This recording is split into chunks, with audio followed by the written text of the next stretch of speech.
Live across Australia and around the world on the SEN network. Welcome to SEN Test Cricket. Stark bowls to Stokes. Brilliant ball that is from Mitch Stark. Oh, what a catch!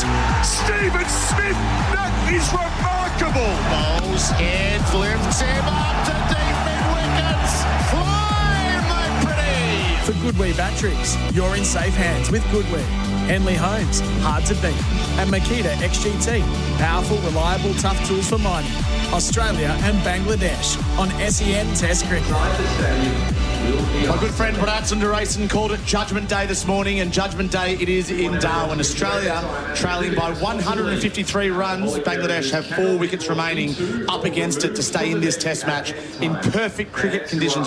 Dare I say, perfect batting conditions given how hot this sun is at Marara Oval. Welcome to Marara and Darwin for day 3 of the first test between Australia and Bangladesh. Tom Morris, Simon Katich, Trent, Copeland, Bharat Sundaresan and John Donehue, your team. Our experts are here for AIA, protect what matters most. AIA, do it for life. Tom Morris alongside Simon Katich and Trent Copeland. Boys, this has to be now, doesn't it? The Australians can't continue to let this simmer any longer or the test match might get away from them. Good morning, Tommy, Copes, all our listeners. Yeah, look, it's a massive day, not just today, but even tomorrow. I think if Australia want to get back into this test match, they have to be prepared to not only knock over the last 4 Bangladesh wickets, but they've got to be prepared to almost still be batting at the end of day 4, because if they don't, they're already 150 behind.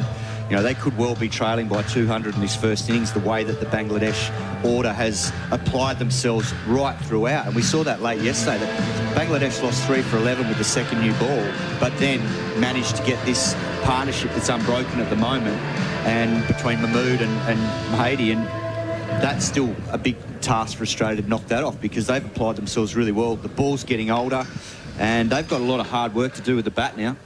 Yeah, absolutely. Morning, Kat, Tom, and everyone listening. It's a fascinating day in the context of Australia's next 12 months as well. So the contextualised, part of this match is really fascinating. But when you think about where Australia needs to go the next 12 months, bowling group being put under the pump yesterday on a flat conditions, really good batting surface, and particularly the 2 lefties, Shanto and Tanzid, they were so impressive, and Australia really didn't have any way to penetrate. That's a problem when it comes to the best teams in foreign conditions in South Africa and India in particular, and then into an away Ashes. So, yeah, today is not only Judgment Day for the group generally and the bowling group to try and close things out, but then we get into those 3 big question marks in the batting. Jake Weatherald, Marnus Labuschagne and Cameron Green. Is this the time where they aim up? Because they won't get better batting conditions to do it. Just a word on Bangladesh. They showed some ticker yesterday. They lost 3 for 11 with the second new ball, and at 6 for 308, I think we're all thinking, okay, like Australia might even be batting again tonight. Yeah. But then they fought back again, which just shows they're a little bit more than maybe what we thought they were.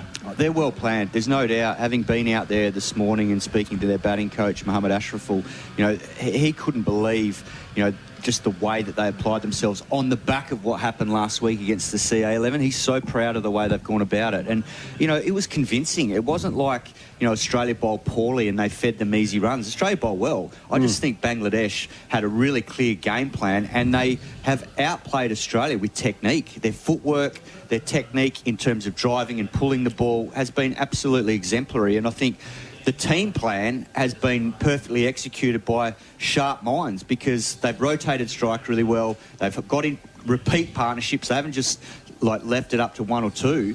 They've made sure that those that have come out have had another plan to reassess and get another partnership, and they did it right throughout yesterday, except for that little period with the second new ball, which happens, and it shows that there still is enough there with the new ball. So Australia will have to be on with their footwork, because I'm sure the Bangladesh bowlers will come out fresh and energised, and what they saw last night, they'll try and get in the good areas again like they did on day 1. Yeah, Kat, I'm fascinated by the fact that Bangladesh have played recent Test cricket and how much that plays a role. Yeah, you will have been through this many times through your career, where it feels like the Australians will have hit a lot of balls. They would have done a lot of prep, but it's just different playing genuine red ball cricket for lengthy periods of time. I agree. The one thing during my career, and it happened here, having played here in 2004, didn't make a run because I'd had an extended break and I felt really rusty. And after that, I sort of vowed to myself, I'm not going to Test cricket again without having a bulk of or a bit of cricket behind me. So when there were these sort of tours that were out of Australian summer, you made sure you went and played some county cricket before, and that was where you blew the rust off, because otherwise, if you took liberties, your spot was lost. And I know from first experience, struggled here in Darwin, struggled in Cairns, and then thankfully got a bulk of work in before India in 04 and had a good series. But I learnt the hard way that nearly, you can lose your spot over it. Yeah, and that's the thing that, Brody last summer, when we're talking about the Ashes prep, the choices that were made around the New Zealand tour just before, then the prep coming in with no tour games, that for him, he was like, every time I played a test match, I made sure I'd played 3 county games for Notts, because the first one was literally some of the worst stuff I ever dish up. The second, I was starting to get there. The third, I was ready. It doesn't necessarily have to be that, but so many players that are the greats of the game talk about rust. Steve Smith couldn't figure out how to hold the bat for a little bit. So I think what we have seen in this match is rustiness. Yeah. What about the notion that it's impossible to replicate consequence unless you are playing? And consequence exists now. It doesn't exist at Allan Border Field in Brisbane. It doesn't exist in the nets. And that consequence probably, played a part in Bangladesh getting rolled for 54, because that game, it was 13 on 13. So when it doesn't count to your record, you can relax a little bit and know, okay, well, it's not counting on the first-class record. And guys will play it a lot differently. It ends up becoming a glorified practice match. Yeah. So you wonder whether that played into it. And then, obviously, Australia come here. Bangladesh were ready and waiting for them, and now they are driving this test match, and it's going to take something special from the Australian batters in the second innings to get back in this test match to be able to try and win it, let alone just hang on for a draw. So 4 wickets to get, Copes. What did you make of the Australian bowling yesterday? I thought they were good, and Cap just referred to it. I think in different stretches they bowled well. Look at the Hawkeye data. I've looked at pitch maps. I looked at sort of the spells. Is there a marked difference in pace from each of the bowlers? Probably the only one that will have been pretty disappointed would be Cameron Green. I think from what we know he's capable of to what we saw, but again, rustiness, I'm not surprised by that. We saw some really good stuff from Pat Cummins and Josh Hazlewood in stretches, which I think Andrew McDonald and the Australian crew will be really pleased about. Take context of the match out, having those two have 20 overs in the legs and not really drop away or their accuracy be a problem. Maybe only Hazlewood with the first 8 balls he bowled with both new balls, I think was just not what we normally see from him. But look, they bowled well. I think what you need to do in this scenario is acknowledge your opposition's just been bloody good. Cameron Green dropped a catch last ball of the day when it rains it pours, and you both would have felt it at times in your career when things are going badly, and then it's like there's a shadow that hangs over your head. And for Cameron Green to drop that catch off the bowling of Marnus Labuschagne would really hurt him and the team. I think he might have had a little bit of a reprieve, because looking at that ball, it looked like Marnus Labuschagne had overstepped.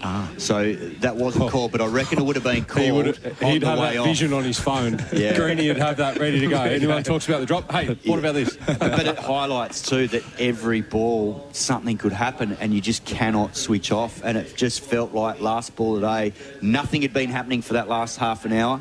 There'd been one little one off the toe end that didn't quite carry to Alex Carey off Bo Webster. But other than that, they'd got through pretty much unscathed. And all of a sudden, cut shot straight to him, goes down. So it just, it does follow you around. But he's got to put that to bed now and focus on what he can do with the bat. And this is this is no comparison on the catching ability, because Cameron Green has been exceptional in the gully, created chances that are less than half chances for Australia. But Doug Bollinger used to be an exceptional catcher in practice. He was an unbelievable catcher. Great hands, caught really well on the fence. But he would do slips practice, he'd be one of the best. But when you add in the concentration element and the fatigue factor, and at the end of a day's test cricket where you haven't had a ball come near you for 2 hours, and that's the one you've got to catch, that's half the battle of slips fielding, and not being able to just be in the moment, present. And, Greenie's done an exceptional job of that, but that's just one example of what Test cricket is. Quick word on the conditions. This is the thing that we probably will speculate on the most, because we don't have a lot of data and knowledge around how this wicket's going to deteriorate. But looking at it, it looks like a very good wicket. So when you look at it now after 2 days of play and all the heat we've had, yesterday was hotter, I think it was about 34 degrees. It looks really good still. So the footmarks and the wear and tear doesn't look like it's that bad for end of 2 days in the heat. I think it's still going to be very good to bat on today, and I expect it still to be pretty good to bat on tomorrow as well. So that's the one thing in Australia's favour, that if they apply themselves well, I think there's still plenty of runs out there. Yeah, I saw Smudge this morning at the team hotel, and he was like, we're on today. Yeah, I love that. And he's never got 100 against Bangladesh, purely because he hasn't played that much against them. But that's the one thing you want to tick off. SEN Test Cricket for Goodwee batteries. You're in safe hands with Goodwee, and for Makita XGT. Powerful, reliable, tough tools for mining. Hassan and Mahedi will begin proceedings for Bangladesh this morning, 13 and 32. In respect of each other. Their partnership is 43. SEN Test Cricket for Henley Holmes. Hard to beat. Up next will be John Donehue, Simon Katich and Bharat Sundaresan. For Goodwee batteries, you're in safe hands with Goodwee and Makita XGT. Powerful, reliable, tough tools for mining. Australia and Bangladesh on SEN Test Cricket. Here's another powerful reason to choose Tyre Power. At Tyre Power, you get the power of plain speaking and friendly advice from tyre experts. It's advice you'll understand and trust. Visit tyrepower.com.au or call 13 21 91 for your local independent owner. To the doers, why do what you do? The doer who shows up when worn down, who stretches out when stretched thin, who breathes deep and does it all over again. Whatever your do is, and why ever you do it, by protecting what matters most, at AIA, we'll help you do it for life. AIA, health insurance, life insurance, financial advice. To learn more, search AIA Australia. Still wondering what to get Dad this Father's Day? Good news. It's never too early to find the perfect gift. Right now, Chemist Warehouse has premium fragrances he'll love, including Nautica Voyage Intense 100ml EDT, just $29.99. Jimmy Choo Man 50ml EDT, $49.99. Dolce & Gabbana The One 100ml EDT, $79.99.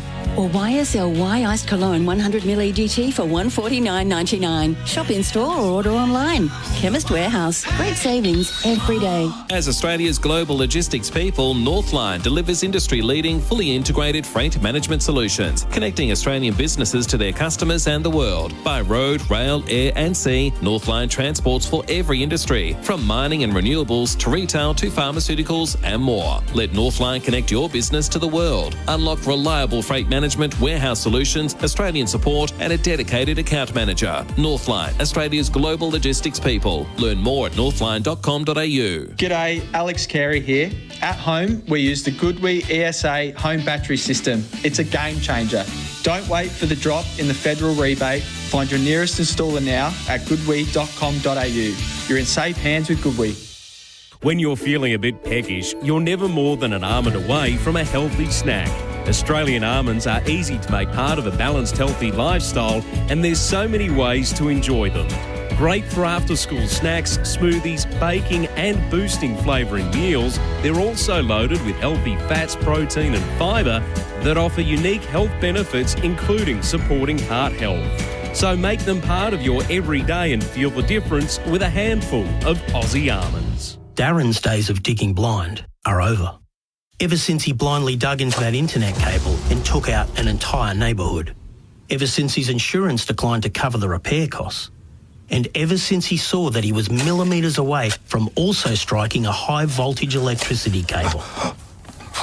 Don't be like Darren. Always search before you dig online before every job to avoid striking buried pipes and cables. Search before you dig online every time. And never dig blind. Ozito brushless home and garden power tools are built to work. Tough isn't something you just claim. It's something you prove.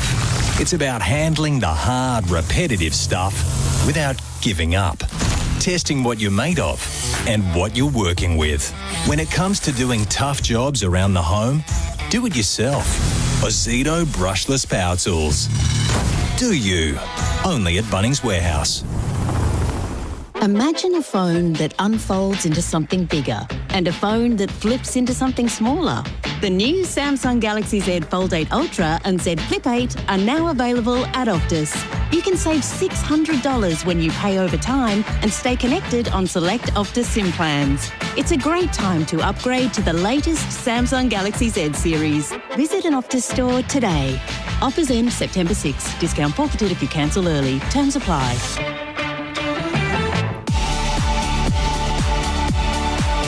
For Goodwee batteries, you're in safe hands with Goodwee and Makita XGT. Powerful, reliable, tough tools for mining. Australia and Bangladesh on SEN Test Cricket.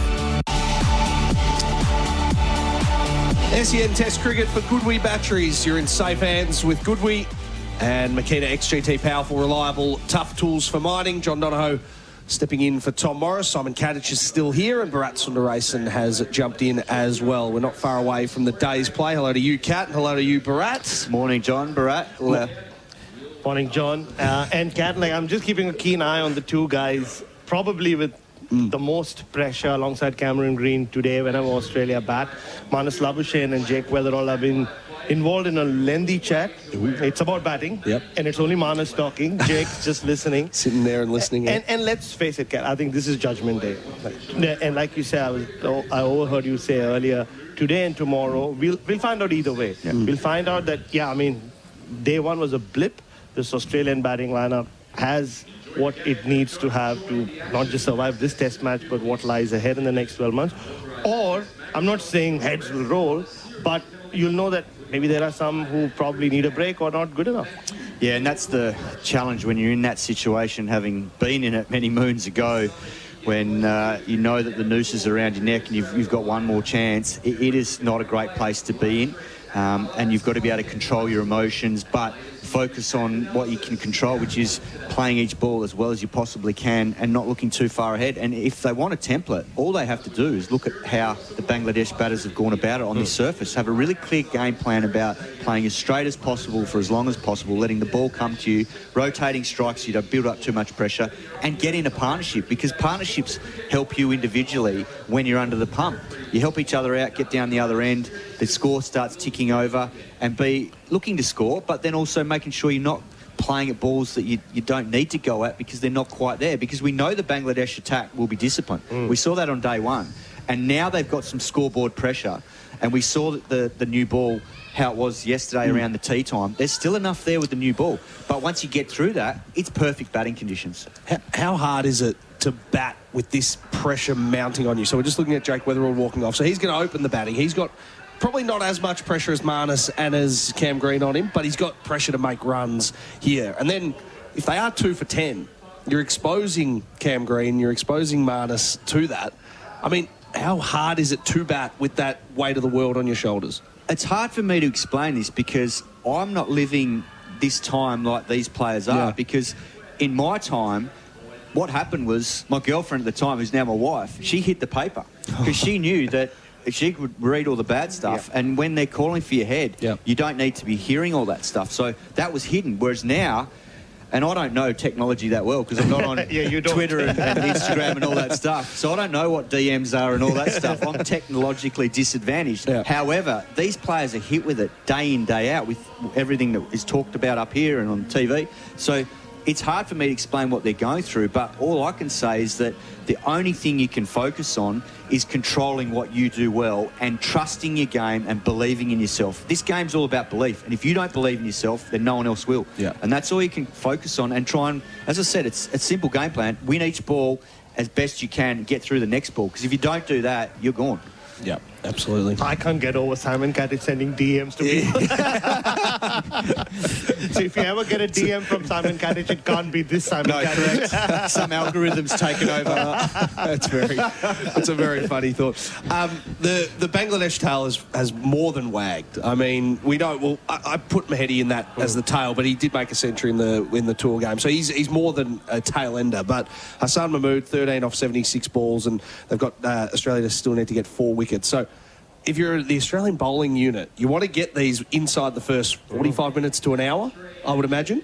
Well, backing up's going to be an interesting thing because they've spent a day and pretty much a session in the field now, which, let's face it, these guys aren't used to that. No. They're normally rolling teams in 50 overs. And given what we saw last year in the Ashes with two-day tests, they normally got the feet up. So this is a challenge for them physically and mentally. And Bangladesh, to their credit, have identified that as the template to beat Australia. They've seen India do it in the past, and the teams that have best success are the ones that grind Australia down, repeat spells. And it's credit to Mahmood for coming out and changing the momentum of that innings yesterday, because he could have easily gotten out, but he soaked up 76 balls, great partnership of 43, which is still unbeaten. And I think they've made Australia earn pretty much every single wicket, and that's what Australia now got to do with the bat. Can't afford to throw your wicket away in this second innings. Was a level of desperation at the end as well to sort of throw Marnus the ball and just bowl bumpers. I mean, I know it nearly yielded a wicket at the end, but I never understand the tactic. If you're going to bowl Marnus, bowl him for a reason. Don't bowl him just to bowl 125k bumpers. But that seems to have become his role in the last few years. He doesn't practice his leg spin anymore.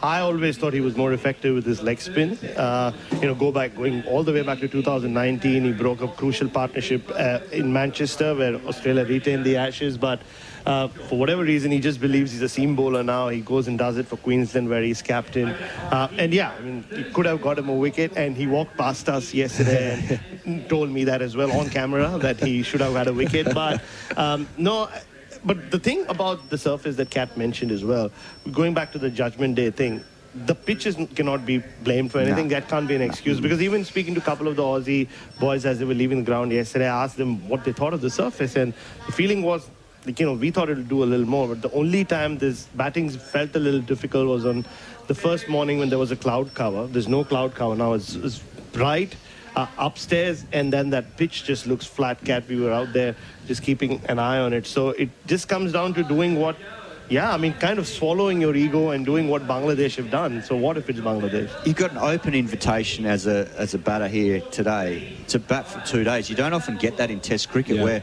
you've got a licence to score as many as you want, and there's no pressure in time. Unless Australia desperately feel like they have to get back and win this Test match, which first thing they have to make sure they get themselves in a position to make it hard for Bangladesh to win.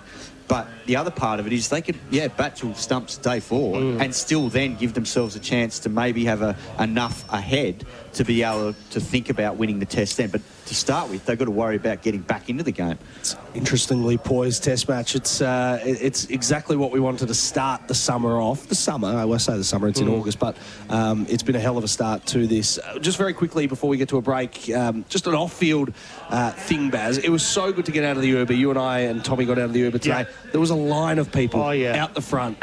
Test cricket, as you rightly put on your Twitter with that video, it's alive and well, and people still want to be here to watch it. Yeah, which is why I think we should be having more cricket being played here. Look, I'll just say, as a selfish cricket person, the cricket season needs to expand. Absolutely. Yeah, I need to make a living as well. I feel like, I do work for the footy world as well, but the cricket world is shrinking, or cricket calendar is shrinking in this country. And this is a great example of, yesterday it was heaving. There were people everywhere on a hot day. There'll be a bigger crowd today, even though it's cricket day and a lot of kids will be playing cricket. And what a day. Everyone's met in Darwin in the last couple of days are actually excited with what Bangladesh have done, because they've made a match of it. Absolutely. So they're going to be in, and they're going to be populating the hill pretty well most of the afternoon. They're going to see a full day of cricket, which is the most important thing. SEN Test Cricket for Goodwee batteries. You're in safe hands with Goodwee, and for Makita XGT, powerful, reliable, tough tools for mining. We're going to have the start of play with Tom Morris and Trent Copeland on the other side of this. For Goodwee batteries, you're in safe hands with Goodwee and Makita XGT, powerful, reliable, tough tools for mining. Australia and Bangladesh on SEN Test Cricket. Here's another powerful reason to choose Tyre Power. Because many Tyre Power owners are part of the local community, you can trust our family to look after yours. Visit tyrepower.com.au or call 13 21 91 for your local independent owner. G'day, Alex Carey here, proud ambassador for Goodwee. Goodwee provide market-leading batteries for homes and businesses right across Australia. So visit goodwee.com.au to find your nearest installer today. You're in safe hands with Goodwee. Still wondering what to get Dad this Father's Day? Good news. It's never too early to find the perfect gift. Right now, Chemist Warehouse has premium fragrances he'll love, including Nautica Voyage Intense 100ml EDT, just $29.99. Jimmy Choo Man 50ml EDT, $49.99. Dolce & Gabbana The One 100ml EDT, $79.99. Or YSL Y Iced Cologne 100ml EDT for $149.99. Shop in store or order online. Chemist Warehouse. Great savings every day. As Australia's global logistics people, Northline delivers industry-leading, fully integrated freight management solutions, connecting Australian businesses to their customers and the world. By road, rail, air and sea, Northline transports for every industry, from mining and renewables to retail to pharmaceuticals and more. Let Northline connect your business to the world. Unlock reliable freight management, warehouse solutions, Australian support and a dedicated account manager. Northline, Australia's global logistics people. Learn more at northline.com.au. To the doers, why do what you do? The doer who shows up when worn down, who stretches out when stretched thin, who breathes deep and does it all over again. Whatever your do is, and why ever you do it, by protecting what matters most, at AIA, we'll help you do it for life. AIA, health insurance, life insurance, financial advice. To learn more, search AIA Australia. My day. Wake up 7 a.m. Log on to 39 emails. Reply to 21 of them. Attend 3 meetings. Lunch. 2 more meetings, 12 phone calls, run club at 6 p.m, 7,642 steps for the day. Stretch, 5 minutes. Dinner. Your life runs on numbers. So should your fuel. High protein, macro balanced, flavour packed ready meals by Strength Meals Guy. Only at Woolies. This year's footy finals are running hot for Ream and you could be there. Ream is steady, hot and strong, and so is the ultimate finals experience. Go to runninghot.net.au to enter. You could be the lucky winner of 2 tickets to the ultimate finals experience, Aussie rules or rugby league. Your choice, including flights and accommodation. Spins and plants it down. With over 80 years of manufacturing hot water in Australia, it's got to be Ream. Find out more and enter now at runninghot.net.au. T's and C's apply. Want to maximise energy savings without the fuss? Talk to a certified SIG Energy installer, Australia's #1 home battery. And right now, you'll save $1,000 per 9 kilowatt hour battery. Stackable up to 54 kilowatt hours, which will save $6,000. Add a government rebate on top for serious savings without the fuss. SIG Energy, Australia's #1 home battery. Find your local accredited installer at sigenergy.com.au/offer. Limited time only. Terms and conditions apply. Look out for the sun. Come into your Sunrise local store and check out Sunny's Win-Free Fuel promotion. It's the best within a country mile. And you could win a share of $30,000 of free fuel. That's right. Buy any specially marked product, scan to enter, and you could win a share of $30,000 of free fuel. There are 60 $500 gift cards up for grabs. So do what the locals do. Sunrise, enjoy local choices. The best within a country. Sunrise, your local survey with a smile. For Goodwee batteries, you're in safe hands with Goodwee and Makita XGT. Powerful, reliable, tough tools for mining. Australia and Bangladesh on SEN Test Cricket.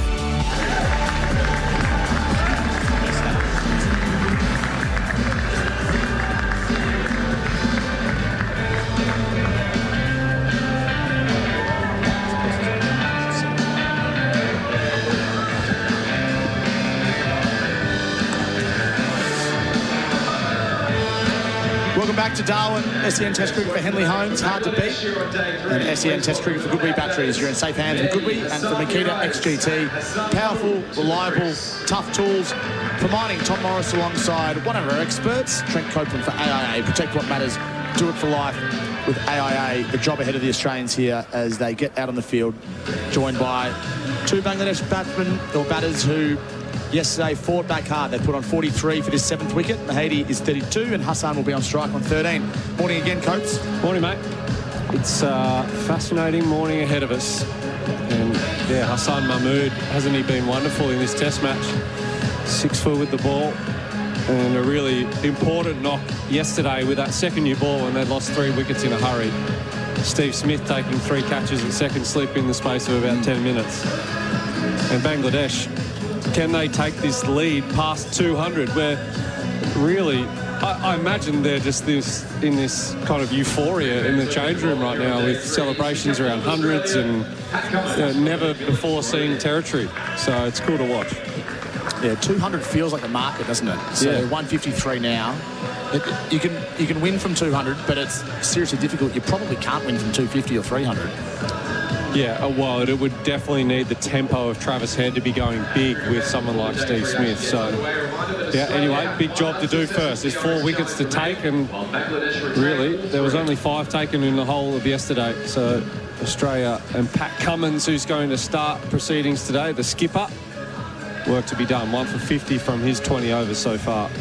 He picked up the wicket of Mushfiqur, one of those catches from Steve Smith at second slip. 3 slips and a gully in place. Backward point, Nathan Lyon, extra cover, wide mid-on and forward square leg. Fine leg as well. Pat Cummins into Hassan. He bowls, and Hassan inside edges onto his back pad. Picks up the ball and throws it back to Pat Cummins. I said this yesterday. Why would a batter ever pick up the ball? I've played so many games with Brad Haddon, and if Hads was the keeper, Alex Carey's far too nice. Yeah. Hads would have been yelling as he leant down to pick that up. He's like, don't touch it. Don't touch it.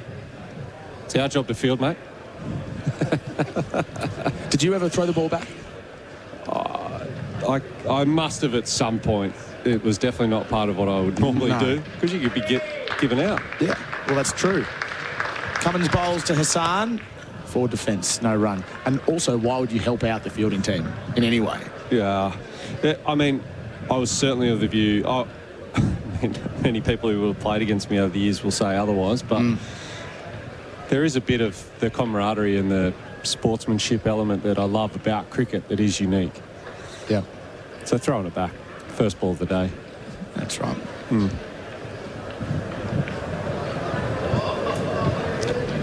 Depended on the bowler as well. If Mitch Johnson was bowling, I might just throw it back just to say, thanks, mate. Yeah, true. No actually. more bounces. Thank you. You look after him. Yeah. Cummins bowls to Hassan. Playing a miss, and that kicked up off a length. Carey took it above his head. That was a beauty. Now, Pat Cummins, as a right-hand batter, you always feel with his action that the ball's coming back into you. That's pitched on off stump, gone away, and Alex Carey's taken that 30 metres back over his head. That is an absolute peach. And if you're in the Bangladesh change room, you'd be watching that thinking, and even Hassan Mahmood would be thinking to himself, okay, there's still enough in this surface. Cummins bowls to Hassan, down the leg side, through to Carey. We haven't seen much of what Cummins just did. And this ball is, how many overs old is it? What are we looking at? 110 overs, so this ball is just over 30 overs old. Yeah, it's probably even more dangerous if it doesn't happen all the time. Yep. Because then if the one that does do something has your name on it, it's come out. We're just watching the replay. Thanks to Chemist Warehouse, saving your prescriptions at Chemist Warehouse. That was like a trampoline out of the surface. How does that play on Hassan's mind? Cummins bowls, Hassan hits on the pad. There's half an appeal for LBW. Looked leg side and possibly high. Not out. And I think what Australia maybe didn't do yesterday, they're going to have to do, Tommy, is really control bowling more often at Mahmood. If they let Mahdi Hassan dictate play and face 90% of the balls, and it's just going to drag this game on, and they really can't afford that. So you see deep square, a deep point going out. This is exactly what I was referring to. So try and incentivise a single on the last ball if you don't get him out. Collins bowls wide of the crease, outside half of the bat, trickles to gully, no run. A maiden to start for the Australians, and some good signs. 6 for 351 on the Tyre Power scoreboard. Your trusted tyre experts. Here's another tyre safety message from Tyre Power. When was the last time you had a tyre rotation? If in doubt, give the experts a shout at Tyre Power. Visit tyrepower.com.au or call 13 21 91 for your local independent owner. G'day, Alex Carey here. At home, we use the Goodwee ESA home battery system. It's a game changer. Don't wait for the drop in the federal rebate. Find your nearest installer now at goodwee.com.au. You're in safe hands with Goodwee. SEN Test Cricket for Goodwheat, game-changing batteries, and for Makita XGT, powerful, reliable and tough. Josh Hazlewood picked up 2 wickets yesterday from his 20 overs for 68 runs. One was Monganul Haq, caught behind by Alex Carey, and the other was Shanto, the captain. First of those Steve Smith catches with the second new ball. There's 2 slips and a gully in place. Mahedi on strike and a short leg as well. Hazlewood bowls, and it's a plain miss outside the off stump. The only other thing that will be of relevance, and how flat it felt for batting late in the day, is the 10 a.m. start local time, and a little bit of extra moisture in the surface than there is, say, once 11 o'clock rolls around. So that ball that Pat Cummins bowled last over, and then Josh Hazlewood that first one, that is bang on the money, going straight past the outside edge of the bat. A good start. This is an interesting watch even, Tom, is Josh Hazlewood 20 overs under the belt, backing up. How's he bowling in the second part of that? Hazlewood bowls to Mahedi, forward defence into the offside. Could have taken the single, decided not to. He's farming the strike, as we saw yesterday. Is it the right tactic? I think it is. Particularly if there's a think about the partnership, and when they've talked about the plan for today, there will be certain bowlers that Hassan Mahmood may feel really comfortable with, and Nathan Lyon might be one of them as well. But if you really think you're going to struggle against Josh Hazlewood, or even just generally, their plan may well be that the Heady's going to try and face 4 balls of every over and then try and find a single. Hazlewood bowls to Mahedi. There's a big appeal for LBW, but he's out! Hit him on the pad. Full, straight, and we'll go upstairs for DRS. The gut feel is that was hitting the pegs. Yeah, that was a beautiful ball. They tried to drive it down the ground. That's Hazlewood at his best. By director, we have a player review for LBW. Original decision out. I have checked the feed. It's a fair delivery, front on piece. Almost feels like a bit of a desperate review. Oh, why wouldn't you? Yeah. Key to the ability to keep batting. Josh Hazlewood, that was beautiful length. Definitely didn't look like it was going over the top of the stumps. Exactly what Australia needed. Just waiting for that replay. We'll see it on the Chemist Warehouse replay screen. Saving your prescriptions at Chemist Warehouse.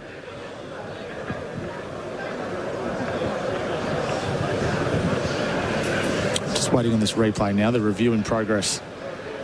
Bangladesh still have 3 unsuccessful reviews remaining. Still waiting for front on only.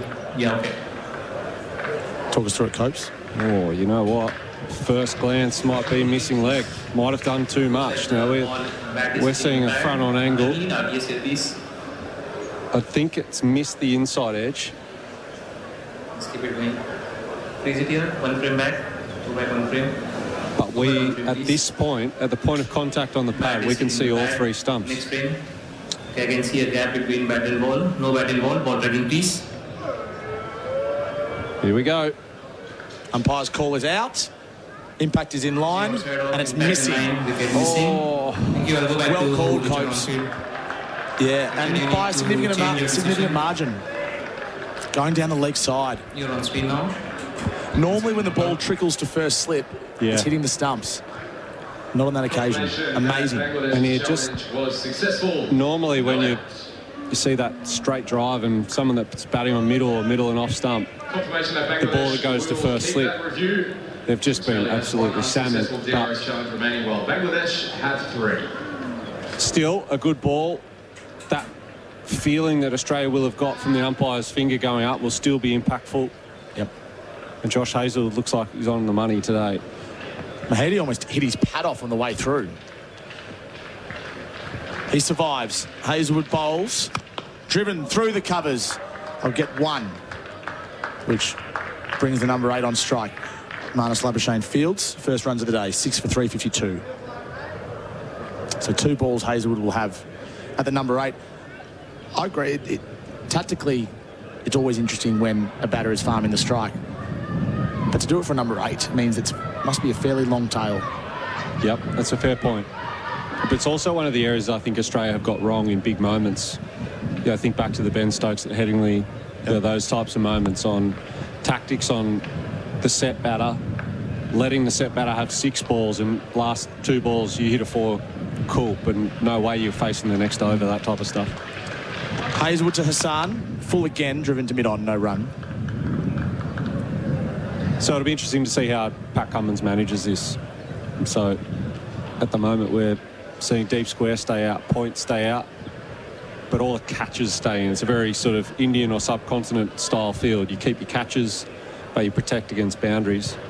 And in this instance, you're also allowing Hassan Mahmood to take a 1 and face the next over. Which he probably won't take. No, he won't. So you're really just saving a boundary. Hazelwood bowls to Hassan, left outside the off stump. 6 for 352 on the Tyre Power scoreboard, your trusted tyre experts. Still wondering what to get Dad this Father's Day? Good news. It's never too early to find the perfect gift. Right now, Chemist Warehouse has premium fragrances he'll love, including Nautica Voyage Intense 100ml EDT, just $29.99. Jimmy Choo Man 50ml EDT, $49.99. Dolce & Gabbana The One 100ml EDT, $79.99. Or YSL Iced Cologne 100ml EDT for $149.99. Shop in store or order online. Chemist Warehouse. Great savings every day. SEN Test Cricket for Goodwee, game-changing batteries, and for Makita XGT, powerful, reliable and tough. A short leg is in place. It's Travis Head with the helmet and the shin guards underneath the lid. 6 for 352. Trent Copeland alongside me, Tom Morris, as Pat Cummins will continue from the Macmillan stand down here in Darwin. It's a big Saturday of cricket for this Australian team. Cummins bowls to Mahedi, defends, no run. You spoke in the pre-game contextualising this day in amongst the next 12 months of cricket. It's amazing how quickly it becomes real. Yeah. You lose the first test to Bangladesh, you lose this day, you lose the first test to Bangladesh, and all of a sudden the next 11 or 12 months looks completely different potentially. Yeah, absolutely. And we're going to see the crux of all of it today. So the bowling group, I don't think, have underperformed. Yeah, I think they've been met with a really good and well-organised opposition. Cummins bowls to Mahedi. Another defensive shot to the offside. They'll take the single. They wanted 2, which was always ambitious. Oh, that could prove to be an incredibly poor tactical decision. Yeah. If he was expecting that they were getting 2 there,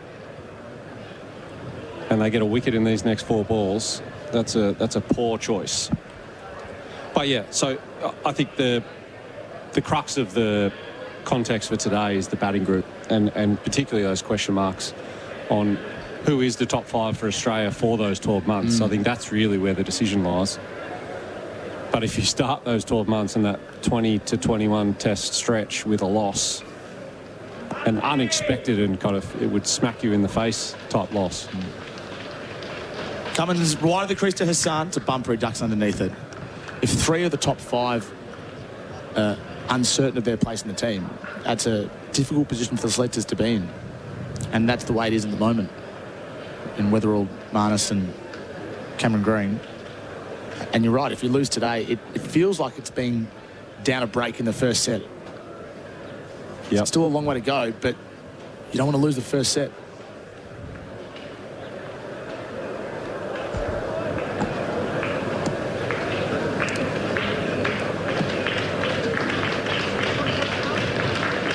Wide of the crease again. Cummins bowls to Hassan. Defends into the offside. Yeah, it certainly is not Australia underestimating their opposition, but I think, no doubt, there won't be delusion in the group, but they will think that they can still compete in this game. They can still win this series, and they'll be fine. And even those 3 guys that are under pressure, from our perspective, there may be a different view internally. There may be a comfort around where they are, but the reality is that they need to start producing. Or maybe that's part of the issue. There's too much comfort. Foster this environment. Change in the field. There's a leg gully. Cummins bowls to Hassan. Almost goes to that man a leg gully. Trickles down to fine leg for 1, where Josh Hazelwood fields. It is a balance, though, isn't it? You need to make people feel comfortable in the team so that they feel like they can perform, but not in the absence of consequence. And you would have felt that in your roles across the years as well. How do you make people have the best chance to succeed? Yeah, absolutely. And I mean, when push comes to shove, this team is still winning everything that they play in. So when it comes to Test cricket, they've just won the Ashes. That was their last commitment. So whilst there's individuals under pressure, I don't think there's a team-based problem. And there always is one or two individuals under pressure. Just rarely it's three of the top five. Yeah. Cummins to Mahedi. Sways out of the way. Good short one. End of his third over for the morning. 6 for 354. On the Tyre Power scoreboard, your trusted tyre experts. As Australia's global logistics people, Northline delivers industry-leading, fully integrated freight management solutions, connecting Australian businesses to their customers and the world. By road, rail, air and sea, Northline transports for every industry, from mining and renewables to retail to pharmaceuticals and more. Let Northline connect your business to the world. Unlock reliable freight management, warehouse solutions, Australian support and a dedicated account manager. Northline, Australia's global logistics people. Learn more at northline.com.au. Bangladesh 6 for 354. We're here for Henley Homes. Hard to beat. From first home buyers to investors, move-in ready homes to new builds and knock-down rebuilds. Henley is hard to beat. Hello to Tony and the team. Thanks for your support. Bharat says hello to Tony as well. Thanks for these beautiful blazers that we're allowed to wear. Hazelwood bowling to Hassan. 3 slips and a gully in place. He delivers now. Hassan defends. Down the pitch, no run. Yeah, and the only thing I would add to what we were talking about around 3 of the top 5 being in question, I guess, is the way to frame it up. And that's a question from our side. Really, the question is put some runs on the board when you've got these types of batting conditions. If the failures come against this opposition and in these conditions, heightened pressure just is going to be there. But then you throw in the age curve of the entire team. If there's 3 batting spots needing to be filled, plus bowlers potentially changing as well. Hazelwood bowls to Hassan. That's a short one. Ducks underneath it. Yeah, I'm sure you're the same, but I remember back to that kind of Warne, McGrath era where there was multi kind of retirements of the legends of the game that have held down spots for so long. You can't plan for it. You've got to hope that it goes well. But imagine if there's also 3 selection choices you've got to add into that. There was a good level of solidarity around everything else in that era that made it okay. If you're looking for 3 bowlers and 3 batters that aren't solidified, it's a little precarious. Hazelwood bowls, Hassan leaves. And I mean, we're doing a bit of, this is creative storytelling because we don't know how planned they are. We don't know how ready some of the players at the level below will be. We could have Ollie Peake might play his debut test match, score 100 on Boxing Day and average 50 for his whole career and we're fine. You just don't know. But we have this vision of our Australian test team is that they dominate everything all the time. So it's where the questions lie and I love it. It's embedded through passion and love of cricket, isn't it? We set a high bar. Yeah. The way it should be. Yeah. Particularly at home. But also there's big question marks if we lose away. And Australia hasn't lost in England since 2015. We continually lose in India, which means the next 12 months are huge. Leg slip in place, or leg gully. Hazelwood to Hassan. It's another short one. He ducks underneath it. So that high bar means that it's easy to fail because it's hard to reach that. But there's also this nostalgic bliss around Warne, Gilchrist, Ponting, that era, which is hard to meet. Impossible to meet, really. Yeah. Oh, to be honest, I think this group has done a pretty good job. Yeah. In the shadows of that golden era. They've really achieved everything there is to achieve in the game, and they missed out on that World Test Championship final in terms of the result. That's probably the next one on the hit list outside of India and England. Yeah. Hazelwood bowls to Hassan. Pitched up. That looked out. And is LBW. That's not missing the stumps. Hassan will think about a DRS for a moment. He might go upstairs. Hazelwood only turned around as a courtesy to the umpire. They will go upstairs, the Bangladeshi batters, but I have very little doubt in this. That was Hazelwood saying, he did turn around briefly, but that was the celebrity appeal that Brody used to do. If the last one was maybe missing leg, this is maybe missing the middle of off stump. Was it back pad as well? Yeah. It was a full delivery, and I think the batter knew. We'll have a look at it regardless. They've got 3 remaining. Front on coming Illy. Beats the inside edge. Back knee in front. I told you, missing the middle of off stump because it's smacking in the middle. Yep, that'll be Australia's first. The ball passes the bat. No bat involved. Ball return piece. Pitching outside off, impact in line, wicket setting. Thank you. I'll go back to Richard on field. Out. You can stay with your decision. You're on screen now. You can signal out. Hassan's on his way. Josh Hazlewood with his 3rd. And an important early strike for the Australians. This is what makes him so good. Josh Hazlewood on his return to the Test team. The bounce of the ball before, underrated in terms of tactics towards the tail. And I mean, Hassan Mahmood can definitely hold a bat. He's not a proper tail ender, but that ball following up a bouncer, nipping back off the seam. World-class bowling from one of Australia's greats. And he edges closer to that magical 300 Test wicket mark. Yeah, you're right. It's a marker. So Hassan departs for 14 from 92 balls. An important knock in the context of this game. New batter for Bangladesh, the number 12, Tajul Islam. And Tajul's the new man. Yeah, I mean, talk about this next 12 months, Tom. I think if you're Australia and Andrew McDonald, James Franklin, Dan Vittori working through the bowling groups, you'd be absolutely stoked with what you're seeing from Josh Hazlewood. He always delivers. There was definitely patches where he wasn't at his best with a brand new ball this game. But now he's just made a key breakthrough here. 7 down, and he's 3 for 69 from basically 22 overs, and he's likely to come out with 5 for again on his return. Yeah. So he's just gone ahead of Derek Underwood on the all-time list. He's 298. Kemar Roach is next, 304. You can imagine if he stays fit, he'll be rocketing up this leaderboard. Here goes Hazlewood to Tajul. Left-handed batter, right arm around the wicket, lunges forward, defends into the offside and picks up a single into the covers. He's off the mark. 7 for 355. And that is the end of a successful over for Josh Hazlewood and Australia. On the Tyre Power scoreboard, your trusted tyre experts. G'day, Alex Carey here, proud ambassador for Goodwee. Goodwee provide market-leading batteries for homes and businesses right across Australia. So visit goodwee.com.au to find your nearest installer today. You're in safe hands with Goodwee. Test cricketers don't leave performance to chance. Neither do mining or maintenance crews. That's why professionals choose Makita. Powerful, reliable, tough. Book a demo today. SEN Test Cricket for Goodwee, game-changing batteries, and for Makita XGT, powerful, reliable and tough. You can listen to the new ball every Tuesday from 8 p.m. and subscribe to SEN Cricket podcast channel for every episode, along with SEN Cricket content from right across the network, with my new ball partner, Bharat Sundaresan. Hello, morning, Copes. Morning. Tom. Hello, Baz.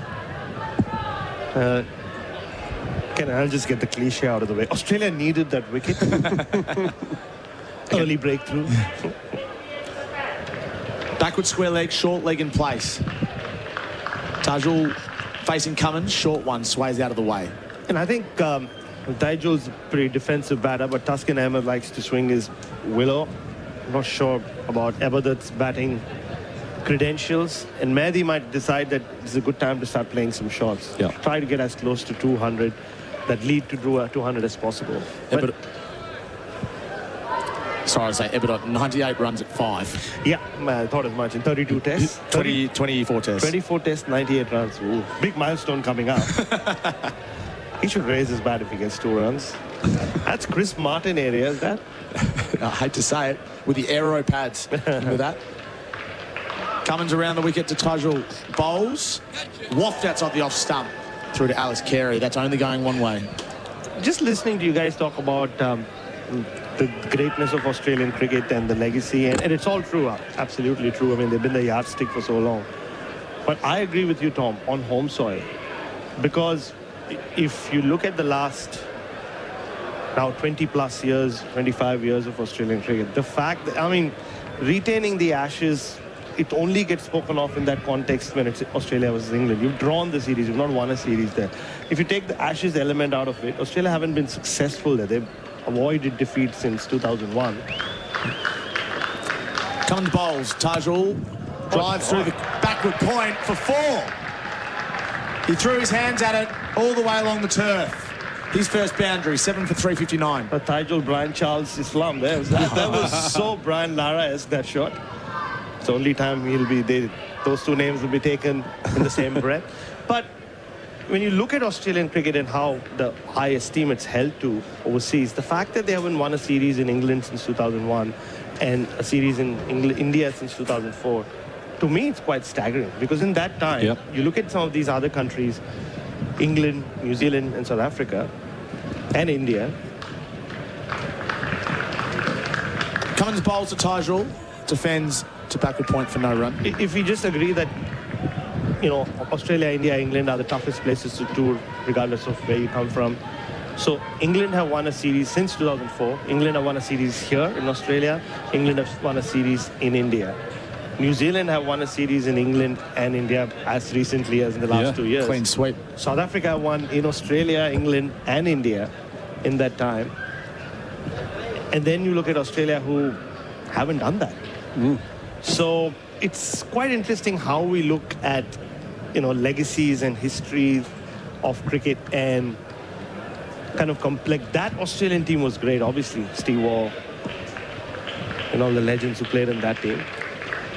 Cummins bowls to Tajul. Short one, ducks underneath it. But I think it's a big kind of, for all the facilities that Australian cricket has and everything, the robustness of the Australian cricket system, not having won a series in England and India in 25 years or 22 years if you're talking India is massive. And I think it kind of tells you that probably Australian cricket hasn't been at the pinnacle as you guys were just discussing. On home soil, yes, they have been. And I forgot to mention India. India have obviously won back-to-back series here and also won in England in 2007. Cummins bowls to Tajul, defends into the offside, and they'll take a single, which means he'll hold on to the strike. 7 for 360 on the Tyre Power scoreboard. You trust the tyre experts. Still wondering what to get Dad this Father's Day? Good news. It's never too early to find the perfect gift. Right now, Chemist Warehouse has premium fragrances he'll love, including Nautica Voyage Intense 100ml EDT, just $29.99. Jimmy Choo Man 50ml EDT, $49.99. Dolce & Gabbana The One 100ml EDT, $79.99.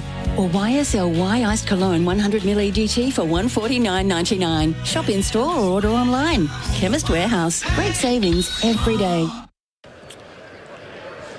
SEN Test Cricket for Goodwee, game-changing batteries, and for Makita XGT. Powerful, reliable and tough. Bharat, Sundaresan and Trent Copeland here for AIA. Protect what matters, do it for life with AIA. Bangladesh leading by 162. Yeah, really good point you make, Bharat. I love that perspective, and it's, yeah, you judge by those key moments, aren't you?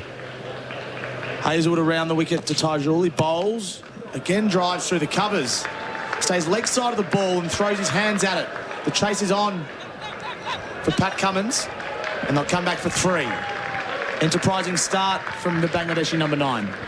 7 for 363.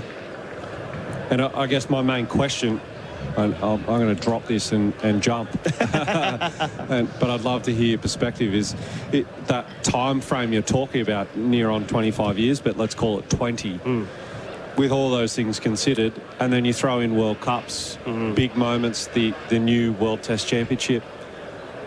Who do you think is the best team of the last 20 years? No, I don't have an answer, by the way. Exactly. Tell us what you think at home as well. Yeah.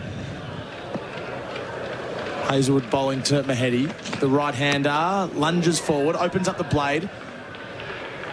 Down to backward point for 1. It's a great question. Yeah, I think the only thing India don't have that Australia have is the World Test Championship. Obviously, where Australia did beat India to win it in 2023. But I guess it's because India have won 2 series in Australia in that period, and I mean, it's been a while since they won in England, 2007. Maybe they just edge Australia, because India have won T20 World Cups. India have won 50 over World Cups. Australia won 250 over World Cup. So it's one of those, when you mix formats, it does become interesting.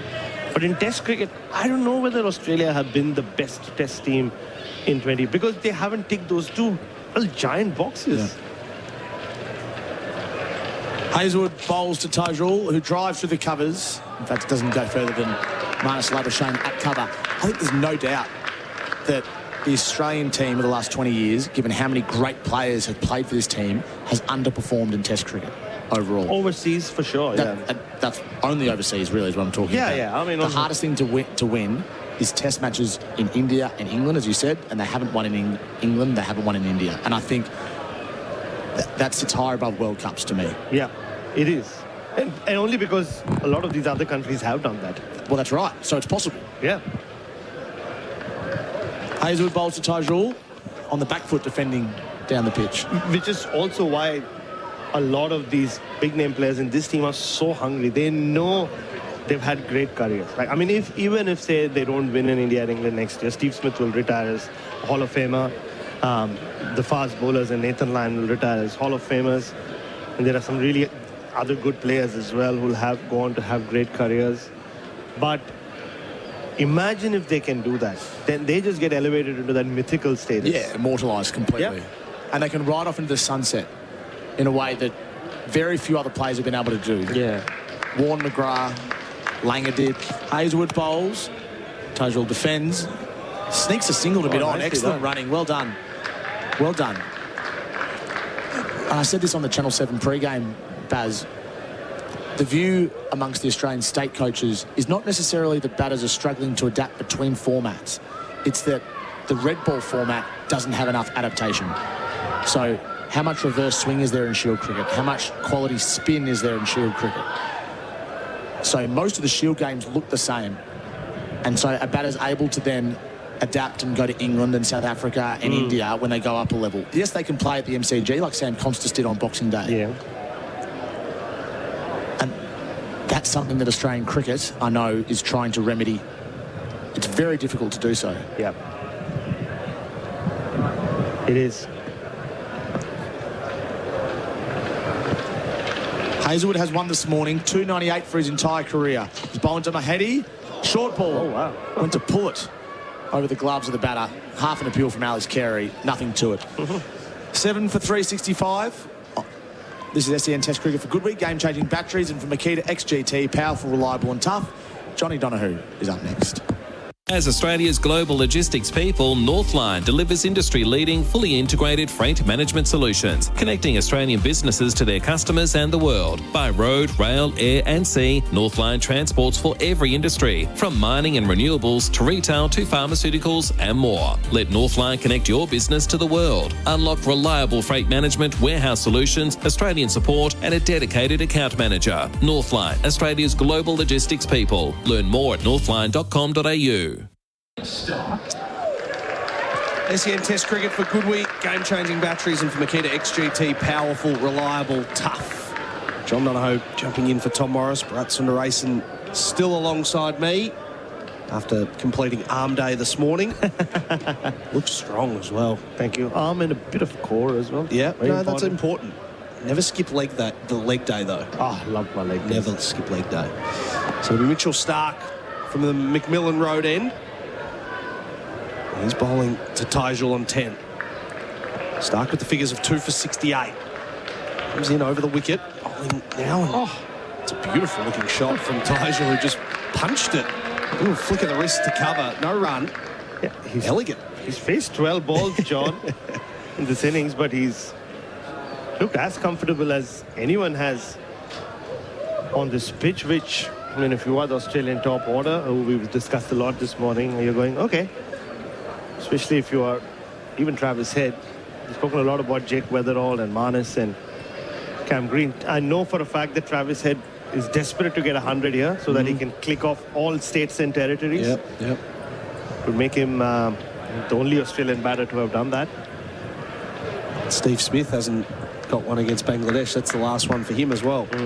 Stark in, bowling to Tajul again. Similar shot and into that mitt of Marnus at cover. He was going up for a little appeal, but I think we all knew that Pat Cummins is still not convinced. Okay. He's asking the around. question. It felt like a bump ball. It did felt feel like like he a hit it bump ball. straight into the ground. In fact, they don't have to review it. Kumar Dharmasena is just walking over to Richard Illingworth to see if they should just check this one.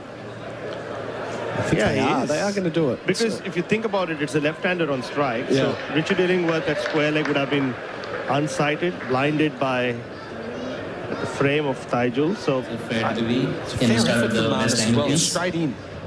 So we'll look at the Chemist Warehouse replay screen. Everybody's back in position. It just sounded and felt like a bump ball, didn't it? And that's exactly what it was. Yeah, thank you. Satisfied and ready with my decision for the big screen. I mean, the way it did travel to Marnus, you could be. I think it was the right thing to do to look at it, because it did look like it had the trajectory of a catch. It is, yeah. But simple decision, not out. Tijul on 10. Stark hustles in over the wicket, bowls to him, flicks this one on the leg side this time. Can't beat head at mid wicket. I like this from Bangladesh. I thought they'd do this once Tuscan Ahmed comes out to bat, but you can see even Tijul there, shadow practicing a big heave. Mehdi Hassan tried to play the big ramp of Josh Hazlewood, and you could hear him tell his senior partner the other end in Bangla, saying, I'm going to back myself here. I thought the ball was right for it, and even now they're having a bit of a chat.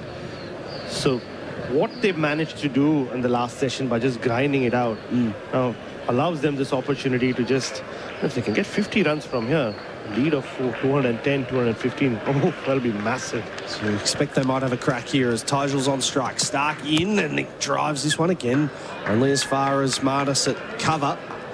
He's confident with that cover drive. It looks like he's having a net. Yeah. Half volleys, just punch him straight to the fielder. 7 for 365, the lead's 167. So Stark, 22nd over for him. Getting a bit hot under the collar, understandably late last evening. Getting stuck into Mehdi, who's still there, so. Mehdi, 35 from his 82 deliveries faced. Nathan Lyon warming up at backward square. 2 balls to come in the over. Stark bowls, and this one hits Tijul on the body. Might have got him on the glove. Just ripped his hand off the bat. Not much sympathy from Mitchell Stark. No, big stare instead.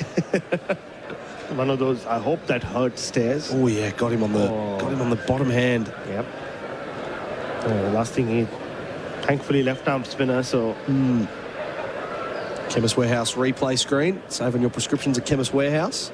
Oh yeah, right on the 2 fingers that wrap around the splice of the bat. And also wrap around the seam on the ball when he bowls, so. I wonder what role the Bangladeshi spinners will have. He's up and going though. No treatment needed. Last ball of Stark's over. Bowling now to Tijul, and this one down the leg side. He flicks down to fine leg. They'll take a single. So he'll retain the strike going into the next over. Bangladesh's lead is 168, and they're 7 for 366 for Tyre Power, your trusted tyre experts. Right now, you can get 3K off select model year 26.5 Rangers. Plus, you'll also get the first 5 general services free at participating Ford dealers now. Visit ford.com.au for details. It's Tyre Power's Power Up Sale. So you get the power to buy 3 and get 1 free on Pirelli Cincherato Rosso tyres. Power up and take your tyre safety to the next level. Visit tyrepower.com.au. Can send us a text throughout this test match, 0433 98 11 16. We haven't really taken much feedback over the last few days, Bharat, so we might as well open it up. Day 3 of this test match. Yep. Saturday morning. Why not? People are on their way to sport listening to us. Josh Hazlewood to continue from the airport end. Bowls now to Tijul, who whips this one high into the sky. Has it gone all the way? Oh, wow. It is a long, long 6. Wow. Over backward square.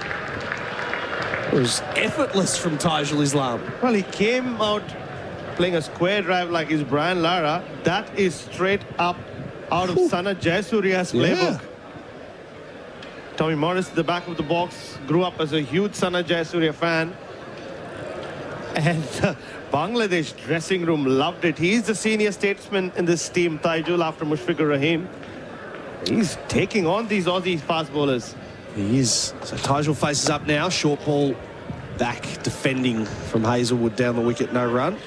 So the last ball of the Mitchell Stark over the previous one, so they were offering Taijul the strike. They spread the field out so that he picks up the single. Oh, that was neatly clipped. Went a long way, so it's all timing. It's, not a bad time for Nathan Lyon to come in, because you know they will. I mean, they celebrated Tanzit's century yesterday, but I think they've celebrated that 6 with equal glee. They're having the time of their lives. They certainly are, and why not? Why not? Putting on the show. I mean, we met a Bangladeshi fan this morning, didn't we? Hassan? Yes. He had a foot in both camps, though, didn't he? That's true. He just wants cricket to be the winner, which is fair enough.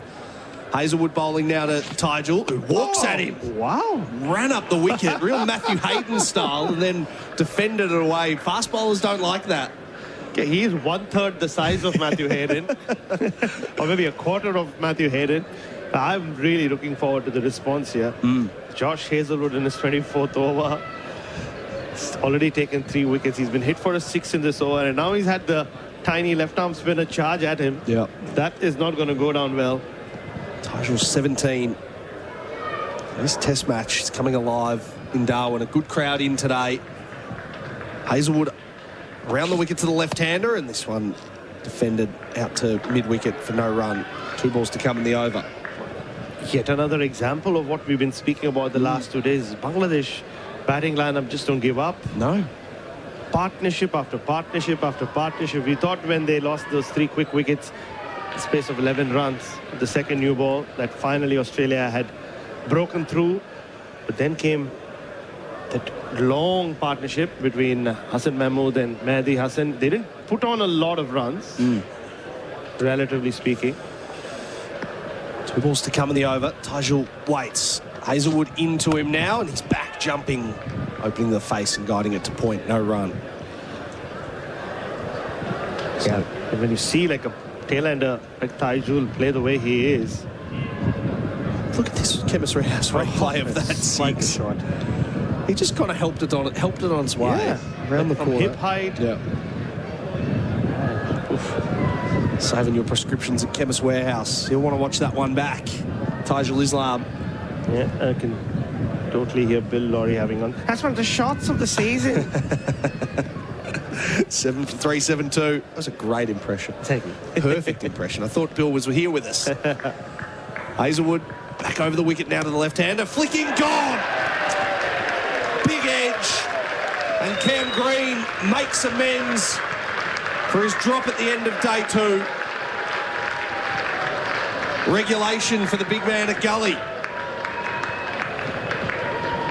And another Josh Hazelwood wicket as he draws 1 closer to 300.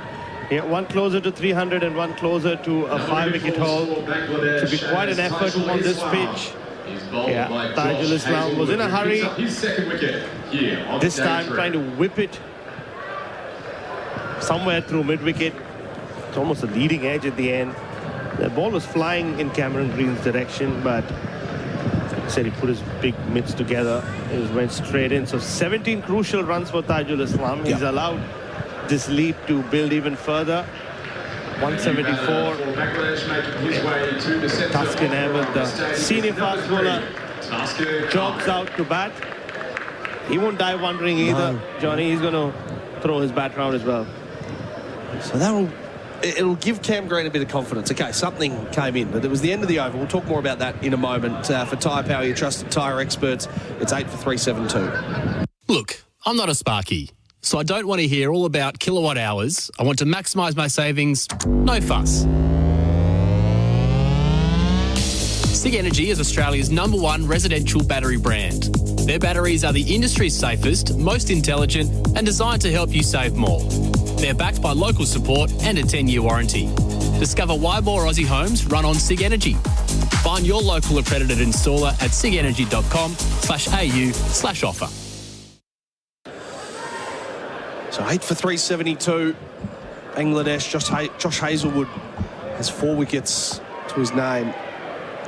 4 for 81 off 24 overs. What a way to be welcomed back in to the lineup. July 2024, his last test match due to injury. He is picking up where he left off. Good selection from the Australian team. Mahedi on strike now, facing up to Stark. This one's guided past the outstretched mitt of Cam Green. Also, no run. Mahedi refusing the single. Tuskin's right arm fast bowler, but left-handed batter, and he packs a punch. He's got a 50 in Test cricket, big 50 as well. Almost got himself to 100 against Zimbabwe. Got a couple of crucial 30s. So, wonder what Australia will do now. Now that they've seen Mehdi Hassan is in no mood to give the strike off. Travis Head's taken his helmet off from short leg, and he's dropping back to a deep third. Wow. Or is a fly slip? Let's see where he ends up. They're expecting a little bit of flashy cricket here. A couple of flying edges. He's gone nearly all the way back, so it is deep third. 2 for 69 for Mitchell Stark. Mahedi's 35, leads 174. Stark in, bowls outside the off stump, leaves it alone. Through to Alex Carey. So, one away now for Josh Hazlewood from 300 wickets. Also a reflection of how the last 2 or 3 years of his Test career have gone in terms of injuries. That Pat Cummins overtook him a couple of years ago or last year. Because for a while, Josh Hazlewood was well ahead of Pat Cummins. The wickets tally. Just hasn't been able to keep himself on the ground long enough when it comes to Test cricket. Stark bowling to Mahedi now. Oh, gets underneath this one. He tried to pull it, but then he thought better of it, and I'll just duck out of the way of this. So Mahedi on 35. It's been a good cameo from him. Crucial hand. When those wickets were falling. He's done exactly, you know what he's done, John? What's exactly what an all-rounder should do. Absolutely.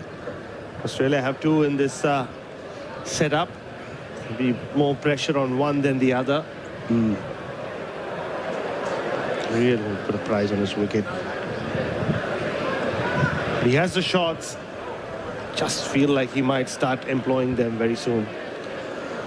Stark in, bowls now to Mahedi, who hits this in the air. It's up and over the top of the slip cordon, and that man was placed down there. It was Josh Hazlewood doing the fielding at deep third man. Mitchell Stark found it funny, but if you followed Mitchell Stark's career over the years, sometimes he laughs when he's bowling. Yeah. But that's not a humorous laugh. It's a very cynical laugh from Mitch Stark. Basically saying, I don't know how you got away with that. See, Never short of a word, Mitchell Stark. So now we'll get Stark to Tuskin Ahmed.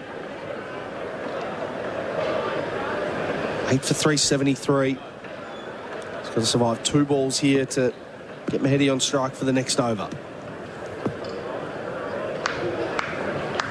Stark at the top of his mark. Hustling in, bowling now to Tuskin. It's fallen, it's on the money. It was a leg stump line. It was defended. Not with any great surety, it must be said. But he kept it out nicely. 1 ball to come in the over. Yeah, he's one of those tailenders who looks better off when he's trying to just hit the ball. But already we've seen every Bangladesh batter who's walked out to bat, especially the tail, have done what Phil Simmons asked them to do, is to spend some time out there in the middle and help out the established batter at the other end. Can Tuskin do the same? Last ball of the over. Stark to Tuskin on the leg stump. Tried to turn it down to fine leg. Ball does roll away down there, but they don't take a single, so Mahedi will retain the strike at the end of another over. Bangladesh lead by 175, and they're 8 for 373 for Tyre Power, your trusted tyre experts. Ozito brushless power tools, tested by Grit and built to work. When it comes to doing tough jobs, do it yourself. Ozito. Home and garden brushless power tools. Do you? Only at Bunnings Warehouse. G'day, Alex Carey here. At home, we use the Goodwee ESA home battery system. It's a game changer. Don't wait for the drop in the federal rebate. Find your nearest installer now at goodwee.com.au. You're in safe hands with Goodwee. SEN Test Cricket for Goodwee, game-changing batteries, and for Makita XGT, powerful, reliable, tough. John Donehue and Bharat Sundaresan for AIA. Protect what matters, do it for life with AIA. Leads 175 for Bangladesh. Perfect day for cricket again here in Darwin.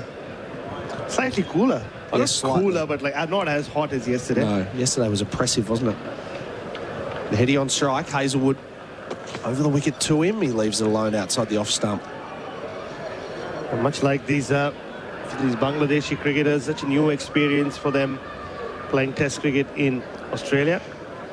John Donehue, his own new experience of calling Test cricket, so I'm having a lot of fun. Yeah, of course you are. And it sounds like it. That's the best kind of commentary, when you know the person you're listening to is having a great time. So get in touch with us on your text line. Tell us how much you've been loving John's commentary, because we certainly have been doing that. Here Tom Morris nods while he tweets away his latest yarn. Yeah, there'll be something big happening for Tommy. Over the wicket, Mahedi back, and outside portion of the bat rolls away to Gully. You do wonder, right? Like, I mean, how he needs to keep those fingers very nimble. Yeah. You speak of arm day, core day, leg day. Tom needs to do hand day. Hand day. Yeah. I'm sure he carries one of those things where you just... what are the things called? I know what you're talking about. Exactly what you're and talking I think about. everybody listening to us knows what we're talking about. Once they look like a spanner, and then you just hold it in your hand. You squeeze them together and they... tension I'm sort of building things. quite an image, haven't I, Tommy? This is radio. People can't see with the action we're doing. So. Thankfully. Hazelwood to Mahedi again from the airport end. He takes this on up and over the top of Alex Carey. It rolls away to the boundary for 4. Big swing, top edge, over the top of the cordon. Yeah, he attempted this shot, 3 overs ago against Josh Hazelwood. Missed it on that occasion. This time, made enough contact. It was a wild swing. Got a thick enough top edge and flew over Alex Carey's head. So runs continue to come for Bangladesh as they edge closer and closer to that 200 lead. 179 now. If you are going to text us through as well, tell us where you're listening from. I love knowing where people are listening from around the country. If you're in the crowd here in Darwin, please tell us. Also, 0433 98 11 16.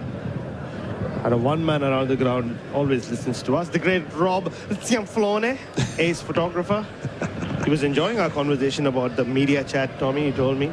Rob, keep cool. Hazelwood into Mahedi, walks at him again, slaps this one just back down the wicket. Confident from Mahedi Hassan. I guess in this era of cricket as well, and I don't think, I mean, there obviously will be the fast bowlers ego, but Josh Hazelwood has seen so many cricketers charge at him in white ball cricket. I don't think it would be such a shock to the system as, say, it was happening to the likes of Dennis Lilly and or for that matter, even some of the other great fast bowlers from a previous generation. He's one away from becoming the 9th Australian to get 300 wickets. Joins some illustrious company. Warne, Lyon, McGrath, Stark, Cummins, Lee, Johnson and Lilly. You can get one more wicket. Mahedi on 40. Hazelwood with 2 balls left in his 25th over. 4 for 85.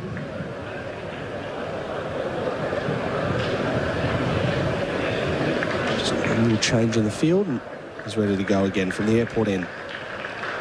Hazelwood over the wicket. Bowling again to Mahedi. This one's short. He's got back and tried to dab it through backward point. And they will take the single and expose Taskin Ahmed to the last ball of the over, which I assume Josh Hazelwood and the Australians will be very happy with. Yeah, I think Bangladesh wouldn't mind it either, giving Taskin Ahmed. He's not Ebadat Hussain, so they trust him to just survive for 1 ball. Where would Ebadat rank? If Chris Martin's the sort of lowest, and then, That's a low, isn't it? That's a very, very low. And then I'm trying to think of who the best number 11 in world cricket might be. Oh, right. Jimmy Anderson was okay. Jimmy Anderson was much better than Courtney Walsh will always be the ultimate number 11. Last ball the over, around the wicket, bowling to Taskin Ahmed. Outside the off stump.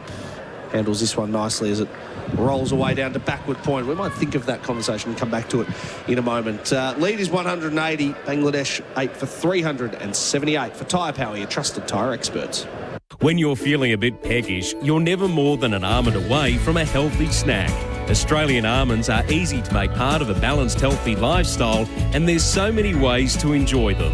Great for after-school snacks, smoothies, baking and boosting flavouring meals, they're also loaded with healthy fats, protein and fibre that offer unique health benefits, including supporting heart health. So make them part of your everyday and feel the difference with a handful of Aussie almonds. SEN Test Cricket for Goodwee, game-changing batteries, and for Makita XGT, powerful, reliable, tough. Hey, there's some texts that are coming through thick and fast, and some locals as well, which I am very much enjoying. Keep those coming, 0433 98 11 16. Tell us where you are listening this morning. John Donehue and Bharat Sundaresan with you, day 3 of this Test match. We'll get to those in a moment. Mitchell Starc going to restart. He's over, bowling to Mahedi. He's over the wicket from the McMillan Road end, and Mahedi gets back and opens the face on this one, guides it to backward point. Loving the call, John and Bharat. I'm sitting opposite you guys, next to the Michael Long end sight screen, right behind Mitchell Starc at fine leg. Oh. Impressed with the SEN Stadium sync. The call is as good as live. Cheers to Bharat for saying hello and taking the time to have a quick chat at the cafe in the city last week. That's appreciated from Nick. Oh, thank you, Nick. Good on you, Nick. It's a pleasure meeting you. Great to hear from you. Chris says Ashton Agar batted number 11. He might be the best of all. In a good way. I mean, like I said, there have been some good players who batted at number 11 and scored runs. Ashton Agar famously falling, 2 runs short of 100? Yep. That was a hell of a knock. Starc in again. Bowling to Mahedi, leaves this one alone outside the off stump. Another text here, Bharat, listening from the hill next to the sight screen. Great to listen to the commentary during the game, so thanks to you. 821. Good morning, loving the broadcast. This is Tony from Northcote in Melbourne. I'm in the Morris Rioli stand in Darwin. I will be going to all 21 tests over the next 12 months. Obviously, I have high hopes for the World Test Championship. There you go, Tony. So you need to make sure you try and catch up with Tony over that period. You're Tony, you and me, both, Tony, will be there at all 21. And there will be 21, you'd think. But if Bangladesh pull off an upset here, who knows? But I love this from Crafers. Larry, I'm sure it's quite cold out there. Mahedi faces up. Starc gets leg side of the ball, Mahedi, and pushes it out to cover, and we get a dot ball. Where's Crafers? Could you enlighten me? Adelaide Hills. Okay. So it's one of the early exits you take when you're on the Adelaide-Melbourne highway. Get into the hills from there. Beautiful part of the Adelaide Hills, Crafers. A bit too expensive for a commentator to get a house there. Yes. I'm happy with Summertown. Absolutely. But someday, Larry, I'll be your neighbour in Crafers. There you go. Starc into Mahedi over the wicket. 41 not out. Full ball, and he's edged it, but it bounces through to Alex Carey. So there was a bit of noise, wasn't there? There was. Sort of, maybe it was a bump ball. Let's have a look at the Chemist Warehouse replay screen here. It's very full from its Starc. It just bat on ground. Missed it. Yeah. One of our close friends has texted in. Morning, boys. It's from Kirsty. Tuning in while out furniture shopping for the new house. Oh, yes. SEN call, as always. Yeah, we have heard about this new house, haven't we? It's looking good, yes. Kirsty. I'm sure you are as well. Starc, 2 balls to come in the over. This one beaten on the outside edge. Through to Alex Carey. Great broadcast, lads. Listening from rural Darwin. I'll be in tomorrow. Cheers, Jace from Virginia. Woo! Oh, it's taking off. Them being everywhere. Yeah. Loving it. Absolutely loving it. Absolutely. Keep your texts coming. Ooh, there's heaps of them coming through here, Brad. I love the nicheness of the number 11 selection, Jim. Yes. Gee whiz. Okay. Ian's in Torquay watching. All right.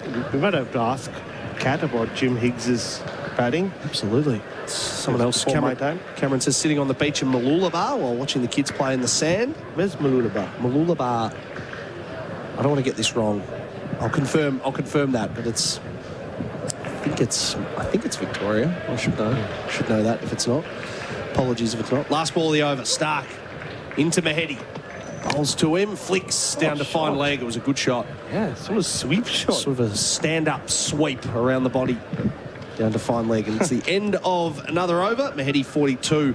Taskin yet to get off the mark. Keep your text coming. It's the end of the over. For Tyre Power, your trusted tyre experts, Bangladesh 8 for 379. Razorback 4x4 seat covers, the perfect protection, comfort and style for your four-wheel drive interior. They're perfectly tailored to fit like a glove, keeping your seats safe from spills, mud and everyday mess. They're easy to clean, super comfy to sit on, and they look the part too. With a range of materials and colours to choose from, free shipping across Australia and thousands of 5-star reviews, it's no wonder four-wheel drive owners everywhere are choosing Razorback. Protect your pride and joy. Check out razorback4x4.com.au today. SEN Test Cricket for Goodwee, game-changing batteries, and for Makita XGT, powerful, reliable, tough. Ian says Chandrasekhar. Oh, yeah, that's was the worst number 11. Great nomination, that. Ian, yep. I've seen clips of Chandra, as they used to call him, number 11. For all his greatness as a bowler. It was quite a sight. And those are the kind of number 11s we like. Courtney Walsh, where you need to look the part. Ashton Agar was too good to bat at number 11. How am I going? He said, where's Mooloolaba? And I said, Victoria. It's in the Sunshine Coast. Fair enough. Nathan Lyon into the attack from the airport end. Heady on strike. He pushes forward and defends down the wicket. No run. Loving the text line. It's lighting up. 0433 98 11 16. Tell us where you're listening from and how you're enjoying the coverage. John Donehue and Bharat Sundaresan with you. Tom Morris will be jumping on shortly as well. Lyon in over the wicket to the right-handed Mahedi, who pushes again through covers. No run. Yeah, Emo makes an interesting point. It's that time of the year, the footy is on, so he wants to listen to off the bench and crunch time and live cricket. Obviously, you turn into live cricket. Footy day and cricket day. See where the loyalties lie. Down sweeping this time, Mahedi. Don't take a single to backward square. Good game last night. Yeah, great game. Good. Great game. Freo locked up the minor premiership. Go Alex Pearce. He'll be tuning in. He will. Big cricket fan, Alex Pearce. My Saints are on in about an hour or so. Our poor Kez, Alex Carey, was a bit disappointed, wasn't he? When he was. That was the first thing he said to you. Yeah. Bharat, the Crows, man. Lyon over the wicket, Mahedi forward, defending again. Tuning in, Paul says, tuning in while my son is boundary umpiring a Premier Under-19 footy game in Blackburn, which is the suburb next to where I live in Victoria. So someone else, Tommy, someone else saying they're listening from Bangkok, Thailand, while preparing to teach on a Saturday morning. What are you teaching in Bangkok, Thailand? It's a good point. Let us know. Jeff and Karen from Perth listening from Cantilla Lounge, made better with the synced commentary. 0433 98 11 16. There's a little bit of a lull in play here. 2 balls to come in the over. Nathan Lyon bowling from the airport end. Figures of 1 for 92. Just a little movement of the field here, and they're ready to go once again. Mahedi on strike. He's 42, not out. He's back and turning this one behind square. He'll take the single and give the strike to Taskin Ahmed, who's only faced 3 balls. He's been out there for quite some time, and he's yet to get off the mark. 1 ball for the drinks break. Bangladesh have done it again. They've survived another hour with the bat, and not just survived, especially after they lost Hassan Mahmood to Josh Hazelwood. Tajul Islam and the Hassan have pushed the scoring along, and 18 short of taking the lead to 200, sitting nicely on top in this test match. So Lyon in now to the left-hander. Taskin waits, pushes forward to Travis Head, who's under the lid. At the end of another over, Tom Morris going to join in on the other side of this. Plenty of text still coming. We're going to have a drinks break as well here on SEN Test Cricket for Goodwee. Game-changing batteries, and for Makita XGT, powerful, reliable, tough. Bangladesh lead by 182, and they're 8 for 380. Want to maximise energy savings without the fuss? Talk to a certified SIG Energy installer, Australia's #1 home battery. And right now, you'll save $1,000 per 9 kilowatt hour battery. Stackable up to 54 kilowatt hours, which will save $6,000. Add a government rebate on top for serious savings without the fuss. SIG Energy, Australia's #1 home battery. Find your local accredited installer at sigenergy.com/au/offer. Limited time only. Terms and conditions apply. Right now, you can get 3K off select model year 26.5 Rangers. Plus, you'll also get the first 5 general services free at participating Ford dealers now. Visit ford.com.au for details. Thinking of heading off on a weekend road trip this month? Drive into Tyre Power for the free 5-minute tyre safety check. The Power Up sale is now on. Buy 3, get 1 free on Pirelli Cinturato tyres. See your trusted tyre experts. tyrepower.com.au. Ozito brushless home and garden power tools are built to work. Tough isn't something you just claim. It's something you prove. It's about handling the hard, repetitive stuff without giving up. Testing what you're made of and what you're working with. When it comes to doing tough jobs around the home, do it yourself. Ozito brushless power tools. Do you? Only at Bunnings Warehouse.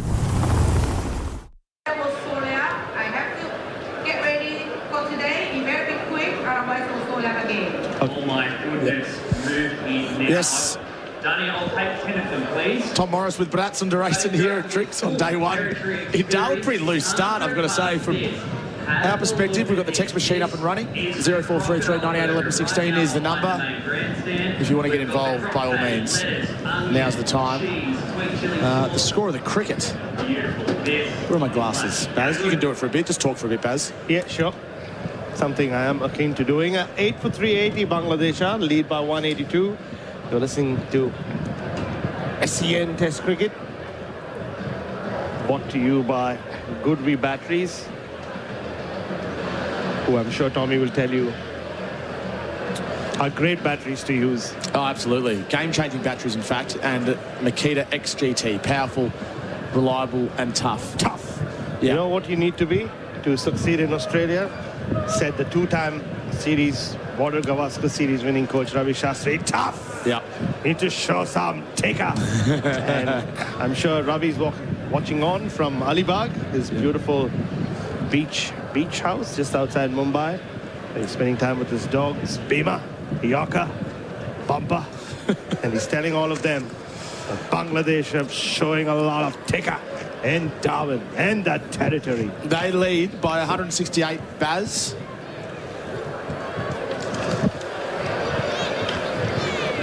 Morning, gentlemen, from Fog, currently out in Devon Meadows shooting local football. G'day, Fog. Okay, well, we're about ready to resume now. Mitchell Stark, 24 overs, 2 for 71, his figures. And he'll be bowling to Mahedi, who is 43 from 102. Tuscan yet to score at the non-strikers end. 8 wickets down, Bangladesh. Stark left arm over the wicket. Bowls to Mahedi. Pitched up. Driven slightly on the up. To extra cover for no run. It is, if there is such a thing for pace bowling, it's an in-out field. One slip, a gully, and then mid-on is halfway back to the fence. Extra cover is back on what would be the one-day international circle. Bo Webster, a deep forward square, and then a fine leg. And a deep backward square as well. So there are singles everywhere if they want to take them, although I presume, Baz, they don't. They don't, not yet.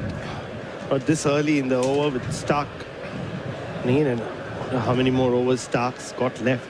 It would be quite an effort if they can get another spell into these fast bowlers. Stark bowls. Swing and a miss from Mahedi, who gave himself some room. Simon Katich. Good morning, Tom, Bharat, all our listeners. We've needed you in the box, Kara. We've gone rogue on this radio station this morning. What's happened? It's just been, look, I wasn't on air at the time. What I will say is if I was on air and you're on air, we would put an end to this sort of chat. Oh, so it's drifted off, has it? Drifted it, to put it politely, Kat, into areas that I don't want to be involved in. Have we gone to the abyss? Yeah. Straighten us up, please. Oh, well, Saturday morning. Yeah. Everybody is in a loose mood. That's fine. I said, Johnny, give me the headset. Stark bowls to Mahedi. Short one. Ducks underneath it. I said, give me the headset. I'm the captain of this team. We don't need this sort of chat anymore. Meanwhile, Bharat's rolling around the floor laughing at the back. Anyway, it's good to have you back, Kat. The text line's really heating up, Kat. That's always when, it gets interesting. People are listening to us from everywhere. Bangkok. Someone's teaching in Bangkok. I want to know what they're teaching in Bangkok on a Saturday morning. I think I've read the wrong text there because it all sounds like it's about footy last night. Yeah, the Crows going down. Up, yeah. Yeah, it was a good game, wasn't it, Kat? There was. Yeah. 3 dots in this over. Stark to Mahedi. Straight. Defends into the offside for no run. We are actually broadcasting at the moment at the same time as AFL Crunch Time is on at the same time. So it's a show that I normally am on Saturday mornings. So fair to say I'm happy to be here. We're happy to have you here as well. James is 40,000 feet up in the air, heading to Darwin, listening to the call. Can't wait to land, he says, and get out to the ground. And you know what? You're going to see some really good test cricket, James. Bangladesh have continued to do what they've done, kept the Australians on the field, Kat, and it's getting more and more impressive. What an innings this has been from Mahedi. Yep. Nathan Lyon having a rest off the field at the moment. Stark bowls to Mahedi down the leg side, no glove, although there was a question from Stark and Stephen Smith, as there often is. In fact, there might be a bit more of a question. Look for Pat Cummins' hands. If they're up in the air over his waist, he will go for it. If not, he won't. They're going to go upstairs. Yeah, told you. His hand was up in the air. So Cummins was asking Alex Carey. It was nothing more than a polite question, but clearly they feel as if they may as well try. This is their last review too. So just 2 wickets left, but still, just looking at the body language of the Australians, it looks like it's more in hope. They've just trusted Alex Carey with whatever he said. You can tell it's hot because they're not getting together as a team. They are staying in the field.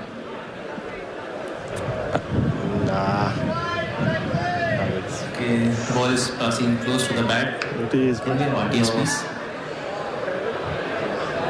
Looks like it didn't deviate in any way. Must be a very fine nick, if any. It's nothing. No. Clear gap. There's a clear gap between bat and ball. Thank you. I'll go back to Kumar on field. Kumar, you can stay with your decision. You're on speed now. You can signal not out.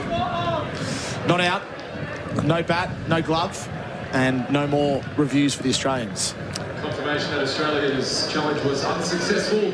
As you can see, Australia have a 0 challenge remaining. Bangladesh have 2. It was hopeful at best. The field comes in for the last ball of the over. Still a slipping gully in place. Stark bowls to Mahedi. Steps inside of it, looking to hoik it over the leg side. Through to Carey. A maiden. 8 for 380. SEN Test Cricket for Goodwee, game-changing batteries, and for Makita XGT, powerful, reliable and tough. Look, I'm not a Sparky, so I don't want to hear all about kilowatt hours. I want to maximise my savings. No fuss. SIG Energy is Australia's #1 residential battery brand. Their batteries are the industry's safest, most intelligent and designed to help you save more. They're backed by local support and a 10-year warranty. Discover why more Aussie homes run on SIG Energy. Find your local accredited installer at sigenergy.com/au/offer. We're here for Henley Homes, hard to beat. Tom Morris, Bharat, Sundaresan and Simon Katich. Bangladesh 8 for 380, a lead of 182. 14 hours of Test cricket we've had, Kat, and I can think of 2 hours that Australia have won, if you just break it down. In that fashion, Smith and Alex Carey, they batted the first hour after lunch on day 1, and maybe yesterday, that second new ball. Every other hour, Bangladesh have won. Correct.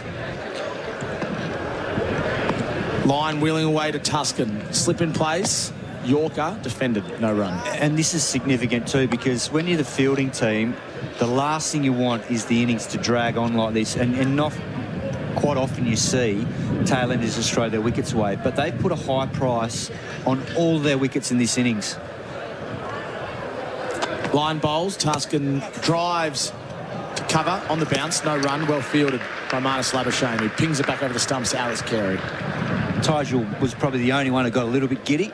He played a beautiful shot over deep backward square, Calypso-like. Yeah. But in terms of the way they've all applied themselves, they've made Australia earn every wicket. Line bowls to Tuscan, defends, no run. And that's why they're in this situation where they're trying to get to that 200-run lead. Just 182, just 18 runs away now. And that's significant too, because it means that Australia, to get back in this test match and have any chance of potentially winning it, probably have to get at least 400. Line bowls, slower through the air. Again, on the front foot, Tuscan deals with it appropriately. And what we have seen this morning and a little bit yesterday with that second new ball where Australia took 3 for 11, there has been a little bit of extra bounce with that new ball, and this morning a little bit of movement as well off the seam. Line bowls at Tuscan. Again, it's full, and again he just punches it back to the bowler. So whilst it's a very good surface, Bangladesh will be buoyed by the fact that, hang on, if we get the new ball in the right areas enough, particularly to 2 aggressive left-hand openers, and you open up both ends, this whole test match complexion changes because Australia are under huge scoreboard pressure because of the way they've applied themselves with the bat. Just a slight change to the field now. There's men under the helmet on the offside and on the leg side, plus a first slip. False start for Nathan Lyon. Tuscan's faced 9 deliveries without a run, playing the role that Simon Katich articulated just a few moments ago. Taking it deep, line bowls, and Tuscan defends. A maiden, second one in a row. 8 for 380 from first home buyers to investors. Move-in ready homes to new builds and knock-down rebuilds. Henley's hard to beat. Ozito brushless power tools. Tested by Grit and built to work. When it comes to doing tough jobs, do it yourself. Ozito. Home and garden brushless power tools. Do you. Only at Bunnings Warehouse. G'day, Alex Carey here, proud ambassador for Goodwee. Goodwee provide market-leading batteries for homes and businesses right across Australia. So visit goodwee.com.au to find your nearest installer today. You're in safe hands with Goodwee. We're here for Henley Homes, hard to beat. Bangladesh 8 for 380. They're leading by 182 runs with Pat Cummins replacing Mitchell Starc from the Macmillan Roan end. Someone just yelled out bowler's name in the crowd below us. How deeply offensive is that? It is Saturday morning. Someone else is. Cummins bowls to Mahedi. Tries to guide it through the slipcord and plain a miss through to Carey. That's being yelled out in at least 300 grounds all around Australia right now. Our question, batting mindset question for you, Kat. Like when we've spoken a lot about the 2 or 3 batters in this batting lineup, under a lot of pressure for Australia, Marnus, Jake Weatherall and Cam Green. When you see what the Bangladesh tail are doing, I mean, do you look at it and go, that means the pitch is, especially Taijul Islam batting like Jayasuriya earlier, are you going, oh, if he can do it, I should be able to do it? Or Cummins bowls to Mahedi. On the up, drives to cover. There would have been a single if he wanted it, but he's happy to hold on to the strike. Or are you going, I can't fail on this now? Well, yes and no, because part of it, yes, it's a good surface, but then there's been the odd ball, and we saw it earlier. Pat Cummins got one to really climb to Mahmood early. And just having seen a graphic on TV of the movement this morning, and the ball was probably 37 overs old, given that the new ball was taken around tee last night. And what are we at now? 120 overs gone. So there's still just enough there if you get it in the right area. Cummins bowls, inside edge, cut shot down to third man, Mahedi. He's got it well enough to pick up 2. Nathan Lyon fields, flicks it back to Travis Head. Bit of teamwork on the boundary. They come back for a couple, and it's also a no ball. 3 for 2, 8 for 383. So I think you've got to be respectful of that, and they bowled well first day. And yes, the conditions have probably changed somewhat. There's not as much cloud cover today. It's hotter. Wickets dried out probably a lot more. But I think they've got to be respectful of that, but also know that this is an opportunity if you're prepared to bat and bat big, there's plenty of runs to get out there, but you've got to apply yourself and you've got to be sharp, which is hard after being in the field for a day and a half. Wide of the crease, Cummins to Mahedi, sways underneath the ball. And that's the difference, isn't it? Yeah, and that's going to be the challenge because it's their first test. You know, they haven't got a body of work behind them, so how are they feeling physically? And generally, these sorts of conditions, that beautiful outfield, but it is, you know, we've seen a few divots taken, so it will be a little bit soft underfoot. So do they have heavy calves and quads from being out in the field now for, 120 odd overs? So that's the challenge, is the physical challenge then can affect the mental challenge if you're just not quite sharp enough, particularly for the openers that are going to go straight out there whenever the changeover happens. Cummins bowls to Mahedi, slow ball, cut, rolls his hands on the ball, and it finds Cam Green a gully on the bounce. And because Head and Weatherald are both aggressive players, if Bangladesh nip those two out, it just changes the whole dimension of the test match, because then it puts the middle order under pressure. They'll be fresh, and that's the beauty about batting big in your first innings. You give your bowlers plenty of time off. They've been well rested now with a couple of good nights sleep and recovery, and the longer this innings goes, the more chance the wicket might turn later tomorrow. So it brings their two spinners in the game to take overs off the quicks. Field comes in. Cummins bowls to Mahedi. Looks to swat it away through to Carey. Short delivery. He's going hard at these last two balls of every over. I thought I heard something. I thought it was a glove. But it must be so important to not get into that second part of the question to ask, that negative mindset of what will happen if I don't fail on a pitch where the tail enders are batting well. If you go down that path with your mindset, you're in trouble. But it can easily drift there, because you're in a situation where you know the ramifications are. Everyone's talking about it. If I don't make the most of this opportunity, I'm gone.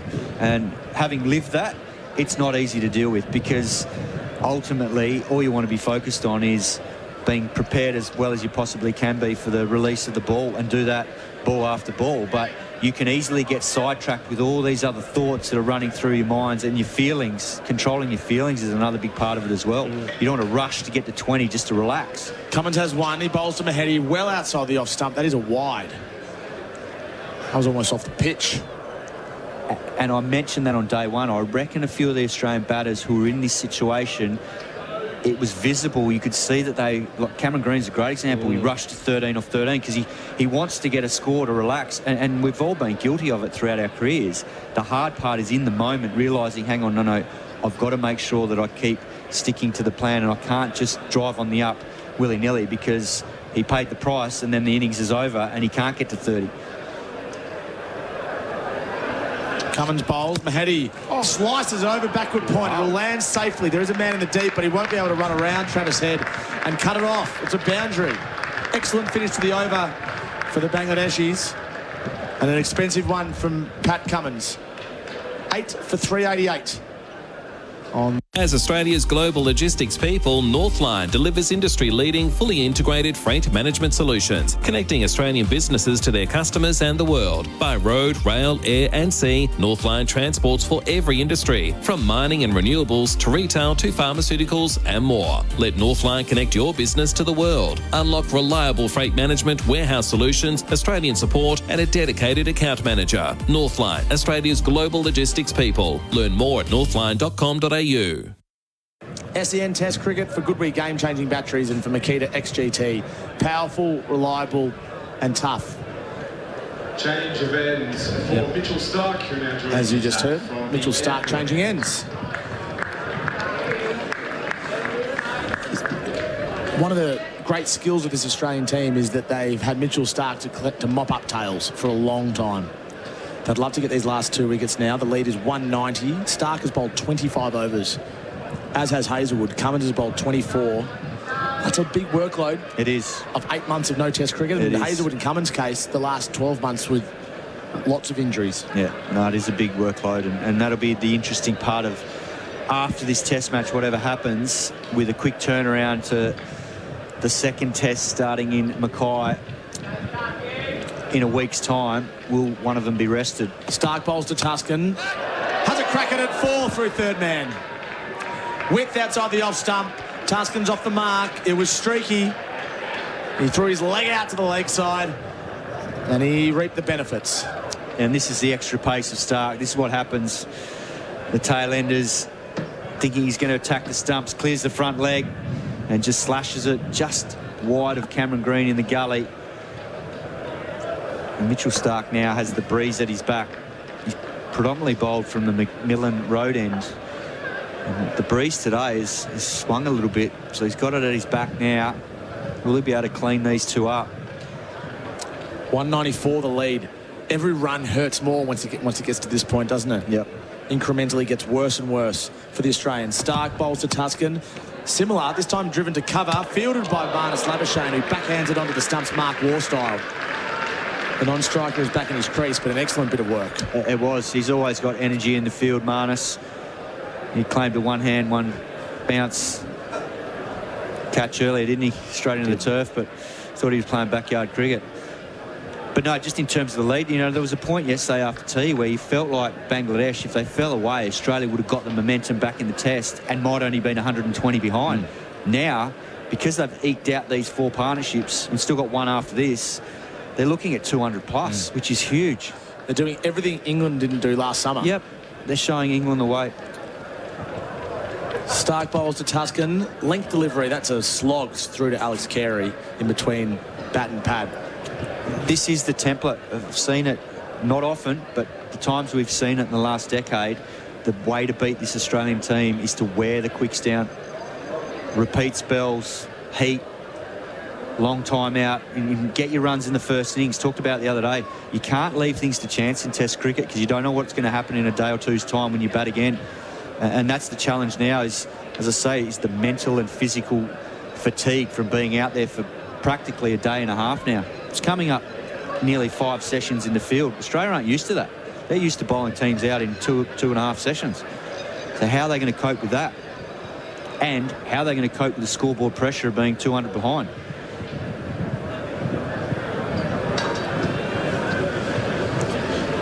Second slip's gone back to third man. It's actually more of a fly slip. It's probably a catching position where Bo Webster's standing. Stark bowls, low full toss. Towed it to Tuscan, through cover point for a single. Gets himself off strike with 2 balls remaining in the over. And it's one thing to sit back, and Bharat asked a good question around, you know, batting again, and you've got to be positive and think, yes, there's plenty of runs out there, but you've still got to go out there and do it. It's one thing looking at how Bangladesh have gone about it, but then you've got to be able to go and apply yourself like they have. And that's not easy when you've been out there for so long in the field in this sort of heat. Steve Smith now back at fly slip. There's just 3 fielders in the proverbial ring. Cam Green at gully, Travis Head at the mid-wicket, although he's walking back as well, and Pat Cummins at extra cover. So the field is spread. Interesting with 2 balls remaining in the over. How does Mitchell Stark handle this? He's going to go around the wicket, who's bowling to Mahedi, who's on 49. It's a field that's set for a short delivery.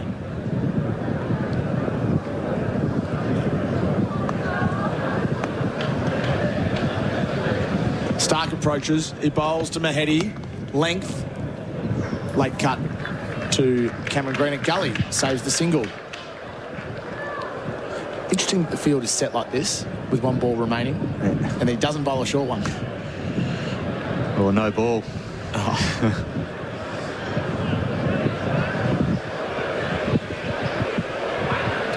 The other benefit of Bangladesh batting like this is that their bowlers get a greater rest. Correct, and that's a big part of Test cricket, making sure your opponent is out in the field for much longer than you. So they got the advantage of knocking Australia over on day 1. And now they've made the most of it because of their application with the bat, discipline, making Australia work for every single wicket. Stark bowls. I'll find a single to mid-on, at least 1 in fact, probably 2. Well played with a full delivery. Travis Head chases it down, and that is a half century for Mahedi Hassan Miraz. He's batted beautifully, 117 balls. It's his 10th in his Test career, 59 matches, an average of 24. And a critical knock for his team to thwart the aggression of the Australians. Yeah, very valuable knock.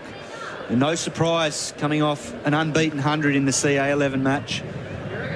I know they probably wanted to forget that match, but he certainly wouldn't have. And he's applied himself beautifully here, rallying the tail and trying to get to that 200-run lead. They're just 2 away now. 1 ball to go. Game of cat and mouse. How he can get down the other end safely without giving his wicket away. Over the wicket, Stark. Bowls to Mahedi now, gives himself room and lets it through to Carey. End of the over, 8 for 396. We're here for Henley Holmes, hard to beat. To the doers, why do what you do? The doer who shows up when worn down, who stretches out when stretched thin, who breathes deep and does it all over again. Whatever your do is, and why ever you do it, by protecting what matters most, at AIA, we'll help you do it for life. AIA, health insurance, life insurance, financial advice. To learn more, search AIA Australia. Bangladesh leads by 198. SEN Test Cricket for Goodwee, game-changing batteries, and for Makita XGT, powerful, reliable and tough. Just looking up the greatest first inning deficits to win a test match in Australia. The deficit right now for Australia is 198. And according to this, you played in this test 206 Pakistan at the SCG in 2009-10. Did you play in that match? Oh, I missed that one. I was injured. Stark bowls.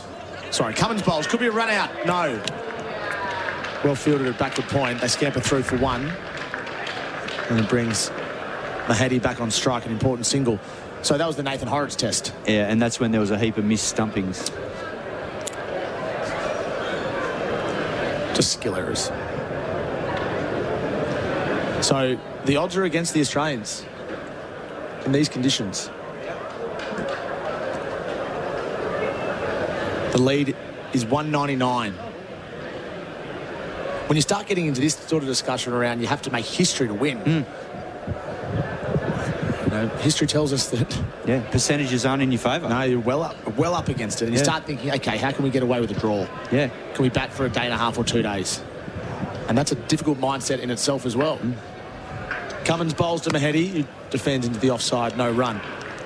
I reckon it's a mindset that Steve Smith's already got himself in, having seen him at the hotel this morning leaving. What did he say? Well, you don't get many opportunities in Test cricket to be able to have a open net for 2 days, knowing that the game requires you, or your team requires you, to be able to bat that long to get you back into the Test match and ahead of Bangladesh. So Australia, the batting lineup, they've just got to bat now well deep into day 4, if not in day 5, given they're so far behind. Otherwise, if they get bowled out for 300, it's game over. Cummins bowls to Mahedi, slower ball, cut away in the air to deep backward point. They won't take the single. His partnerships move to 25. Because unless this wicket deteriorates really quickly, Australia would need at least, I think, 200 runs to be able to bowl Bangladesh out in the second innings. As in 200 ahead? Yeah. So when you're 200 down, you're going to have to get at least 400 to be half a chance maybe to get back in the test. Whereas if they get rolled for 300, I don't think Bangladesh are getting rolled for under 100. Not the way they've applied themselves in this first innings. Cummins bowls to Mahedi, another shorter one outside the off stump. He has a look at it and it goes through to Carey. It's a big mindset change for the Australians to go from turning up expecting to win, day 1, day 2, early day 3, we can still win, to, geez, if we get away with the draw, that feels like a win against Bangladesh at home. Yep. They've been completely outplayed. And Bangladesh have done it with good old-fashioned basics of Test cricket, with the ball first, then with the bat. Repeat partnerships, and the way they bat. I couldn't be more impressed with the way they batted against what is a very good attack. Cummins bowls to Mahedi. Over the top of third man, there's a fly slip in place, but it doesn't carry to Mitchell Stark. Come through for 1, and the lead is 200. And what they're doing here with the tail is as ruthless as I've seen from any touring team for a long time. It is ruthless. They're not giving Australia an inch here, which Australia used to just cleaning the tail up for fun. And when we're nearly at lunchtime, and Australia is still bowling. You know, there was a period late last night where Australia probably thought, yeah, we're going to clean this up, be batting for an hour tonight. And we're now 3 hours away from that, almost, 2.5, since that period of time. And Bangladesh is still going, and they're still only 8 down. Yeah. And they've got to their mark at 200, magical mark. What happens if they get to 250 now? With one batter who averages 23 in Test cricket, and the other averages 11. Cummins bowls to Tuscan, gives himself room, up in the air, a short leg, no, just carries over the top of Travis Head's helmet. He was tracking back, and he couldn't make the ground quick enough. Bangladesh have everything in their favour. 8 for 398. SEN Test cricket for good week, game-changing batteries, and for Makita XGT, powerful, reliable and tough. The next voice you'll hear will be Johnny Donehue's. Ozito brushless power tools, tested by Grit and built to work. When it comes to doing tough jobs, do it yourself. Ozito, home and garden brushless power tools. Do you. Only at Bunnings Warehouse. Here's another powerful reason to choose Tyre Power. At Tyre Power, you get the power of plain speaking and friendly advice from tyre experts. It's advice you'll understand and trust. Visit tyrepower.com.au or call 13 21 91 for your local independent owner. SEN Test cricket for good week, game-changing batteries, and for Makita XGT, powerful, reliable and tough. John Donehue with you. Simon Katich is still here. Kat, I was enjoying that conversation. Good morning to you. Good morning, John. You're right, though. Every single run just makes it much harder for the Australians when they bat. Nathan Lyon from the airport end. He's bowling to Mahedi, who's forward and defending. It's just more time out in the field. Yeah, more time in the field and more time you've got to bat better and bat longer. It's an excellent point you make about making 400, because you're probably not going to win with 170. I don't think, unless the wicket really disintegrates quickly, which I don't think it will. Mahedi on strike, forward and defending once again. I could see it starting to play a few tricks maybe late day 4, and maybe a little bit more spin then, but at the moment, if you can get through the new ball. But I still think there's a little bit there with the new ball, but now, as we see, spins are quite comfortable. Lyon to Mahedi. He's down sweeping powerfully through mid-wicket. Won't take the single. He's up to farm the strike here. He's got all the shots, Mahedi. Yeah, he's a good cricketer.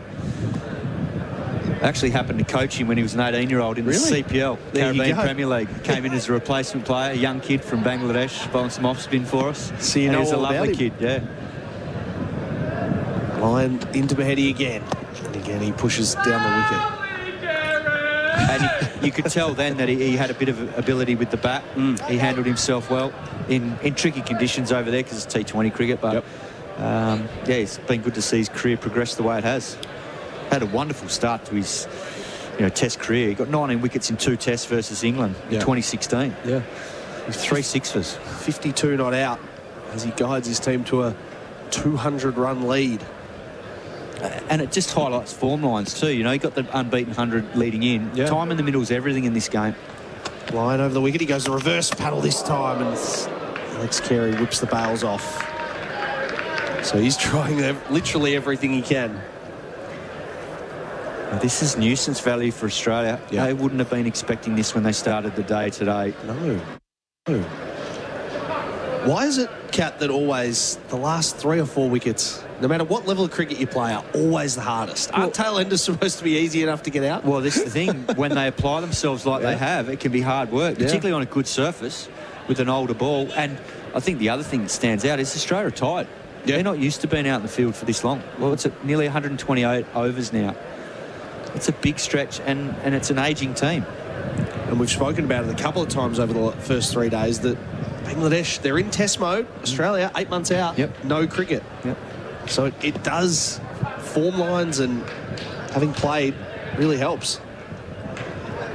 One ball to come in, Nathan Lyon's over. Bowling to Mahedi on 52. Will he take a single off the last ball? He gets down and sweeps hard, but can't beat Jake Weatherald behind square. So it'll leave Tuscan on strike for the next over. Bangladesh lead by 200, 8 for 398. For Tyre Power, your trusted tyre experts. Still wondering what to get Dad this Father's Day? Good news. It's never too early to find the perfect gift. Right now, Chemist Warehouse has premium fragrances he'll love, including Nautica Voyage Intense 100ml EDT, just $29.99. Jimmy Choo Man 50ml EDT, $49.99. Dolce & Gabbana The One 100ml EDT, $79.99. Or YSL Y Iced Cologne 100ml EDT for $149.99. Shop in store or order online. Chemist Warehouse. Great savings every day.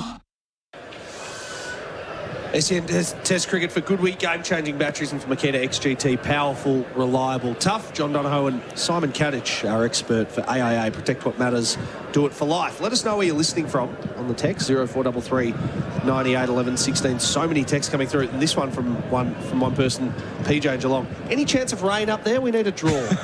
Not a single chance of that, PJ. No, unless the wet season comes early, it looks bone dry for the next few days. Yeah, it is. There's one cloud in the sky, and that's it. Tuscan on strike. Cummins goes short, and he takes on the pull shot, hits it hard, and one bounce for 4 out behind square. Everything is going Bangladesh's way here. Yep. There's a big gap between fine leg and deep forward square leg, who has to be in front of the umpire because Australia have got the leg gully in. And as a result, Steve Smith's moving out. It was a pretty good bouncer from Pat Cummins, but Tuscan Ahmed just managed to free his hands and get it into the gap out at quite a square fine leg, which is where Steve Smith's going right now. Bangladesh have passed 400 in Australia for the first time ever. Yep. Quite remarkable. Cummins bowling now to Tuscan. Again, his leg side of the ball. He hits it high. Steve Smith's underneath it. Straight to him. He's dropped it. No! My goodness, what have we just seen? Australia's most reliable cricketer has just dropped his second catch of the Test match. Wow. You don't see that very often. Straight to Steve Smith. And straight down into the turf. Once again, they moved him there for that exact ball. Yep. And of all people, Kat, you would think he would catch it. Oh, my goodness. That is quite remarkable what we've just witnessed. And this is the thing I talk about. These are the little things that happen when you've got that physical and mental fatigue of being out there for that long in the field in hot conditions. When you haven't had the conditioning of game time and miles in the legs. Yes, they did some match sim, but it would have been for probably a couple of hours. That's not 8 hours in the field. They wouldn't have replicated that up in Brisbane. So, just little signs here. Australia aren't quite sharp enough. Cummins around the wicket now to the right-handed Mahedi, who lets this go by through to the keeper. It's just so, and that hence the reaction. It's so strange when you see all the catches that Steve Smith's taken in his career. What is it, 219 of them, and he drops a sitter at backward square. Yeah, you don't see it often at all.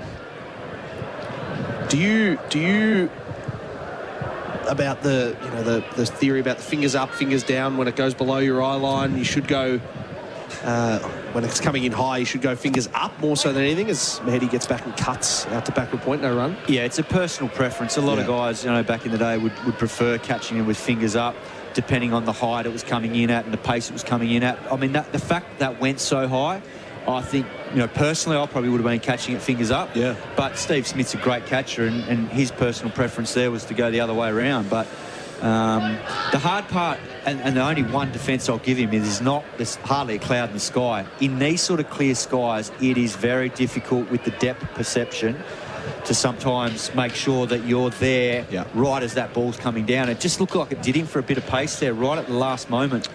2 balls to come in the over. Round the wicket to the right-hander. Cummins again. It's pulled. It's high. Into the leg side. An opportunity and a drop. Travis Head running back with the flight. Significantly harder. Had to throw one hand out at it. It hit his hand and burst through. And I guess it has to be put down as another drop catch for Australia. 8 for 404. They took a couple of runs there. Bharat Sundaresan's rejoined us, as well as Simon Katich. Carnage. Yeah, well, 1.4 billion Indian people just went, why couldn't he have dropped Rohit Sharma that day in Ahmedabad? It's very similar to this. That's a tough catch. That is. It is, particularly when you've got the pads on for doing short leg. That slows you down. It looked like Travis Head was running in quicksand for a bit there. And it's not easy when the pads are on. It slows you down. Had he not had them on and covered a little bit more ground, he probably gets to it and takes it a little bit more comfortably. So one ball to come in the over, and we've had 2 drop catches. Pat Cummins, 1 for 73. Bangladesh 8 for 404. Last ball of the over. Cummins in and bowls to Taskin, who gets underneath this. Through to the keeper. So another over done. Bangladesh's lead is 206, and they're 8 for 404.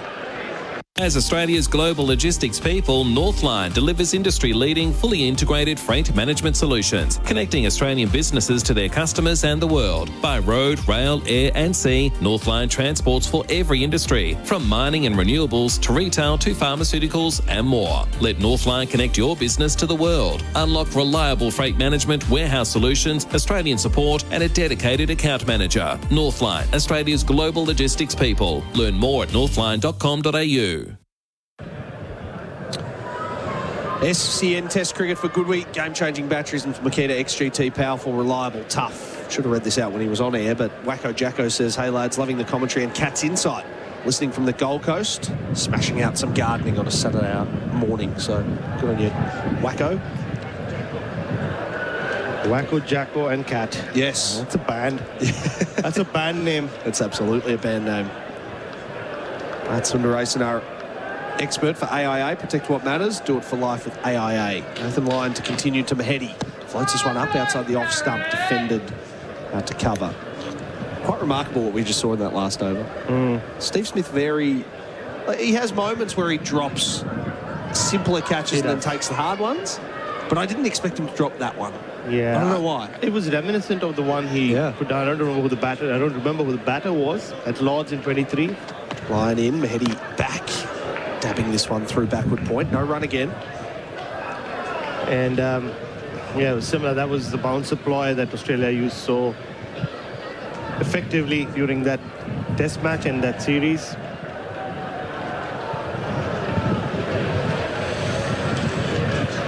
Line over the wicket to Mahedi. Outside the off stump, he's back cutting and again doesn't take the single, so he's just going to farm the strike. Yeah, it's interesting that he's farming the strike against Nathan Lyon, where it just feels like with Nathan Lyon's just the wiliness that Tuskin might fall into his trap. Lyon over the wicket. Tuskin defends the leg side. No run. Because he seems to have no issues letting him charge at Pat Cummins or just swing his bat at him. Just against spin. So again, just these little tactical moves that happen in the course of a day of Test cricket.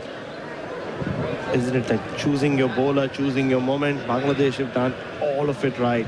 Australia, not so much.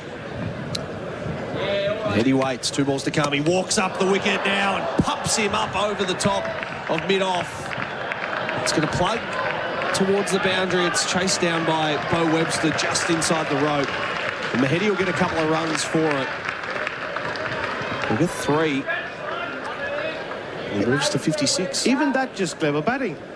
Just held his ground when the field was out. The moment the field came in, Mahedi goes, all right. It's not even a risk then. Like everybody was trying to stop the single, so he just chips it over the top, gets 3 runs. So it's worked out perfectly again for Bangladesh. Tuskin just has to survive 1 ball. Line around the wicket to Tuskin, who punches, and he's getting some confidence as well, to Marnus Labuschagne at cover. 209 is the lead for Bangladesh, 8 for 407 for tyre power, your trusted tyre experts. G'day, Alex Carey here. At home, we use the Goodwee ESA home battery system. It's a game changer. Don't wait for the drop in the federal rebate. Find your nearest installer now at goodwee.com.au. You're in safe hands with Goodwee. Test cricketers don't leave performance to chance. Neither do mining or maintenance crews. That's why professionals choose Makita. Powerful, reliable, tough. Book a demo today. Crowd in full voice, SEN Test cricket for Goodwee. Game-changing battery for Makita XGT. Powerful, reliable, tough. You can join us on the text line throughout the afternoon, 0433 98 11 16. Cam Green into the attack now from the McMillan Road end. And Bharat Sundaresan's our expert for AIA. Protect what matters, do it for life with AIA. Baz, crowd's in full voice, which is good. But I want to ask you, so they're 209 ahead in this game, Bangladesh. Kat put it well before that they need about 450, 400 to really put the pressure back on Bangladesh. What would this mean to Bangladesh cricket to come to Australia and win this test match? Oh, I think what it will mean to world cricket, it'll go down as one of the greatest upsets of all time. Green in, bowling to Mahedi. This one down the leg side. There's further context to it because of this being Australia versus Bangladesh. Just how, well, we've spoken enough about the fact that they made them wait 23 years before inviting them again for a test series. That's point one. But even when it comes to going to Bangladesh, there have been so many tours that have been cancelled. I mean, this series was also, floated. The idea was floated back in 2018 when then it was rejected. So they've not really treated Bangladesh with a lot of respect. Bangladesh, the test team anyway. Yeah. So you add that into the context as well. Green over the wicket, bowls to Mahedi outside the off stump, leaves it alone. And we're talking about 25 years of Australian cricket. So it's not one particular regime who ran Australia or Australian cricket or Cricket Australia. Been going on for a while. They've just been the ones that, an afterthought of sorts. Would it be a bigger win than the West Indies beating Australia at the Gabba? Oh, absolutely. Because West Indies, they are a bigger test team. I know they've gone through their issues and all of that. And, even that West Indies team, that was their second test tour in 3 years. Green, Mahedi's back in defending, no run. In fact, back-to-back years, not just two. And they'd come here in 22-23 and then came back in 23-24. So, this will go down as, not just in cricket, I think it'll go down as one of the biggest upsets in world sport. And not just, and I think the big difference there also is, I mentioned it yesterday, there was a miracle feeling to what Shamar Joseph did that day. The injury to him, he wasn't supposed to bowl, and it felt like a sporting movie. This is just utter domination of Australia. They've outplayed them hour after hour after hour after hour. We're nearly at lunchtime on day 3. Green to Mahedi again, drives, beautiful cricket shot through cover, all the way along the carpet, out to deep cover where the fielder picks it up and they come back for 2. He's up to 60 now, Mahedi. And you had 58, sorry. So someone like Tanzit's innings was great, and we celebrated it yesterday. And the experienced guys, Mominul Haq and the captain Najmul Shanto, did their job. So did Mushfiqur Rahim for a while. But what the tail have been able to do, and the fact that Mehdi Hassan and Hassan Mahmood batted for nearly 200 balls, that partnership. This partnership is already, they've faced 77 balls between them. This is not just it's not one guy having a day out or one of those performances we see in world sport where they just had a day or a few hours, but the star was shining on them. Cam Green around the wicket to Mahedi, short ball, sails over his head. This is at this point, they've strategically, tactically, in terms of grit, gumption, all of it, they've outplayed Australia, which just doesn't happen very often to this Australian team over here. When England won a test match last year on a lottery pitch at the MCG, that was it. Yeah. So it's a question without notice, and it's a hard one, I guess, to quantify for you, but I'll ask it anyway. I mean, in terms of overall upsets in world cricket all time, would this sit in the top? I think it'll be in the top 5, if not top 3 for a lot of people, because of all that context that I just put in place. Green in, Mahedi waits again, short ball, ducks underneath it, through to Carey. And the end of another over. It's a fascinating discussion. We'll talk more about it throughout the day. 8 for 409 for Tyre Power, your trusted tyre experts. To the doers, why do what you do? The doer who shows up when worn down, who stretches out when stretched thin, who breathes deep and does it all over again. Whatever your do is, and why ever you do it, by protecting what matters most, at AIA, we'll help you do it for life. AIA, Health insurance, life insurance, financial advice. To learn more, search AIA Australia. Australia is the captain, number 30, Pat SEN Cummins. Test cricket for Goodwee, game-changing batteries, and for Makita XGT, powerful, reliable and tough. We're here at Marara Oval. Pat Cummins is going to take up the attack from the airport end, and Bharat Sundaresan's alongside me. Talking about if Bangladesh win this Test match, where it sits in the context of victories all time. Be right up there for mine. Cummins bowling now from the airport end. Back defending was Taskin. Pushes it out to cover and scampers through for one. It'll probably be up there. I was just thinking, I'm more thinking from a World Cup perspective, because they're the ones that have come to mind straight away. Bangladesh beating England in the World Cup all those years ago. Can't remember the exact year. And then 2015, yeah. Ireland beating England when Kevin O'Brien went ballistic and made a big century. They, for me, were big upsets. But that's, I mean, it's different in one-day cricket compared to Test cricket. But they, just off the top of my head, are the two I could think of from a one-day perspective. Yeah, and, you know, in one-day cricket, I mean, there's nothing, not taking anything away from those wins. Yeah. But it's one off day, right? This, like we said earlier, 14 now we're nearly at the end of the 15th hour of this Test match. And the fact that Bangladesh have won 13 of those hours, nearly about to win the 13th one as well.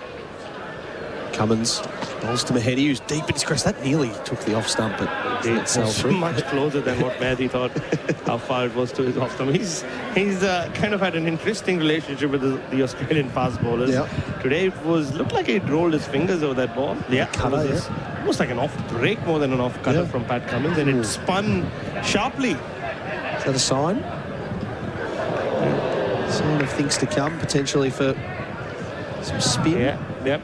So again, that's why if you do it in Test cricket, it's so much more difficult, because you have to keep showing up the next day and continuing to be on top of your game like Bangladesh have been. Cummins bowls. Mahedi is beaten outside the off stump. Another slower ball. Yep.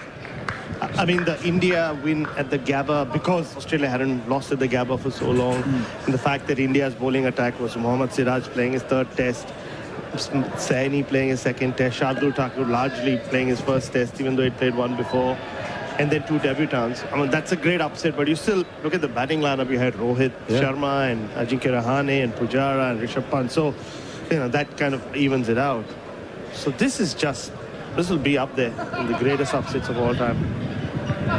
Cummins over the wicket, bowling to Mahedi again. He's leg side of the ball and just guiding it to Green at gully.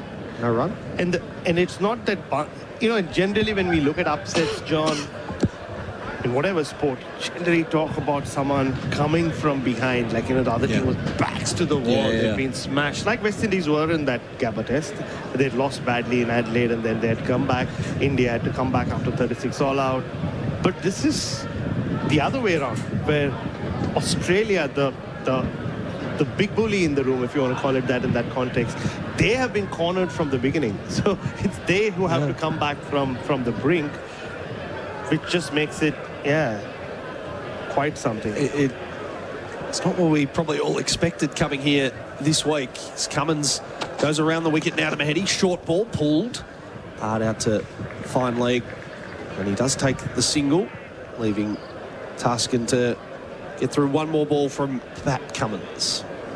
A couple of texts coming through, 0433 98 11 16. John O, Irish man living in Newey, up in Darwin for work, 2 weeks, so lined up nicely to attend my first ever cricket match. Loving the commentary. Well, there you go. Good on you, John. Great to have you with us. Keep the text coming. Let us know your thoughts on great upsets in cricket that this could be compared to, potentially. 0433 98 11 16. You missed PJ's text before. He said, any chance of rain? We need a draw. Any chance of rain? Well, there was some sort of rain forecast for Sunday. Oh, really? I saw it. I mean, this is when I checked it earlier this week. So you're saying there's a chance? Well, last ball of the over. Cummins into Taskin, short and it's wide down the leg side. And it will sail through to Alex Carey. I mean, according to just my Apple weather app, which is not always the most reliable. 8 for 411. We'll come back to that. Still wondering what to get Dad this Father's Day? Good news. It's never too early to find the perfect gift. Right now, Chemist Warehouse has premium fragrances he'll love, including Nautica Voyage Intense 100ml EDT, just $29.99. Jimmy Choo Man 50ml EDT, $49.99. Dolce & Gabbana The One 100ml EDT, $79.99. Or YSL Y Iced Cologne 100ml EDT for $149.99. Shop in store or order online. Chemist Warehouse. Great savings every day. SEN Test Cricket for Goodwee. Game-changing batteries and for Makita XGT. Powerful, reliable, tough. Probably one more over, Bharat. It'll be Cam Green. He bowls a Yorker to Mahedi as he jams down on it. One more over before the lunch break, you'd imagine. Yeah, so back to my weather app, who do not sponsor us here on SEN Test Cricket. Not yet anyway. They're more than welcome to. They are. So it says there's 10% chance at 3 a.m. later tonight. 5% chance of rain at 4 a.m. Okay. And after that, it's just sunny, so...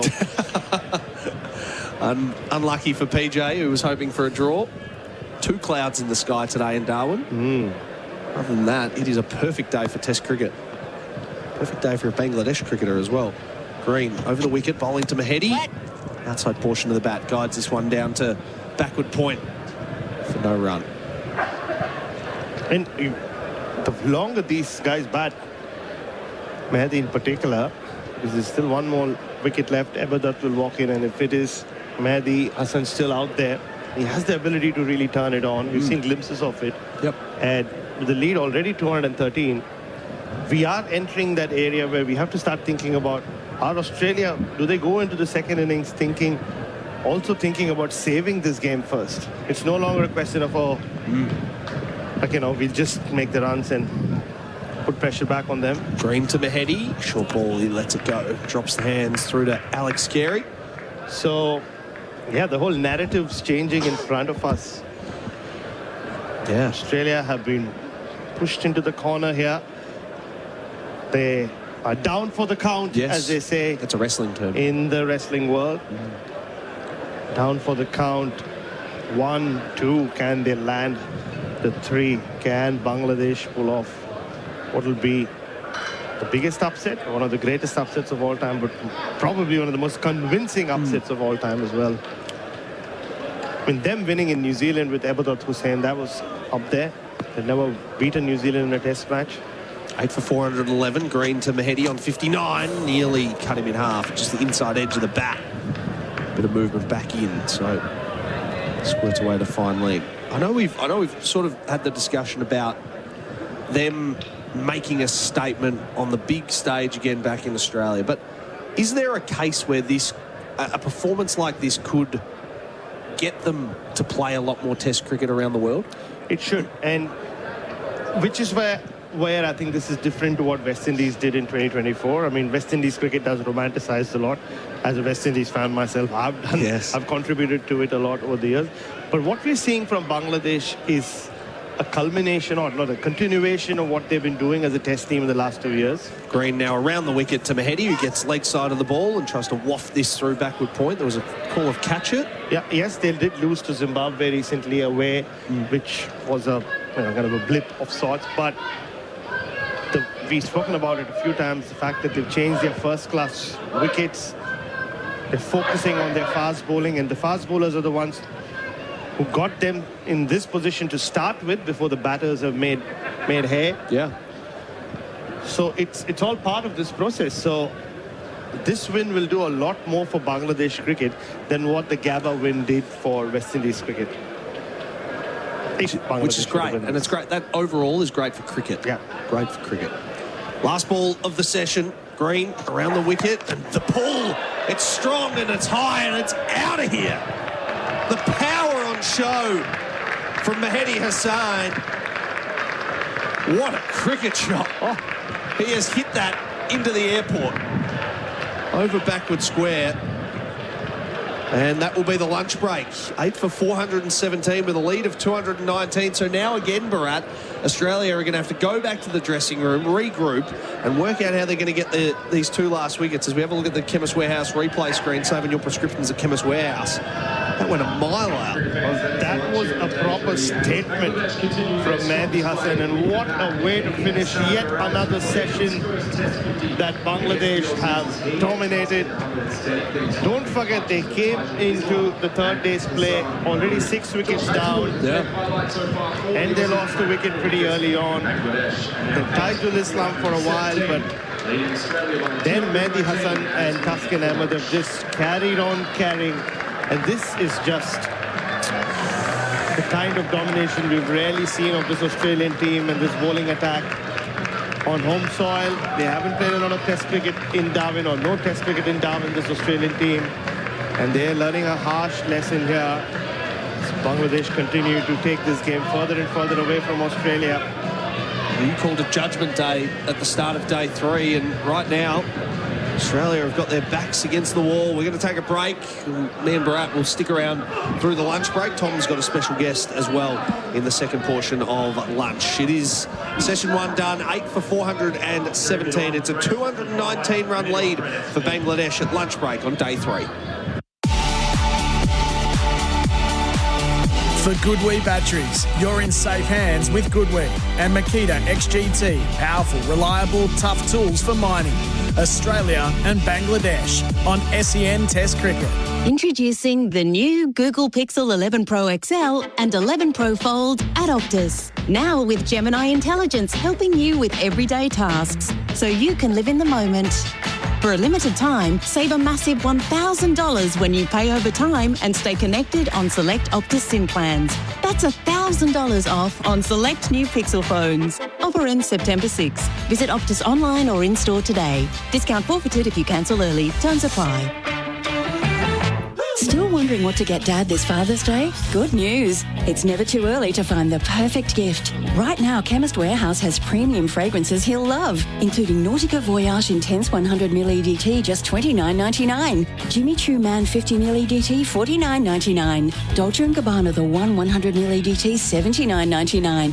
Or YSL Iced Cologne 100ml EDT for $149.99. Shop in-store or order online. Chemist Warehouse. Great savings every day. As Australia's global logistics people, Northline delivers industry-leading, fully integrated freight management solutions, connecting Australian businesses to their customers and the world. By road, rail, air and sea, Northline transports for every industry, from mining and renewables to retail to pharmaceuticals and more. Let Northline connect your business to the world. Unlock reliable freight management, warehouse solutions, Australian support and a dedicated account manager. Northline, Australia's global logistics people. Learn more at northline.com.au.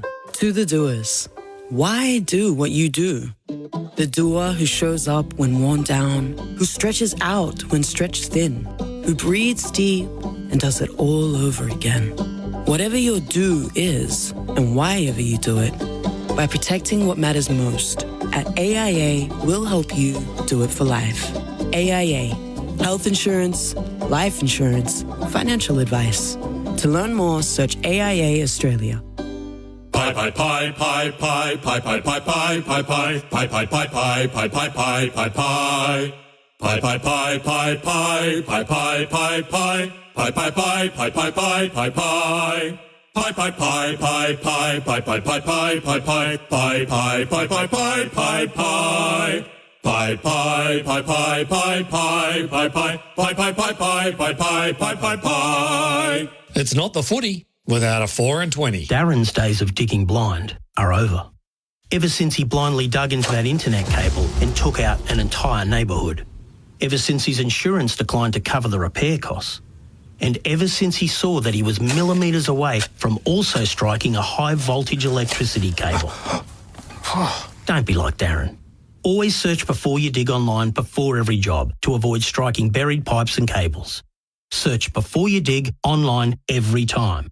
and never dig blind. Ausfuel is your trusted Caltex lubricants distributor here in the NT and Northern WA. See the Ausfuel team for the full range of outstanding Caltex lubricants and expert service. Caltex lubricants give you the performance and reliability you can depend on. See the Ausfuel team at the Caltex trade counter in Wishart, corner Wishart and Berrima Roads. Ausfuel is your trusted Caltex lubricants distributor in Broome, Kununurra and the Kimberley. Call our friendly team on 89840822. That's 89840822.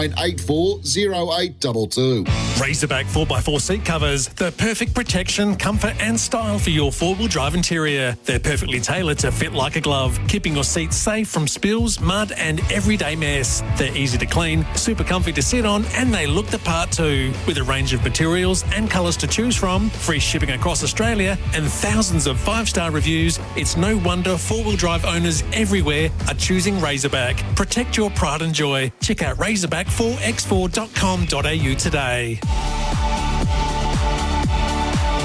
For Goodwee batteries, you're in safe hands with Goodwee and Makita XGT. Powerful, reliable, tough tools for mining. Australia and Bangladesh on SEN Test Cricket. Hazelwood bowls to Hassan, pitched up, that looked out, and is LBW. Hazelwood to continue from the airport end. Bowls now to Tajlu, whips this one high into the sky. Has it gone all the way? Wow. It is a long, long six. Wow. Hazelwood back over the wicket now to the left-hander. Flicking, gone! Big edge. And Cam Green makes amends. Travis Head chases it down, and that is a half-century for Mahedi Hassan Miraz. Bowling now to Taskin, and Kenny's leg side of the ball. He hits it high. Steve Smith's underneath it. Straight to him. He's dropped it. No! My goodness, what have we just seen? Well, we get to the right-hander. Cummins again. It's pulled. It's high. Into the leg side. An opportunity and a drop. Travis Head running back with the flight. Significantly harder. Last ball of the session. Green around the wicket. The pull. It's strong and it's high and it's out of here. The power on show from Mahedi Hassan. What a cricket shot. Oh, he has hit that into the airport. It's been a match largely dominated by Bangladesh, and they are in complete control of this game at the lunch break on day 3. We're here on SEN Cricket for Henley Holmes. Hard to beat. Bharat Sundaresan alongside myself, John Donehue. He's here for AIA. Protect what matters most. AIA, do it for life. 219 run lead. And as we've spoken about a couple of times here, Bharat, everything that Bangladesh are doing right now is grinding Australia further and further and further into the dirt. Australia, so if you have made the trip to Donehue, and literally they're doing it over after over, ball after ball. The fact that even this morning you had Mitchell Starc and Pat Cummins ball what? 2 spells, 2.5 spells, because they swapped ends towards the end as well. Josh Hazelwood the same. And there's been no real respite or luck for Nathan Lyon either. But he's had very little impact on them, to be honest. The only wicket he got is when Tanzit just hit it up in the air after making his 100. And they're just dragging this first innings out. 133 overs. I think very soon we'll have to start looking at the longest innings from an opposition team in Australian soil in the last 5-10 years, because this can't be too far behind. They're just doing it clinically. This is the kind of ruthlessness that we were so accustomed to seeing from Australia back in the day when they were on top, or even with this Australian team at times. But they've come here and really taught Australia a lesson. And every time it's felt that, okay, this is just something that Australia haven't seen in a long time, but it's going to end now because they finally got the breakthrough. It just seems to get worse. I don't know what session would have felt worse to this Australian team, whether the one that just concluded, where, the runs have been scored as well. Mahdi Hassan's taken the long lever. What a statement piece that was. The last ball of the session really summed it up. The big 6 for him. And Tajul Islam made a quick 20-odd, and so did Taskin Ahmed has played his role as well. And the 2 drop catches. Or last evening, where it was a different kind of grind down of the Australian pace attack, where even though they lost a few wickets to the second new ball, Hassan Mahmood and Mahdi Hassan just dragged the innings out and just batted time in a way, because they did that. Last evening is why Bangladesh had the license to play shots this morning, and it's just classical, hard-nosed Test cricket. Bangladesh, if anything, they are kind of providing a blueprint to Australia to what they need to do over the next 12 months. It's not what we came here to see. Mitchell Starc, 26 overs, 2 for 79 with 3 maidens in that. Josh Hazlewood, 25 overs, 4 for 86. So, I mean, Josh Hazlewood returning from injury has probably stood up and been Australia's best bowler at this point. Yeah, he has, one short of 300 wickets, one short of a 5th wicket. Yeah. He's regularly come back and given them a breakthrough right from the beginning of the innings. I mean, ideally, he should have had a wicket in his first over if only Nathan Lyon's outstretched fingers. Dragged that word out like Nathan Lyon dragged that drop catch out as he approached it. So he's been the pick of the bowlers. I mean, Starc and Cummins have bowled their heart out. There's not been much on offer from this surface, which again tells you that it's a pitch where Australia should be able to bat and make runs.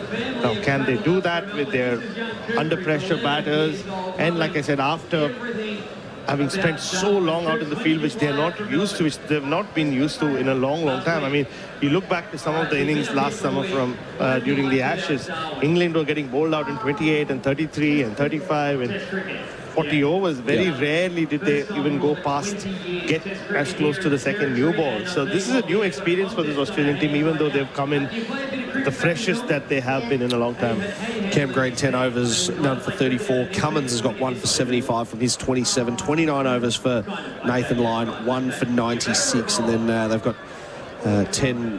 16 overs out of Webster, Head and Labuschagne, none of them taking a wicket. So they're going to have to think their way through getting these last 2 wickets. A question off the text machine here, Bharat, which we've fired up in the last hour or two. Ty says, boys, is there a thought that Australia have underprepared for this series? Given it's winter and such a long break between tests, would have been a good opportunity to blood some new players in these 2 tests? I mean, 2 part of that question. No, I think they've well prepared for this. They spent a lot of time in Brisbane, and having spoken to a lot of the boys, they had 2 sessions in Brisbane, so across 2 separate weeks leading into this test, and a lot of the players have been training themselves.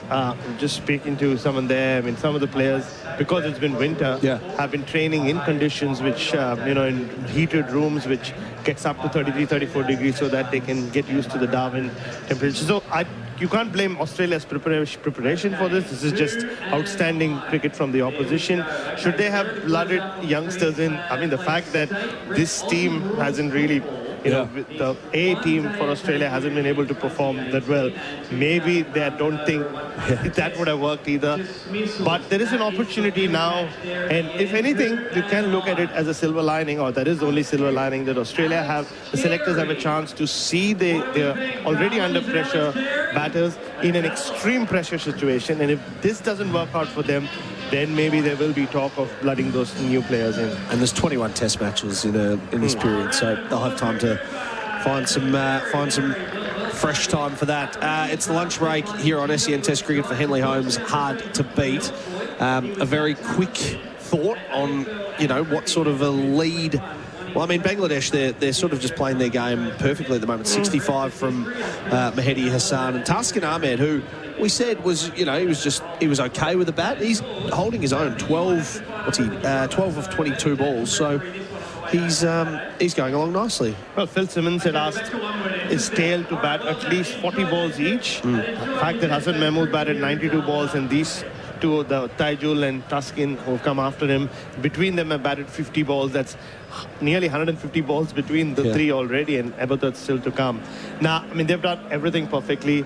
Bangladesh will just want to keep batting and see how much, if they can get another spell into Cummins and Starc, because this will have an impact not just in the second innings here, but it's not a great long turnaround between this test and Mackay.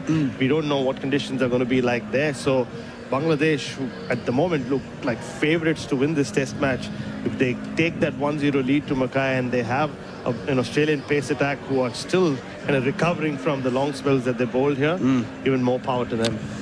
All right, we're going to take a quick break here, and Tom Morris has got a special guest with him on the other side of it. SEN Test Cricket for Goodwee batteries. You're in safe hands with Goodwee, and for Makita XGT, powerful, reliable, tough tools for mining. Tom Morris is up next. For Goodwee batteries, you're in safe hands with Goodwee and Makita XGT. Powerful, reliable, tough tools for mining. Australia and Bangladesh on SEN Test Cricket. Still wondering what to get Dad this Father's Day? Good news. It's never too early to find the perfect gift. Right now, Chemist Warehouse has premium fragrances he'll love, including Nautica Voyage Intense 100ml EDT, just $29.99. Jimmy Choo Man 50ml EDT, $49.99. Dolce & Gabbana The One 100ml EDT, $79.99.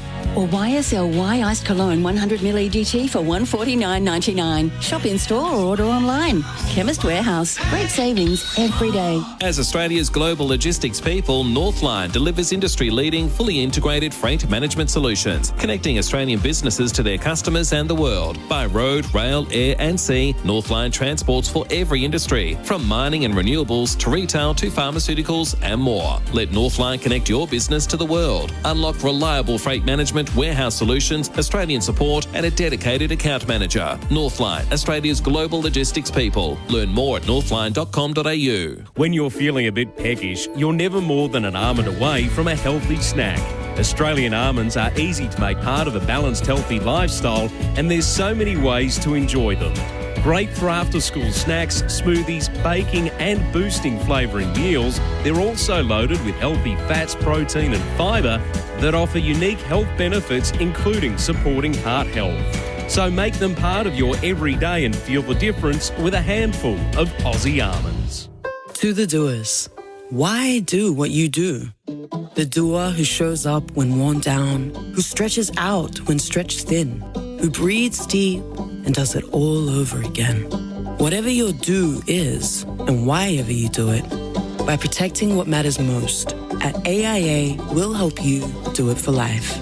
AIA, health insurance, life insurance, financial advice. To learn more, search AIA Australia. This year's footy finals are running hot for Ream and you could be there. Ream is steady, hot and strong, and so is the ultimate finals experience. Go to runninghot.net.au to enter. You could be the lucky winner of 2 tickets to the ultimate finals experience, Aussie rules or rugby league. Your choice, including flights and accommodation. Spins and plants it down. With over 80 years of manufacturing hot water in Australia, it's got to be Ream. Find out more and enter now at runninghot.net.au. T's and C's apply. If you thought races down south were special, wait till you see racing action in the Northern Territory. Experience a day at the races with the family in Darwin or Alice Springs, or the 3 country tracks. 5 awesome tracks, 74 big meetings, including the Great Northern Darwin Cup and the AS Cup Carnival backdropped by the McDonnell Range. Be part of it. Thoroughbred Racing NT. Visit trnt.org.au. Chances are you're about to lose. For free and confidential support, visit gamblinghelponline.org.au. Imagine a phone that unfolds into something bigger and a phone that flips into something smaller. The new Samsung Galaxy Z Fold 8 Ultra and Z Flip 8 are now available at Optus. You can save $600 when you pay over time and stay connected on select Optus SIM plans. It's a great time to upgrade to the latest Samsung Galaxy Z series. Visit an Optus store today. Offers end September 6. Discount forfeited if you cancel early. Terms apply. Want to maximise energy savings without the fuss? Talk to a certified SIG Energy installer, Australia's #1 home battery. And right now, you'll save $1,000 per 9 kilowatt hour battery. Stackable up to 54 kilowatt hours, which will save $6,000. Add a government rebate on top for serious savings without the fuss. SIG Energy, Australia's #1 home battery. Find your local accredited installer at sigenergy.com/au/offer. Limited time only. Terms and conditions apply. For Goodwee batteries, you're in safe hands with Goodwee and Makita XGT. Powerful, reliable, tough tools for mining. Australia and Bangladesh on SEN Test Cricket. It's the lunch break on SEN Test Cricket for Henley Holmes. Hard to beat, and Bangladesh are proving just that. Hard to beat. Australia very much up against it. Bangladesh leading by 219 runs at lunch on day 3. I'll just repeat that again. Don't drive off the road. Bangladesh leading by 219 runs at lunch on day 3. They are 8 for 400 117. It's the most remarkable performance. They have outplayed Australia in almost every single facet for the entire game. 65 of 152 balls is Mahady, and Tuscan doing his job at the non-strikers end by and large. He's 12 from 22 balls. This partnership is now 35 for the 9th wicket. Some key drop catches in that first session hurting the Australians. One of the great privileges of being part of SEN Test cricket on the road, as we always are, is being able to speak to people that make the game what it is. And if you've watched cricket for the Australian team over the past 30 years, you would have seen my next guest, Luke Sparrow, somewhere on the TV or in person. He often has an Australian flag. He's very tanned and he's always supporting the team. He's done probably 30 years of travel and he's here today in Darwin as well. Lukey, welcome to SEN Test cricket. G'day, Tom. Great to be here. Great to be back in Darwin. So for those who haven't seen you on the TV or in person, give us an insight into what you've been doing for the last 3 decades. Left home in 95 to watch Australia play cricket in the West Indies. Where was home? Melbourne. Yep. Thought I'd go away for a year, but half an hour of the game in Barbados. March 31 was the first day, the first test, and that's since become Flag Day in my world. Yeah. Celebrating everything from that date. And half an hour of the game, Barbados, but wow, I could do a bit more of this. And then onwards to Antigua, Trinidad, Jamaica, World Cup in 96, and here we are now, 31 years later, and 245 Australian Test matches. 245 Australian Test matches. This is 245. This is 245 in every Test nation that Australia has competed. Have you missed a test on that journey? Many. And have you missed full tours and full years along the journey? Yep. I took 2017 off. Yeah. 2016 just burnt out at the end. Yeah. Decided that was it. Changed my trading name from Waving the Flag to Australian Cricket Tours, and then started off again in South Africa 2018. Hit with COVID. Yeah. Of course, for a few years that we had a downtime, but then since 22 onward, 22 going to Pakistan. Of course. You know, the first tour after the COVID break. So the irony was a place that nobody wanted to go. But it was still good that it was back on the schedule. And we won on the last day of the series, didn't we? Yeah. It was a special win. Yep. Okay, so 245 Test matches is a remarkable effort. You're taking tour groups, clearly, as well. So has this become your job? Yep. Yep, it is now. As of when? 2001 was my first disorganised, as I say, tour to India, and that was purely with the advent of the internet and no privacy laws back at the end of the 90s and 2000. People could just say, who's that guy I keep seeing on the telly? And so the likes of Channel 7 and 9 and ABC Radio and print media would just say, yeah, here's his email address. Yeah, drop him a line. And so I end up hundreds and thousands of people wanting to go and watch cricket around the world with me. Amazing. And so, okay. And so I put together an ad hoc trip to India in 01, and then it's just coasted from there. Which we lost 2-1. A famous series, though. It was, and Kolkata, that series remains my number one Test match to have seen, even though we lost.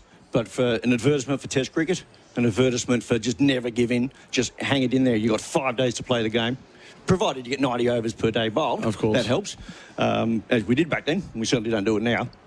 But hanging out to the end and then just watching India grind it out and get that victory was just spectacular. And watching the crowd rise from day one of about 30,000 up to 90,000 on day 5 as they could see, hang on, we could win this. Yeah. And that was just amazing. The whole stadium on fire. Anything that could burn, the Indians set it on fire. Yeah. And held it above their head in celebration. It was just spectacular. So Harbhajan Singh was the hero of the series, or one of the heroes of the series with the ball, but he played an important role with the bat there as well.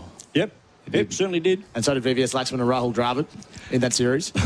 Again, yep. Yeah. They've done it many a time. And even fast forward to 04 as well. We won that, but again, they fought it. They stuck it out, but we got over the line and unfortunately haven't done it since. We only won 2 Test matches in India since 04. So you've seen some amazing cricket, and 95 was an incredible tour in itself. I remember reading Steve Waugh's tour diary and to read of his and Alan Border's satisfaction that Australia had finally won in the West Indies after such a long drought. I know Border wasn't playing international cricket at that point, but he helped celebrate in the rooms. That must sit fondly in your memory as well. Indeed. Yep, I managed to get myself a job with the production crew in Jamaica. Oh, did you? Yeah, just going 3 Test matches. They asked me to paint a sign for the producer in Trinidad. What do you mean, paint a sign? It was Simon Wheeler's 36th birthday, and so Catherine asked me to paint a sign because she saw I had to sign up at the game. Yeah. She said, beautiful sign. Who did that? I did. Oh, can you do one for Simon Wheeler wishing him happy birthday? And then we'll put it on the telly at the break. And so, yeah, done that. She went, awesome. Now, what are you doing in Jamaica? I said, don't know yet. Great. they flew me to Jamaica, and I was just being gopher. That's amazing. And so I was in the production room just making teas and coffees for Dino and Michael Holding and Mike Coward and AB and all the guys. I've still got the menu, so to speak, or the order form of what everyone in the production team and the commentary team drank. That's great. So you are a professional cricket fan. Is that how you classify yourself? I guess you could say that. Yeah. I don't classify myself as anything other than someone that loves to go to the game.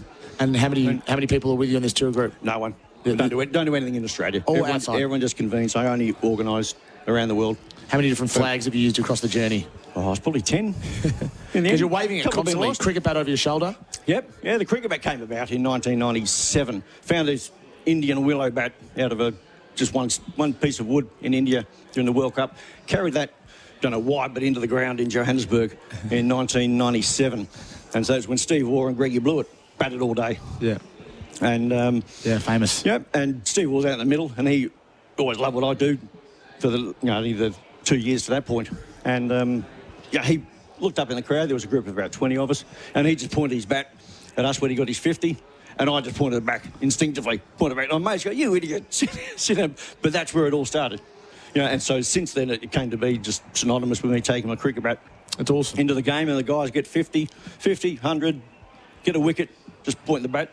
So have you developed close connections with players over the journey? And if so, which players? Oh, earlier, yeah. You're talking 10 to 20 years ago for sure. Nowadays it's completely sanitised where you don't get access to the players as once we would. I'd get text messages saying, we're going to the bar after play, come on down, or messages from the manager say, come into the dressing room after play, celebrate the victory. So which players? That was back in the day. Oh, everything. Let's go back as far as Nathan Lyon's probably the last. Yeah. Because he cut his teeth still playing with Mitchell Johnson, Gilly, not Gilly, Brett Lee, and the like, Michael Clark, and those guys who cut their teeth with the Steve Waughs and the Mark Taylors in the early days, and then through the early noughties.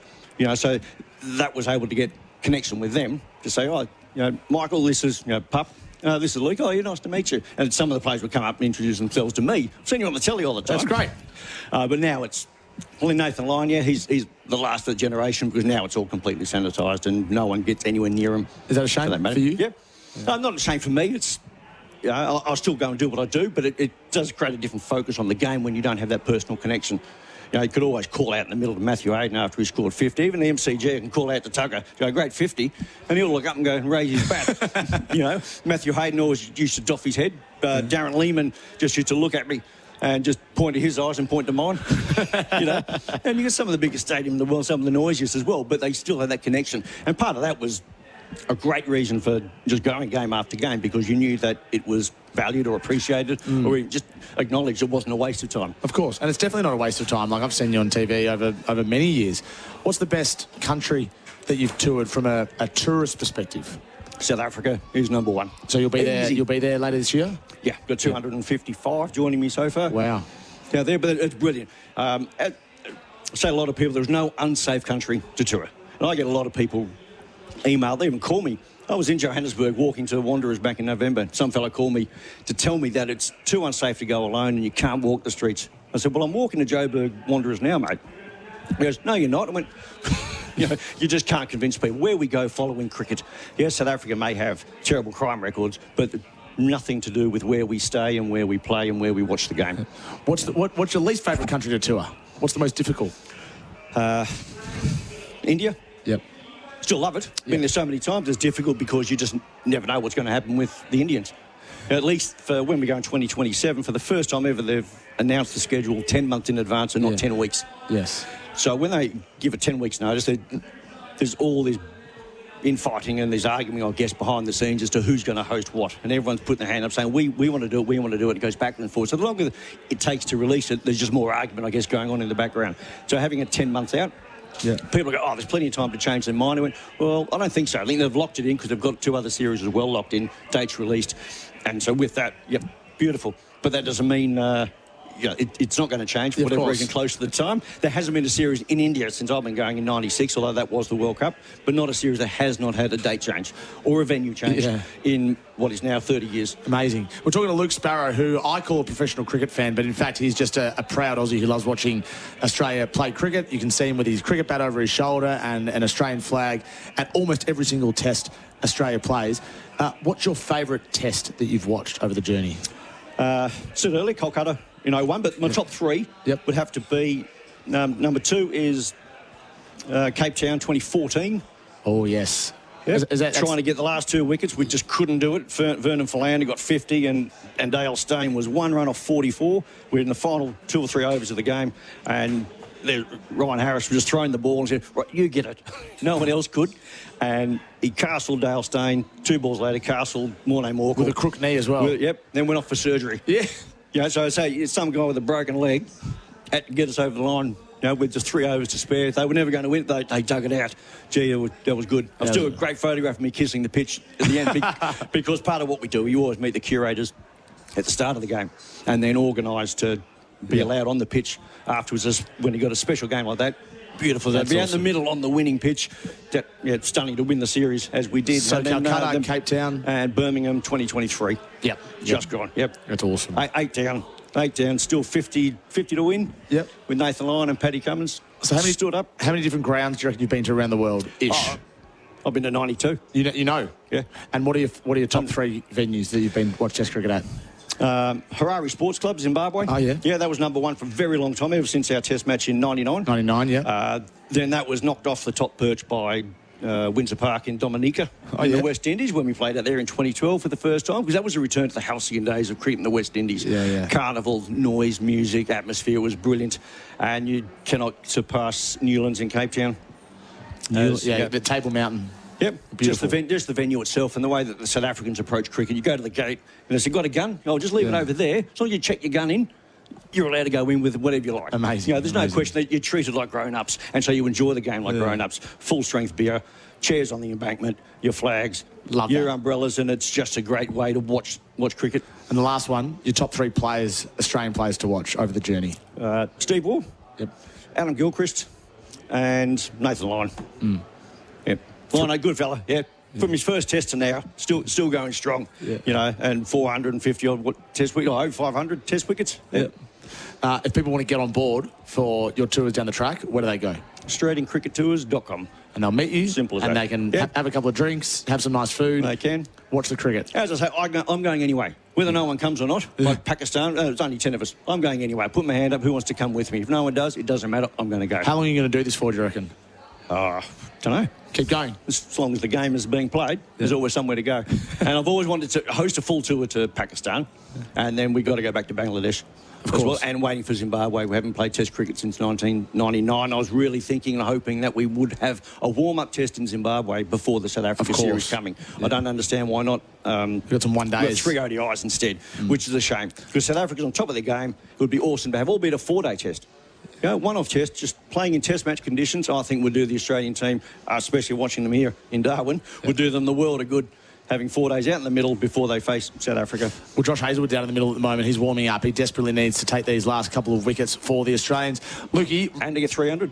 And to get 300, that's right. Yeah, 2 wickets to get 300, which would be a great achievement and plenty more to come if he stays fit. Luke, really appreciate your time. Lukey Sparrow joining us. He's the doyen of cricket fans in this country, it must be said. As I've said before, you can see him in a flannelette shirt. Floral shirt. Flannelette floral with an Australian flag and a cricket bat over his shoulder. He's seen 240, what's the number? 5. 245 test matches, plenty more to come. Lukey, thank you. 250 in Perth. For Goodwee batteries, you're in safe hands with Goodwee and Makita XGT. Powerful, reliable, tough tools for mining. Australia and Bangladesh on SEN Test Cricket. Ozito brushless home and garden power tools are built to work. Tough isn't something you just claim. It's something you prove. It's about handling the hard, repetitive stuff without giving up. Testing what you're made of and what you're working with. When it comes to doing tough jobs around the home, do it yourself. Ozito brushless power tools. Do you? Only at Bunnings Warehouse. As Australia's global logistics people, Northline delivers industry-leading, fully integrated freight management solutions, connecting Australian businesses to their customers and the world. By road, rail, air and sea, Northline transports for every industry, from mining and renewables to retail to pharmaceuticals and more. Let Northline connect your business to the world. Unlock reliable freight management, warehouse solutions, Australian support and a dedicated account manager. Northline, Australia's global logistics people. Learn more at northline.com.au. Still wondering what to get Dad this Father's Day? Good news. It's never too early to find the perfect gift. Right now, Chemist Warehouse has premium fragrances he'll love, including Nautica Voyage Intense 100ml EDT, just $29.99. Jimmy Choo Man 50ml EDT, $49.99. Dolce & Gabbana The One 100ml EDT, $79.99.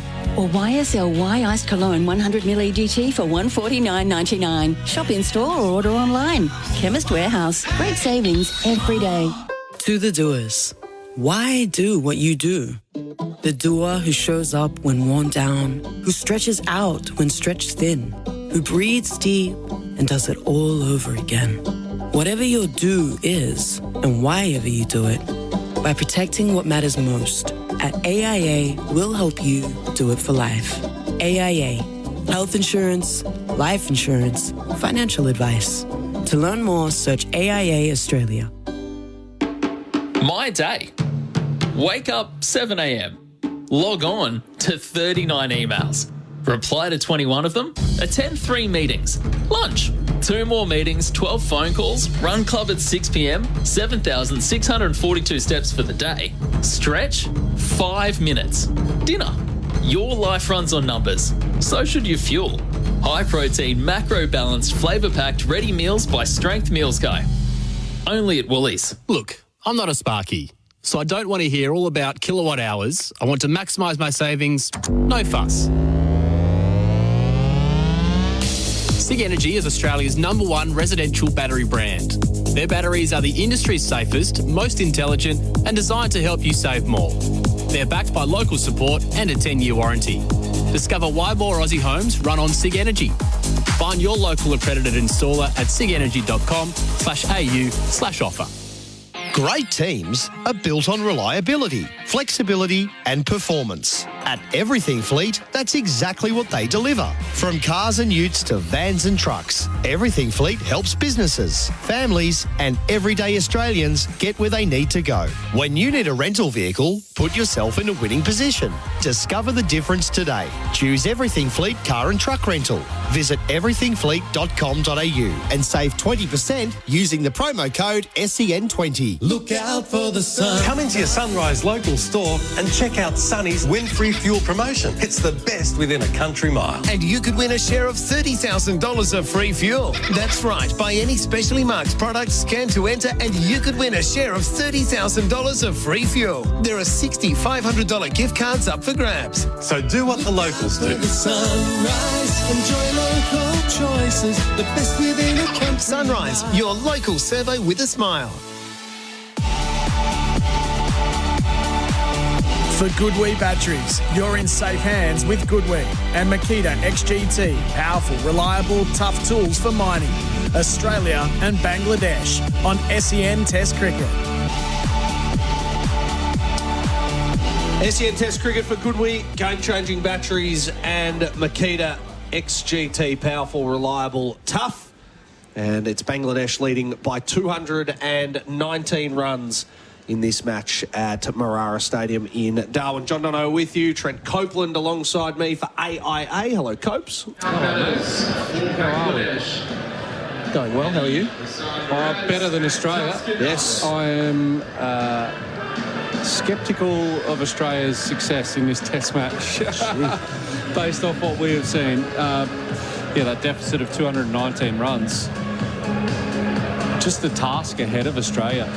We were talking in the lunch break just around how Australia approached this, and no Australian team has ever won a test match from more than 206 runs behind. Wow. Can they do that, and how do they go about it? People asking, should they shut up shop and bat with great grit and determination for a draw? I actually think that's probably a worse strategy than Travis Head. Yeah, imagine Travis Head just tames all of his instincts and comes out and thinks about batting with a really solid forward defence. So they'll still need to play positively. And you know what they've got to do first? Take another 2 wickets. Well, that's the hardest part, isn't it? I mean, you, as a fast bowler, would know that the last 2 wickets are always the hardest to get. Yeah. Which is remarkable. But anyway, as Simon Katich mentioned a little bit earlier as well, I mean, they're on the back foot. So Australia's going to need at least 450 here to have any foothold in this game. Yep. And with pressure on certain players, it makes it a lot harder.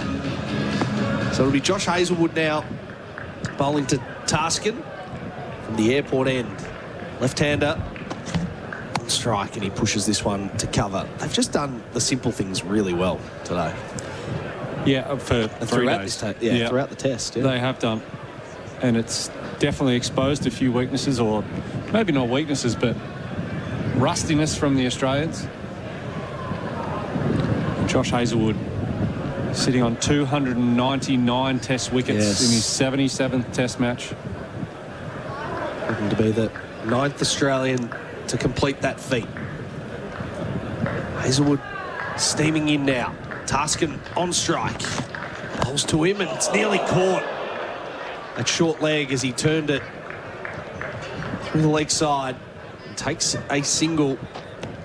And gives a strike back to the hot hand in Mahedi on 65. Look at the Chemist Warehouse replay screen here. It was very close to Travis Head there. Oh, he's almost pulled off a screamer. Yeah. Which we've seen him doing there before. Yeah, I was talking to Kat actually in the lunch break about, when those drop catches happen, it's like cricket when momentum has gone against you and is way on the other side. Those drop catches from Steve Smith and numerous others, Trav as well. But then when you go out to bat as well, there's likely going to be one that just does the most that any ball has done for the entire match and knocks over Travis Head out of nowhere. It's just the way Test cricket works, or cricket in general, really. Sometimes. So 4 for 87 now for Josh Hazlewood. Mahedi on strike, 65. It's over the wicket, bowling to Mahedi, and he's deep in his crease, defending to the leg side. It's been quite remarkable. I was speaking to Bharat just before the lunch break as well, as to where this would sit as an all-time victory for a team in cricket. Not only just coming to Australia or against Australia, but of all time. If they pull this off 24 years or whatever after they were last in Australia, and they haven't played Australia since 2017, it would be something else. Yeah, I couldn't agree more. The only comparisons I have running through my mind are more like World Cup upsets. I had the same. Hazlewood in and bowls an edge, and there it is! The 300th wicket for Josh Hazlewood, the 9th man in Australian cricket to take 300 wickets. He's alongside some illustrious company, and a big breakthrough and a massive milestone for Josh Hazlewood. JD, 12 months out of the game for Josh Hazlewood. Questions on whether Scott Boland would take his place in this best Australian 11 in his 77th Test match, a 300th Test match wicket, and 5 on his return. He is one of the greats of Australian cricket. That is without question, regardless of wickets tally. But now this entire Australian quartet have 300 plus Test wickets. Well done, Josh Hazlewood. He joins Warne, Lyon, McGrath, Stark, Cummins, Lee, Johnson and Dennis Lilly to get 300 wickets in Test match cricket. 9th Australian to do it, the 42nd all-time. Take a bow, Josh Hazlewood. And more importantly, it means that there's only one more wicket to get. Yeah, and well played Mahedi Hassan. 60-odd and batted beautifully, particularly given the context of when he came to the crease. 3 wickets in quick succession with his second new ball. Played a significant role in, at that point, a lead of just over 100 to now 220 lead. Josh Hazlewood holds the ball aloft with that 5-for. And now Just one more wicket to get for the Aussies to go back into bat. The lead is 220. Jaddy, I still remember he was often referred to as the Loch Ness. Yeah. Early in his career, Josh Hazlewood, he was 16-year-old out of northern New South Wales. And the reason the nickname Loch Ness was he was contracted to New South Wales, but no one had seen him, but everyone had talked about him. There you go. One more wicket to get. He's got 5 for Hazlewood into Eberdot, who gets back and behind this one out to point. No run. One ball to come in the over. It's like talent in any sport, but Loch Ness was that early nickname. It didn't stick, and of course, once he came onto the scene, my recollection is potentially a first-class debut against New Zealand in a tour match at the SCG. He was 17 years of age, and his bowling action right now, if you did a split screen, looks exactly the same. Metronomic. The Glenn McGrath comparisons, Stuart Clark comparisons were there. And hasn't he delivered on every bit of that potential? Absolutely. Last ball of the over. Batter on strike over the wicket. Edging. No, it's just past the outside edge of the bat of Eberdot. Through to Alex Carey. And 1 wicket away now, Australia. Had Josh Hazlewood 5 for 87 on the scoreboard for Tyre Power, your trusted tyre experts. It's 9 for 418. G'day, Alex Carey here, proud ambassador for Goodwe. Goodwe provide market-leading batteries for homes and businesses right across Australia. So visit goodwe.com.au to find your nearest installer today. You're in safe hands with Goodwe. Test cricketers don't leave performance to chance. Neither do mining or maintenance crews. That's why professionals choose Makita. Powerful, reliable, tough. Book a demo today. SEN Test Cricket, game-changing batteries with Makita XGT, powerful, reliable and tough. John Donehue and Trent Copeland with you. As Nathan Lyon will take up the attack.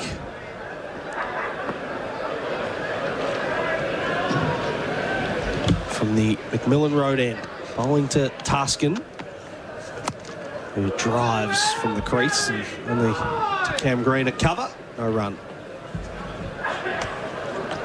So 220, as much as it is an uphill battle for Australia, the quality of batting should suggest that they will be right in this contest. As Taskin punches this one to Cummins, no run.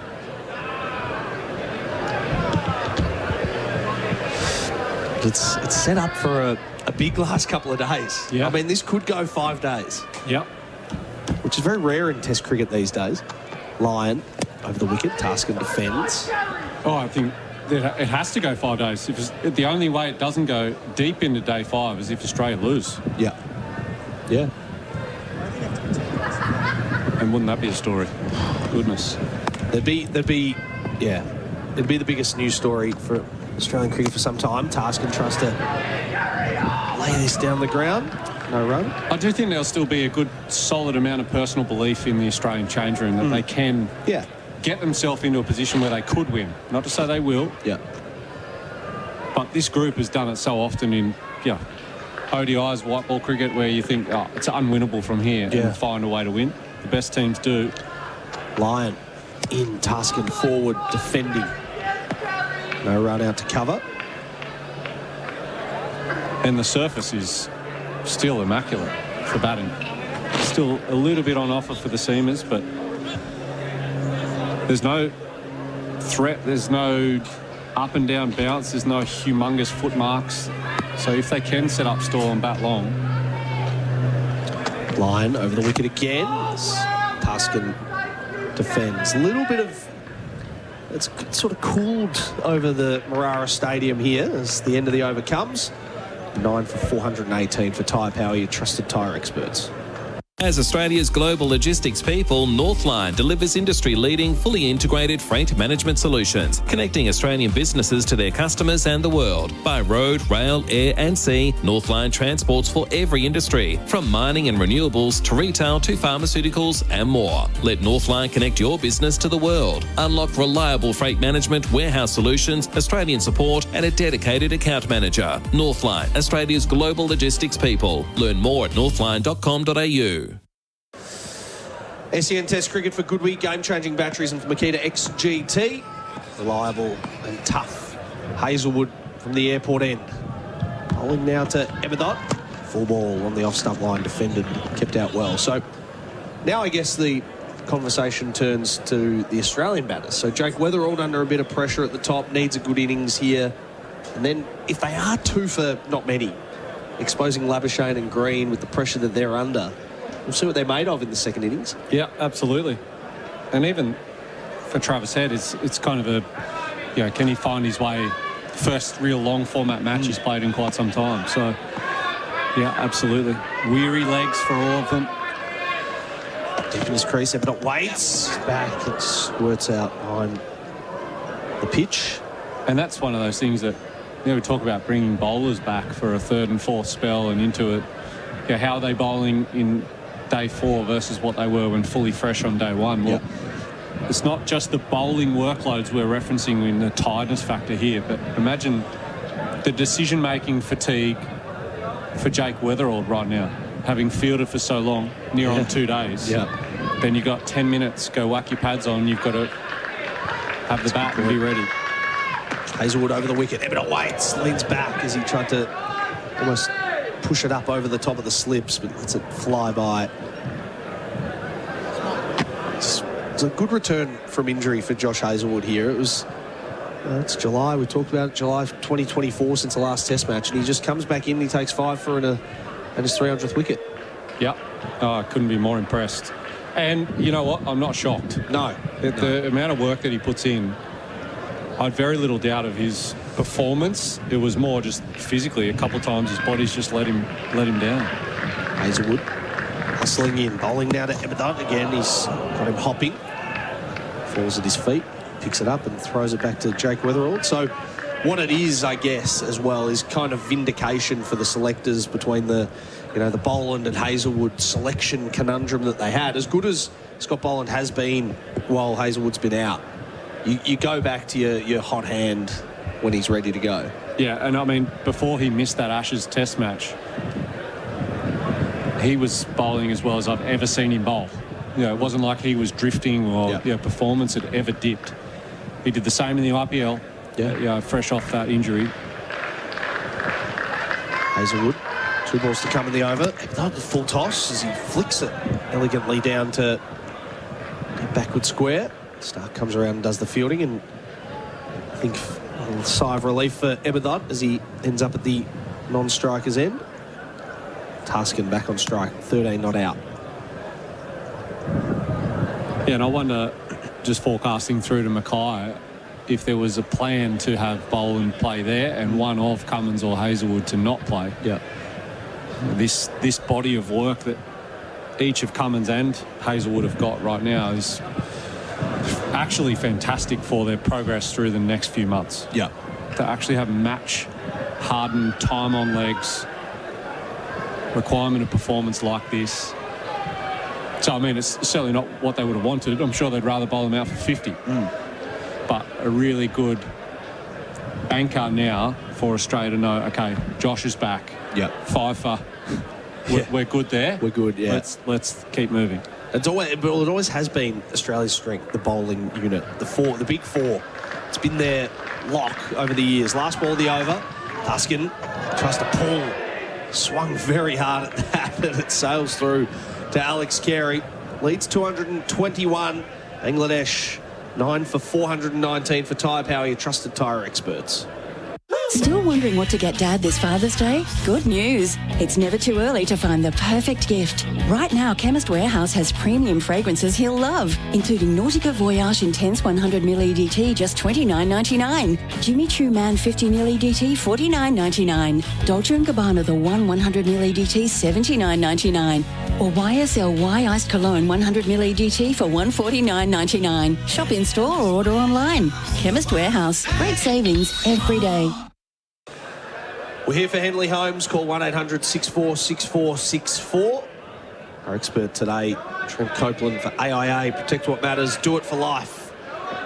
John Donehue with you on SEN Test Cricket. 9 for 419. Line from the McMillan Road end. Eberdot waits. Drives in the air. It's bounced just short of Bo Webster at mid-off. They'll be hoping to wrap this up nice and quickly. They've obviously sat for 40-odd minutes in the lunch break plotting their plans. Want to get out there with the bat. Lyon in now to Everett and beaten on the outside edge. Flicked off the bails, Alex Carey, like all good wicketkeepers do. Look at the Chemist Warehouse replay screen. Bit of drift, bit of bounce, bit of turn. Went straight on with the arm a little bit. So now Lyon over the wicket again. Everett and he's forward defending. 221 run lead. So I'm just wondering whether, I know we talk about the big four, but whether Australia over this 21 test period are going to have to draft in another option. And we spoke briefly about it yesterday, but we'll get some numbers on it in a sec. Lyon, and he's forward. So when you look at the Sheffield Shield from last year, Liam Hatcher was the leading wicket taker with 44 wickets, Cam Gannon with 42, and Nathan McAndrew with 38 were your three key ones from a quicks perspective, and then Corey Rocacholi got 38 as well. Below that, there's no rapid sort of fast bowlers really in that mix. So Fergus O'Neill, Sam Elliott, Mitch Perry, a couple of Victorian quicks. There's Nathan Lyon in, bowling to Everett. It's down the leg side, no run. So sort of we talk about this, they need to inject some youth, but as good as Liam Hatcher is, I don't know if he's a test cricketer. So it's interesting to see what they do over the next little while. Last ball of the over, we'll get you to ponder that in a moment. Lyon to Everett, who goes down and slog sweeps hard to the leg side, and it's gone all the way for 6. Who said he couldn't bat? What a cricket shot from the number 11. And now the lead up to 400. They're 9 for 425. They're not leading by 400 anyway. It went off my screen, but SEN Test Cricket for Tyre Power, your trusted tyre experts, 9 for 425. Here's another powerful reason to choose Tyre Power. Because many Tyre Power owners are part of the local community, you can trust our family to look after yours. Visit tyrepower.com.au or call 13 21 91 for your local independent owner. Test cricketers don't leave performance to chance. Neither do mining or maintenance crews. That's why professionals choose Makita. Powerful, reliable, tough. Book a demo today. SEN Test Cricket for Goodwee, game-changing batteries, and for Makita XGT, powerful, reliable, tough. Trent Copeland's our expert for AIA. Protect what matters. Do it for life with AIA. So we're talking about a little bit of the bowling side of things and what's coming next over this 12 to 18-month period.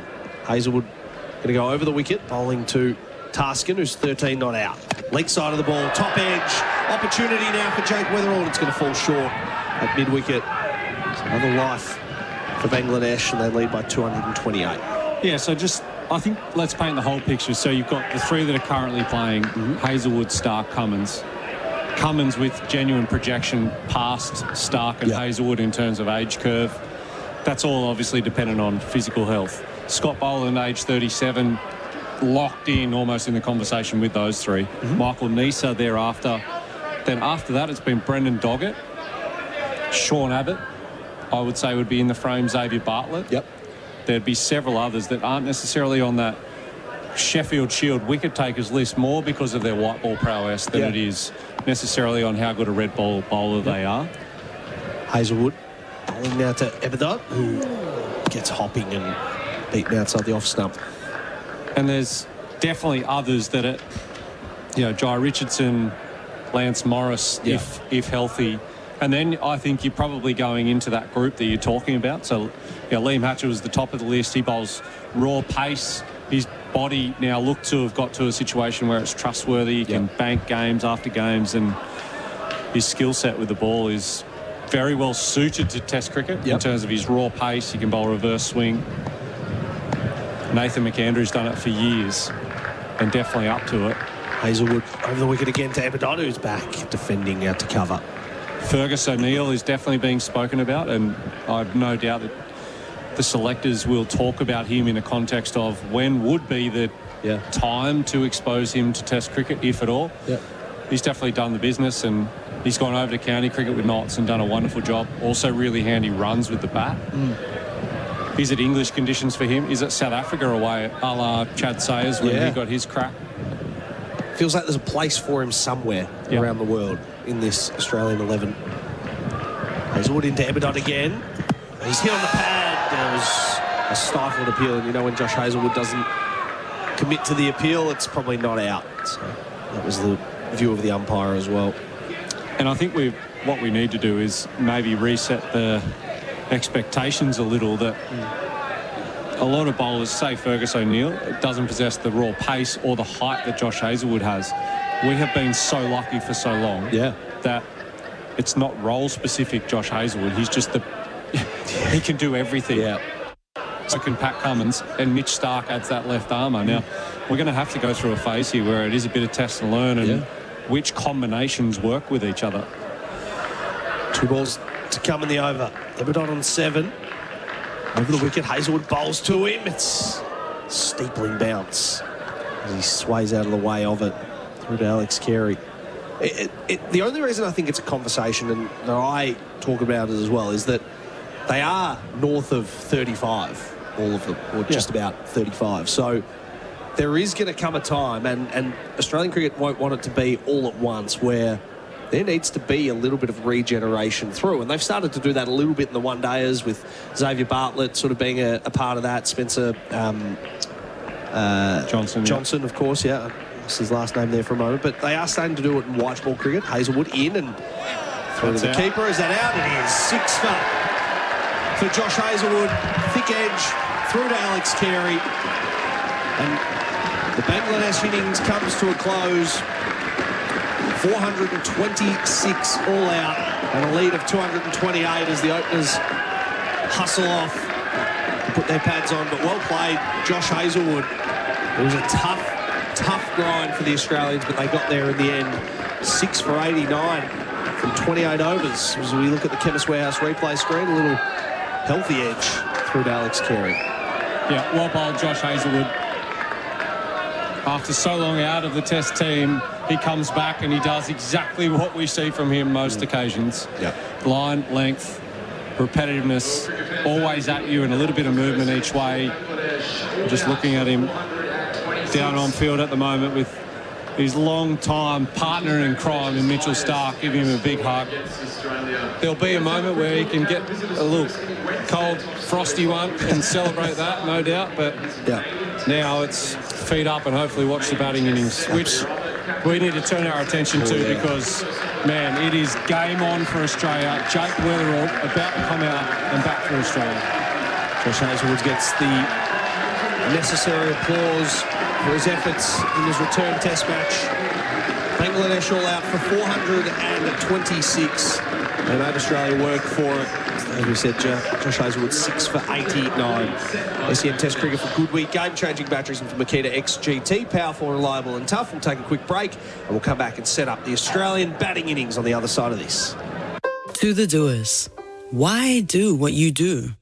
The doer who shows up when worn down, who stretches out when stretched thin, who breathes deep and does it all over again. Whatever your do is, and why ever you do it, by protecting what matters most, at AIA, we'll help you do it for life. AIA, health insurance, life insurance, financial advice. To learn more, search AIA Australia. Still wondering what to get Dad this Father's Day? Good news. It's never too early to find the perfect gift. Right now, Chemist Warehouse has premium fragrances he'll love, including Nautica Voyage Intense 100ml EDT, just $29.99. Jimmy Choo Man 50ml EDT, $49.99. Dolce & Gabbana The One 100ml EDT, $79.99. Or YSL Iced Cologne 100ml EDT for $149.99. Shop in store or order online. Chemist Warehouse. Great savings every day. G'day, Alex Carey here. At home, we use the Goodwee ESA home battery system. It's a game changer. Don't wait for the drop in the federal rebate. Find your nearest installer now at goodwee.com.au. You're in safe hands with Goodwee. Test cricketers don't leave performance to chance. Neither do mining or maintenance crews. That's why professionals choose Makita. Powerful, reliable, tough. Book a demo today. As Australia's global logistics people, Northline delivers industry-leading, fully integrated freight management solutions, connecting Australian businesses to their customers and the world. By road, rail, air and sea, Northline transports for every industry, from mining and renewables to retail to pharmaceuticals and more. Let Northline connect your business to the world. Unlock reliable freight management, warehouse solutions, Australian support and a dedicated account manager. Northline, Australia's global logistics people. Learn more at northline.com.au. As Australia's global logistics people, Northline delivers industry-leading, fully integrated freight management solutions, connecting Australian businesses to their customers and the world. By road, rail, air and sea, Northline transports for every industry, from mining and renewables to retail to pharmaceuticals and more. Let Northline connect your business to the world. Unlock reliable freight management, warehouse solutions, Australian support and a dedicated account manager. Northline, Australia's global logistics people. Learn more at northline.com.au. Here's another tyre safety message from Tyre Power. When was the last time you had a tyre rotation? If in doubt, give the experts a shout at Tyre Power. Visit tyrepower.com.au or call 13 21 91 for your local independent owner. Test cricketers don't leave performance to chance. Neither do mining or maintenance crews. That's why professionals choose Makita. Powerful, reliable, tough. Book a demo today. Hazelwood in and bowls an edge, and there it is! The 300th wicket for Josh Hazelwood, the 9th man in Australian cricket to take 300 wickets. He's alongside some illustrious company, and a big breakthrough and a massive milestone for Josh Hazelwood. JD, 12 months out of the game for Josh Hazelwood. Questions on whether Scott Boland would take his place in this best Australian 11 in his 77th Test match, a 300th Test match wicket and 5 on his return. SEN Test cricket for good week, game-changing batteries, and for Makita XGT, powerful, reliable and tough. Bangladesh leading by 228 runs as Josh Hazelwood picks up a 6 for 300 and Test wickets. Only Brett Lee, Mitchell Johnson and Pat Cummins ahead of him in terms of fast bowlers for this country. The job is ahead of the Australians. No Australian team, Trent Copeland, has ever come back from this sort of deficit in a Test match in Australia. So the home team has to make history, and that is a high bar to set. Yeah, absolutely.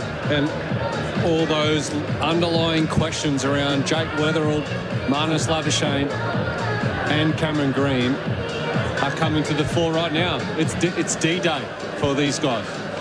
Not only for Australia in the context of this match, which would be historic, Tom. Like, we are absolutely witnessing Bangladesh history here regardless of the result. But we could be witnessing Test match cricket history if things don't go well in this next 2 hours for Australia. It's what makes it so enthralling. Backs against the wall. 3 of the top 5, we've said conservatively, under some sort of pressure. If Australia loses, it would be significant pressure. And an ageing team ahead of 12 months of cricket, which, as we've said a number of times, could, should, will define the legacy of this group of players. Yep. You go 1-0 down to Bangladesh, you put yourself on the back foot immediately. Just a word on Josh Hazelwood and his achievement. 300 Test wickets, hasn't played Test cricket in more than a year. 6 for 89 from 28 overs. Yeah, I'm so impressed, and I've spent a long time with him over the course of my career as well. I'm incredibly proud as a mate of his, former teammate, and he has been the same human being through all of it. He's the same person. He's a dad. He's a husband. He's just a country boy that's given it all. He's still great mates with a lot of his St George Premier Cricket teammates. He's a guy that, the ultimate professional, and now he joins that illustrious list. 9 Australians have taken 300 Test wickets, and boy, didn't Australia need it.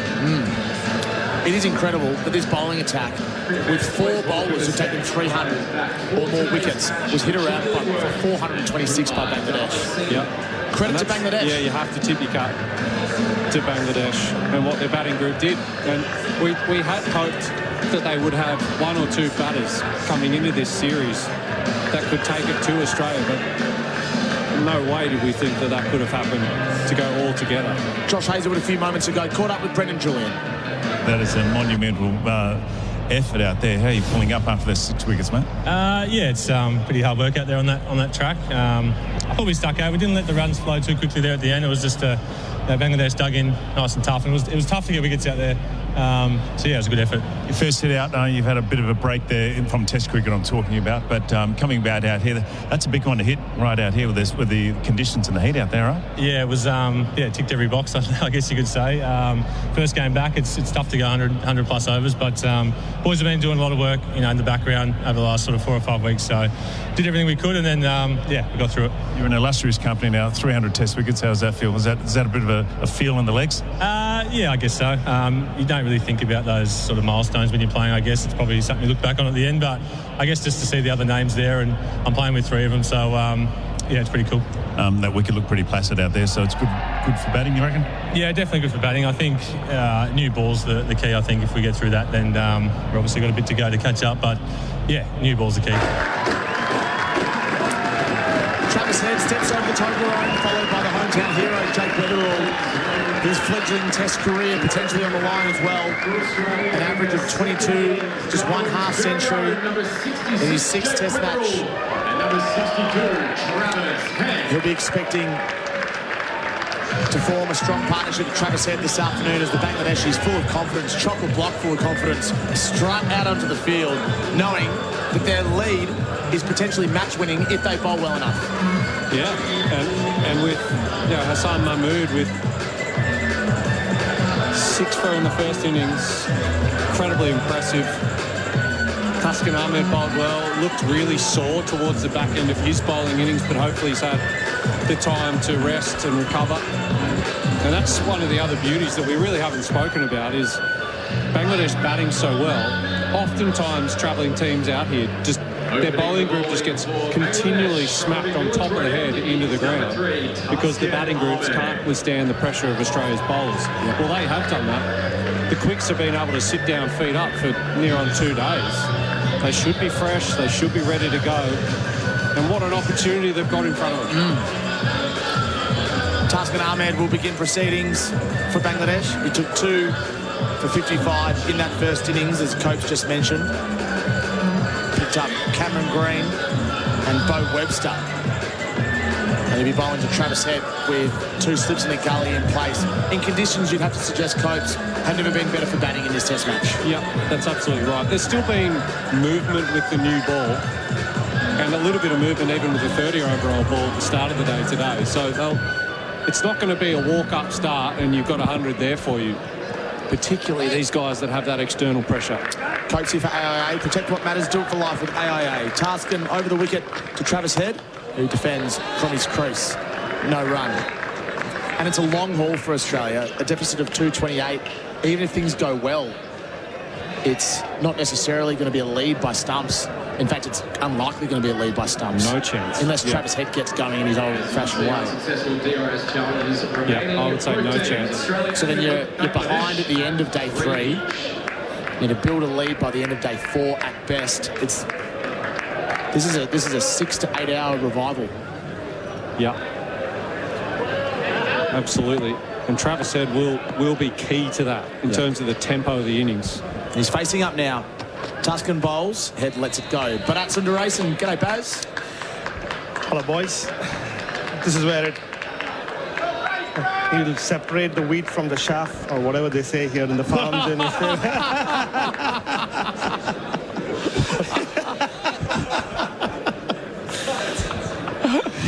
I'm positive that was the whole country laughing this and not just asking here. I think you're asking the wrong person here. Right. Our people in the farms will know what I mean. Who do real work in this country. Baz. Love that. What an entrance. Yeah. So he's a wrestling man. Third ball of the innings. Taskin bowling to Head, delivers now. Head off his pads, works it to the onside, no run. I was just in the midst of the Bangladeshi fans, and that group has grown. And they were around 50 maybe on day one. And even speaking to the Bangladeshi press or former Bangladeshi players back there, there was a lot of trepidation going into this test match after the 54 all out over there. And apparently they were taking dibs on will it finish in 2.5 days or 3 days with Bangladesh losing. Yeah. But as word has spread, and there are a lot of Bangladeshi migrants living in Darwin these days, they have all come from everywhere. Taskin bowls, head lets it go. And it's not just locally. I've met a group of people there. They have come from Perth, Brisbane, Sydney, Melbourne. Some of them have lived in this country for over 30 years. And there's this genuine pride in what their team is doing. I mean, there'll obviously be a lot of joy and pride back home in Bangladesh. But you can imagine, and I can tell you as a migrant, with just, when the country that you represent, there's anything special that happens, you kind of feel even prouder than you usually do about your roots. 4 dots. Taskin bowls to head. Down the leg side, it'll go for 4. The call was catch it. The keeper was never really in the game. And it's leg buys. Australia's off and running. That's the thing that can just happen in these types of scenarios. You fielded for 2 days and then you get a bad ball down the leg side, you get a little nick on it and get caught. It was off the thigh pad. Yeah. But a really good point, Baz. Like, I think the great thing about this is it won't just be word getting around that this is pretty cool, you should go watch it, but it'll be that, we'll talk about the tons of the inspiration of the next generation. It'll be people that will say, I want to go catch this guy. I saw him that first time. The first time he was in Australia, that 100 that he scored, I was there. Taskin bowls to head. Head's beaten outside the off stump. That was a goodie. The Bangladeshis are vocal. None for 4, Australia. On the Thai Power scoreboard, your trusted tyre experts. To the doers. Why do what you do? The doer who shows up when worn down, who stretches out when stretched thin, who breathes deep and does it all over again. Whatever your do is, and why ever you do it, by protecting what matters most, at AIA, we'll help you do it for life. AIA. Health insurance, life insurance, financial advice. To learn more, search AIA Australia. SEN Test Cricket for Goodweek, game-changing batteries, and for Makita XGT, powerful, reliable and tough. Jake Weatherald on strike. 3 slips and a gully in place. Hassan, the hero from the first innings, bowls to Weatherald, and he has a flash outside the off stump.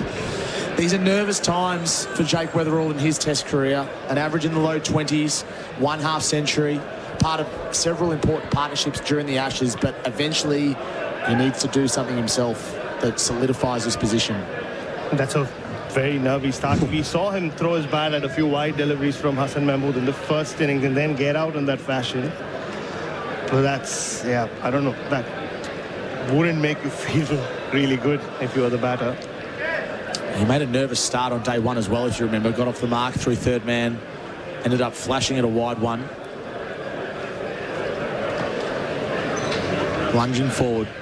Hassan bowls to Weatherald, who defends from the crease, looks for a single, won't fire one into the offside. How does he deal with pressure like this, Baz and Copes? Does he go into his shell or does he attack more?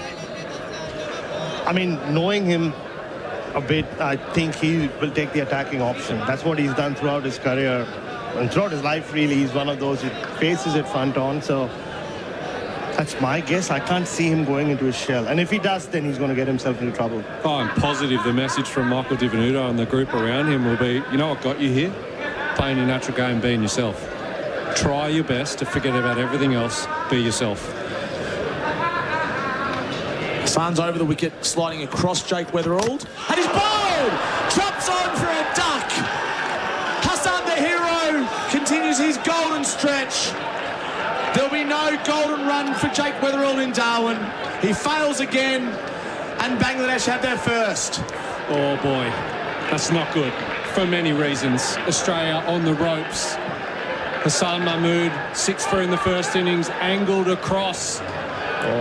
Lazy 45-degree bat, chops on, bowled, for a duck, Jake Weatherall, goodness me, it couldn't have gone worse in Darwin. And now Australia, if it wasn't a bad day already, it's just got worse. But it was supposed to be a celebrated homecoming for Jake Weatherall. He got some runs in the first innings, didn't look convincing at all though. But that is pretty shocking dismissal for a test opener. He saw the nerves, the first couple of deliveries that he faced. A bit too close to him. Is generally so good at creating that width outside off stump. He tinkered with his technique, tinkered with his approach, but unfortunately, it is to no avail. You know, the thing that just screams at me is Tunza, Shanto, how tight their defence was, and when they scored through the offside, they used vertical bat under their eyes and opened their face. That is just, particularly early on in the innings, one of the big differences that we've seen from two teams from vastly different perspectives, and it's been the difference. Yeah. It was a balance at the crease. It was just committing to either front or back foot. It was just good technical batting. Well, unfortunately for Jake Weatherall, it hasn't to be. In walks Marnus Labuschagne, probably under the most pressure he's been in his test career. Yep. He's been dropped once before. But he just doesn't need to, I mean, he doesn't just have to score runs. He has to go big runs here. He's batting well outside his crease. He will be nervous. He'll be looking for that first run. Hassan approaches. He bowls to Labuschagne. He's hit on the pad. There's a big appeal for LBW. The decision is not out, and they will have a conference in the middle of the pitch. There are 6 players involved, if not more. The call from Lytton Das is it might be going down the leg side. 5 seconds. We're ticking down. The DRS timer is ticking. 2, 1, and we won't be going upstairs. Hey, I've got to say, well done. If that is missing leg, well done to not ride the wave of emotion. And it was missing leg, and possibly going over the top as well. But Bangladesh are all over Australia. Oh, wow. All over them. What a start this has been. The Chemist Warehouse replay screen. Save your prescriptions at Chemist Warehouse. Marnus Labuschagne and even just for the appeal, just to add to that pressure, well done Bangladesh, for just surrounding him, making him feel very unwelcome at the middle. And you could see Marnus's face. He's just waiting to see what they were going to do. The Tigers have their tails up. As is this man. Hassan bowls to Labuschagne. Plays it off his pads nicely. Through square leg. Good balance. It's a quick outfield. They'll get at least 3. And Labuschagne's off the mark. Travis Head obliges. Anxious moments for the Australians. Yeah, really anxious moments. But what I will say on the replay that we saw of the LBW shout, and that ball just there, I mean, Cato's about to jump in. I'd much rather his perspective on this than mine. But Marnus looks like he's moved across closer towards off-stump guard. What made Marnus so good for so long was his ability to have bowlers come to him on the stumps and hurt them through the leg side. And then when it got outside his eyes, he had discipline and hunger and intent towards the bowler. It looks to me that he's made a shift innings between innings. Maybe Cato can be the one that actually looks at it. And Baz watches Marnus bat more than anyone in the nets. Hassan bowls to Head. Another flash and a miss outside the off stump. It's a nervy start from the Australians. They're 1 for 7. They trail by 221 on the Tyre Power scoreboard. Your trusted tyre experts. Trent Copeland stepping out, and Simon Katich is in. Still wondering what to get Dad this Father's Day? Good news. It's never too early to find the perfect gift. Right now, Chemist Warehouse has premium fragrances he'll love, including Nautica Voyage Intense 100ml EDT, just $29.99. Jimmy Choo Man 50ml EDT, $49.99. Dolce & Gabbana The One 100ml EDT, $79.99. Or YSL Iced Cologne 100ml EDT for $149.99. Shop in store or order online. Chemist Warehouse. Great savings every day. SEN Test Cricket for Goodweek, game-changing batteries, and from Makita XGT, powerful, reliable, tough. No better person to speak about the Jake Weatherall dismissal than left-handed former Test cricketer Simon Katich. We'll get to him in a moment. Tuscan's bowling to Labuschagne, who's in on the pad again. There's another huge appeal from behind the stumps. They'll have a chat. Tuscan doesn't believe it's out, and Labuschagne will survive. Oh, Simon Katich. Hello. Good afternoon, Tommy. Good afternoon, Tommy, Bharat, all our listeners. Well, this is what scoreboard pressure does, and a fresh attack, and a new ball. We said that there was some life with the new ball yesterday, and we saw a little bit this morning, and now Bangladesh are hitting the seam. That ball that wrapped Labuschagne on the pad's first ball nipped back appreciably, and they're full of energy, as you'd expect. They've had plenty of time off to freshen up, and they're all over this Australian top order at the moment. Labuschagne's batting 30 centimetres outside his crease. Tuscan bowls, Labuschagne defends with the intent that Bharat Sundaresan's been talking about for some time when he's at his best. Yeah, just 3 balls he's faced convincingly. A couple of them have hit him on the pads. Yeah, it's about... He's batting on off stump from what I can see. That's what he's spoken about quite a bit. And let's see how long he bats, and then we can break down his technique. Yeah. But he has to get through this first. Yeah, Coach was spot on in his analysis. He has shifted his guard to try and protect himself in the corridor and make sure that he's letting a lot of balls go outside off stump. But the fact that he's so far over now, Bangladesh are going to target his stumps as well. Tuscan bowls to Labuschagne, who drives back down the pitch, hits the stumps at the non-striker's end, but Tuscan wasn't able to deflect it. Head was back in the crease anyway. And that shot there's a great example of what he's trying to do. He wants to be driving straight of mid-off and in between mid-on as much as he possibly can. He doesn't want to be playing anything through that sort of cover region and outside his eye line in that channel, because there's 3 slips and a gully waiting, and that's the area of his concern in the last couple of years. We've seen him, flash at balls and get caught at gully, I think last year in Adelaide in the Ashes, and in the first innings obviously nicked a second slip. So he wants to play as close to his body as he possibly can, but Bangladesh will tempt him out in the corridor. It's whether he's going to follow that line. He overstepped on the last ball, Tuscan. He bowls to Labuschagne, who lets this one go through the keeper. Yeah, I think they'll keep alternating like that. They'll throw 1 out wide or 2 out wide, get him leaving a few balls, and then eventually maybe come slightly closer in or wider on the crease, and, like they did to Bo Webster, and then try and attack him from that angle back into the top of off stump. The good thing is from Bangladesh, I mean, in the 3rd over of this innings, there's no let-up. They've started exactly where they left off in the first innings, and it just feels odd. This is the kind of cauldron you expect opposition batters to walk out to. They've created an Australian cauldron to corner Australia. Tuscan bowls to Labuschagne, flicks it through mid-wicket. That's vintage Marnus Labuschagne. Balanced at the crease, a flurry. His first boundary. Yeah, beautiful shot. Guided through that vacant mid-wicket region. That's Marnus Labuschagne at his best. Batting on off stump. Tuscan there, just getting onto off stump. He's picked that off. It's just too full from Tuscan. If he's going to go that line, it needs to be brought back a little bit. Just floated up there, and Labuschagne wasn't missing out on that. Glorious on drive. Yes. Gift on offer there for Marnus, but when he's batting well, that shot's looking really good like he did that time. Tuscan delivers. Labuschagne watches it through. Waist high. And just those 2 balls, the way Marnus thinks about his batting, he'll be thinking, okay, everything's moving in order, the bat's coming down well, because he's been able to clip a couple of balls. Obviously, the full ball he hit for 4, and he's left a couple of balls confidently.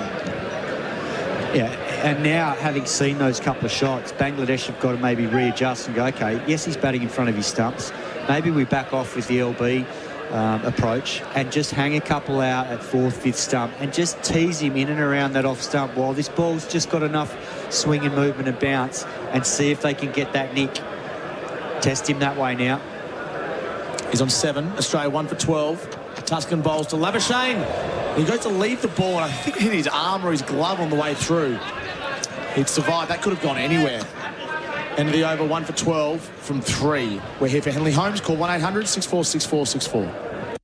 G'day, Alex Carey here, proud ambassador for Goodwe. Goodwe provide market-leading batteries for homes and businesses right across Australia. So visit goodwe.com.au to find your nearest installer today. You're in safe hands with Goodwe. Test cricketers don't leave performance to chance. Neither do mining or maintenance crews. That's why professionals choose Makita. Powerful, reliable, tough. Book a demo today. SEN Test Cricket for Goodwe, game-changing batteries, and for Makita XGT, powerful, reliable and tough. Australia trailing by 216 runs. They've lost Jake Weatherald for a duck. Travis Head yet to get off the mark. Hassan is around the wicket to him. Head off the back foot, punches to cover for no one. So tell me about Jake Weatherald and the shot he played and where his career's at, Kat. It's a nervous shot. It's not there to cut, in my opinion.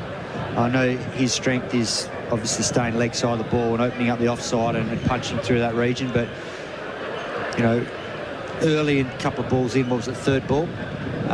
Just looking at the line of it, it didn't look wide enough to be playing that shot. Particularly after we'd seen, you know, the Bangladeshis play so straight on this surface.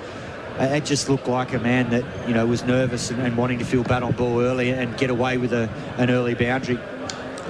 Hassan bowls to Head, floated up, driven to cover, no run. So the danger is you play the wrong shot to the wrong ball and you pay the price like that. Chop on, people might go, oh, it's a little bit unlucky. But to me, it's not there to be playing that shot so early when you're adjusting to conditions. You know, he hasn't batted for a day and a half and it's a new ball. These guys are fresh and they've attacked the right area. They've got it in a good area. I think the sign for me was that first ball, that waft at the first ball. That's a sign that the nerves are taken over and you're not just focused on what's come down. You're already thinking, oh, I'm going to score here. The ball's not there to score off. Hassan bowls to Head, he lets it go. Baz, there was a phrase we used last summer, which I think I taught you, cat on a hot tin roof, and it was about Jake Weatherald. It looks when you're watching him bat, it looks like he's a cat on a hot tin roof. I agree, because I actually didn't watch the bowler on that particular ball. I was just watching him because the first couple of balls I noticed, his movement with his feet, they were moving all over. His hands were going a million miles an hour. And I always felt you had to try and get all of the nervous energy out of your body with your breathing, but you had to try and relax your hands. I felt that if you tightened them up, that made things worse. Because you choked the bat, and then you wouldn't get the same sort of flow in your bat swing. Hassan bowls to Head. That is floated up again. He punches it to cover. No run. Doesn't time it. And what he did do in those three deliveries, Kat, I was observing him as well. He didn't follow his actual routine. His actual routine, if you follow when he's batting well, is when he's done facing the ball, he turns his back to the pitch, takes a few strides away towards the leg umpire, and then walks back and then gets into position. But all those three deliveries, if you notice, he literally was just next to the square and just getting into that his stance, which kind of told me, yeah, he's just not he's a nervous starter like a lot of opening batters or just batters are. This was more than nerves. This was that fear of failure. Hassan bowls to Head, down the leg side, well taken by the keeper, Lytton Duss. Yeah, it's a good point you make about that pre-delivery routine, because I always felt that it was a big indicator of how switched on you are.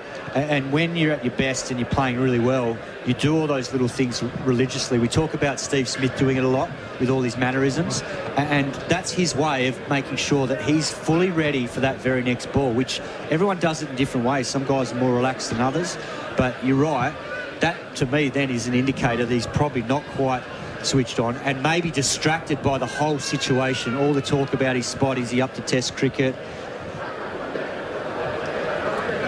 Hassan bowls to Head, who defends. No run. He's yet to get off the mark from 13 deliveries. Australia 1 for 12. We're here for Henley Holmes. Call 1-800-64-6464. As Australia's global logistics people, Northline delivers industry-leading, fully integrated freight management solutions, connecting Australian businesses to their customers and the world. By road, rail, air and sea, Northline transports for every industry, from mining and renewables to retail to pharmaceuticals and more. Let Northline connect your business to the world. Unlock reliable freight management, warehouse solutions, Australian support and a dedicated account manager. Northline, Australia's global logistics people. Learn more at northline.com.au. SEN Test Cricket for Goodweek, game-changing batteries, and for Makita XGT, powerful, reliable and tough. We're just looking at a Chemist Warehouse replay screen in front of us, saving your prescriptions at Chemist Warehouse on Jake Weatherall. We'll get to that in a moment. Taskin's bowling to Labuschagne, who watches it through. What do you notice about what we just saw, the 2 dismissals in this Test match for Weatherall? The thing that stands out to me the most in that split-screen footage is the fact that the one on the left, which is the dismissal this innings, his back foot, which is his left foot, covers off stump, so he gets closer to the line of the ball, which is the opposite to what he was doing in the first innings, where his back foot was going back more to leg. So here it's covering off, but then it starts to move, and that's not ideal when you're about to make contact with the ball, because it means your head's going to be unstable and on the move, because you're basically batting on one foot if you don't have your back leg anchored. Taskin to Labuschagne, watches it through, no run. And the other part of it is the bat playing. So the reason he chops on is because he's trying to play a horizontal bat shot to a ball that's, the line is probably, 5th or 6th stump maybe, and that's the shot that he should be punching off the back foot with a straight bat, not with a horizontal bat.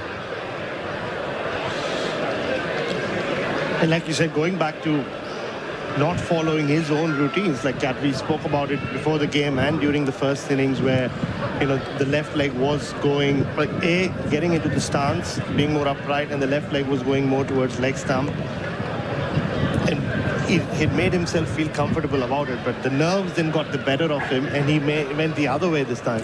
Taskin to Labuschagne, he's hit on the pad, no shot offered, it looked high from square of the wicket. There's a big appeal from bowler and the slip cordon. We are a backward square leg here, and it looked high. Yeah, that's what Marnus was indicating as well. You can't do that when you're batting, but the umpire probably feels that it was high, but there's a good discussion going on now. He's gone for it. Yeah. So there's 8 players involved in that conversation for the Bangladesh team.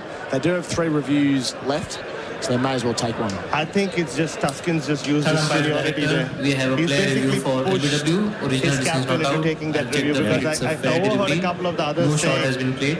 I don't think it's going down, it's going up. But he's kind of pushed his case. Did you have the same perspective as me? Did you feel like it was high to the naked eye? Yeah, just from the length that was bowled and the bounce we've been seeing. Yeah, that's... Can we go straight to ball attacking piece? No shot offered. It's hit Labuschagne on his back leg at the very top of his pad, in line with the stumps. Pitching outside of impact in going over the top of the stumps by a significant distance.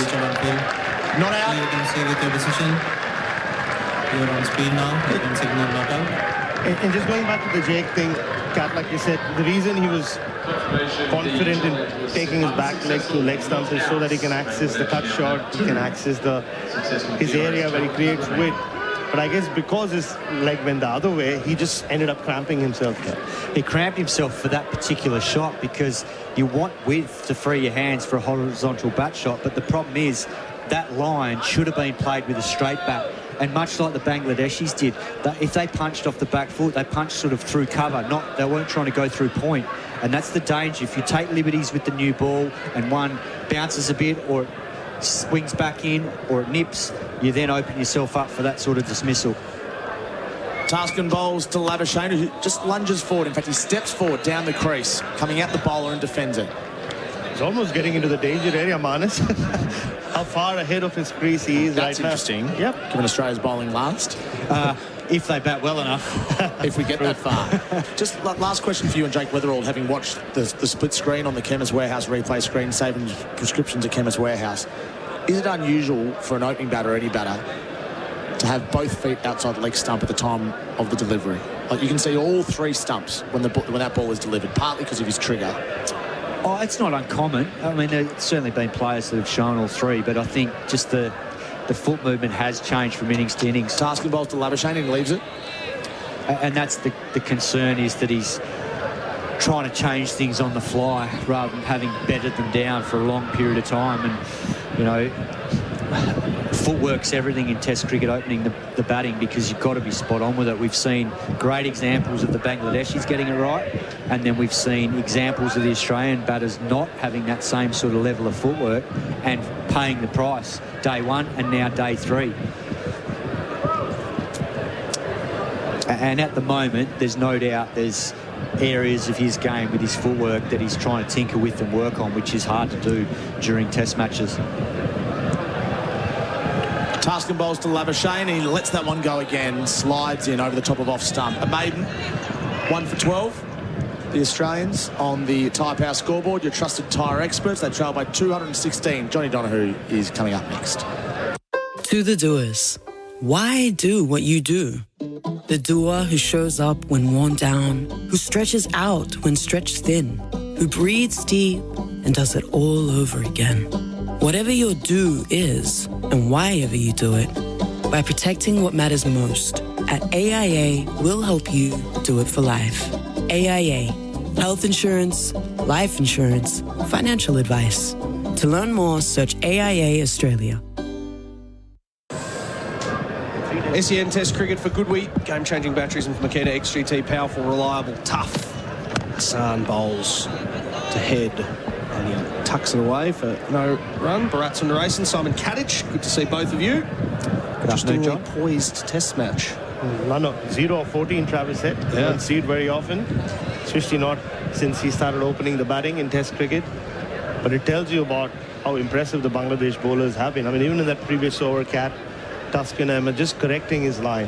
Nothing was on the pads. Yeah. You're right. He's just basically saying, all right, you want to leave everything? Yeah. We'll keep operating on that 4.5 stump. 1 for 12 from 5 overs. Head on 0. Hassan around the wicket, bowls to him, driving powerfully through the covers. Typical Travis Head. Give him some width. And he'll punch it through the covers for 4, and he gets his campaign started. Yeah, beautifully played from Travis Head. It feels like those 14 balls, he was doing his due diligence, making sure he summed up everything that was going on with his surface, having not seen it since day one. And on that occasion, like the width on offer. And he knows he could be the difference between Australia getting back in this Test match. If he gets knocked over early here, Bangladesh know that. It'll go a long way towards them winning this winning this Test and potentially winning it quite comfortably. Hassan stays around the wicket to Head. Turns this one to mid-wicket. No run. So this text off... go ahead, Baz, sorry. Yeah, no, I'm just going to say also the impact of Travis Head on Marnus Labuschagne. Cat. They've always batted well together because Marnus has relied on Travis Head a lot to provide momentum and take the focus away from him at the other end. But if now Travis Head gets out early, and Marnus in the state of mind he's in, where he knows he needs a big score, and with Steve Smith walking in, it could derail his batting as well. Absolutely spot on. We saw it in that second innings in Perth last year in the Ashes. Labuschagne got in the slipstream, and it was a different ball game. So Head waits, taps away as Hassan Mahmood steams in. Bowls to him, and he cuts through that vacant point region. Beautiful timing. And it rolls away for 4. There's that width again that he takes full toll of. Yeah, that was beautifully played from Travis Head. The danger with Hassan being around the wicket is the angle. He got out chopping on in the first innings. And on this occasion, just bends that back leg beautifully to get down to the lower bounce. And executed it beautifully. It's a quality shot.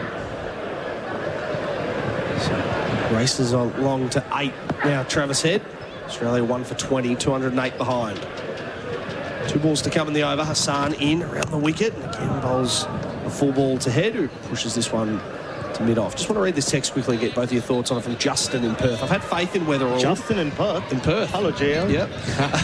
I've had faith in Weatherall. I've always thought he'd get there, but that first delivery of the innings, which you mentioned, Kat, changed everything. If he can't holster that shot in this situation, I can't see him having the temperament for Test cricket.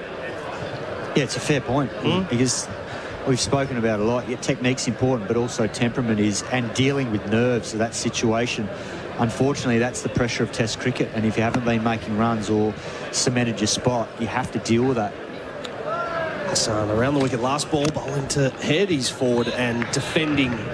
So some runs to the boundary off the bat of Travis Head in that over. 6 overs have been bowled.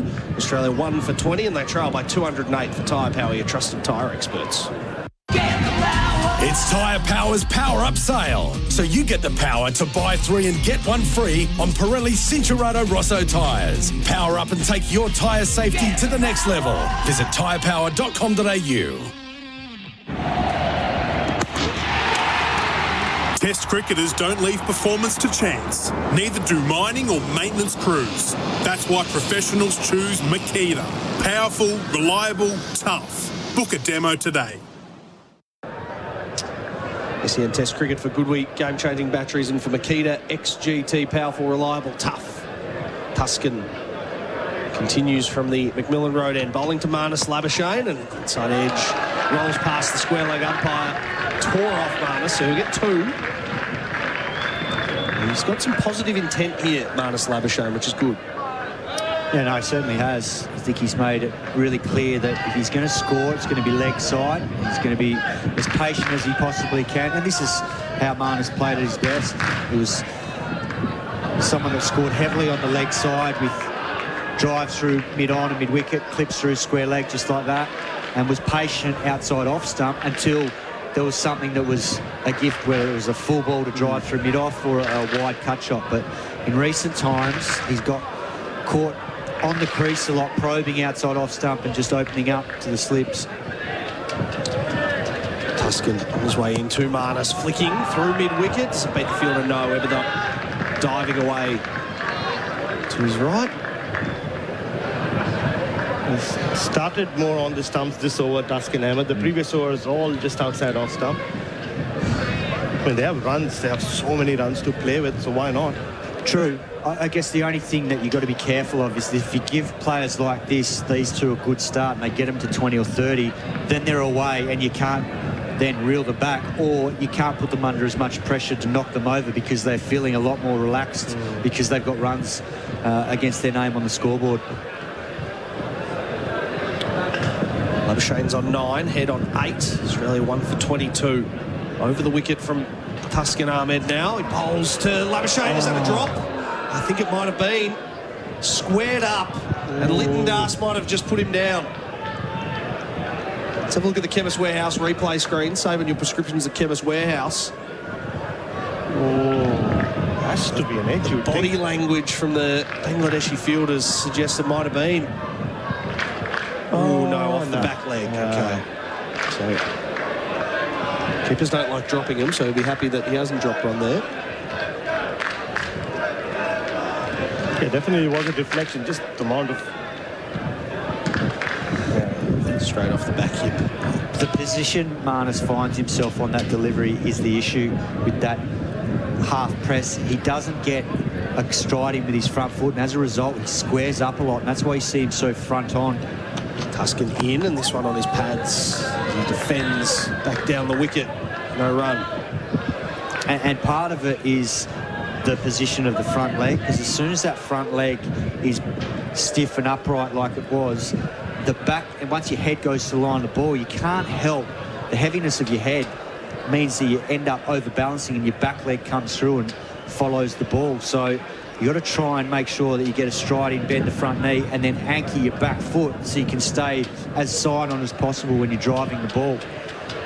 You don't want to be playing square on, particularly on the drive.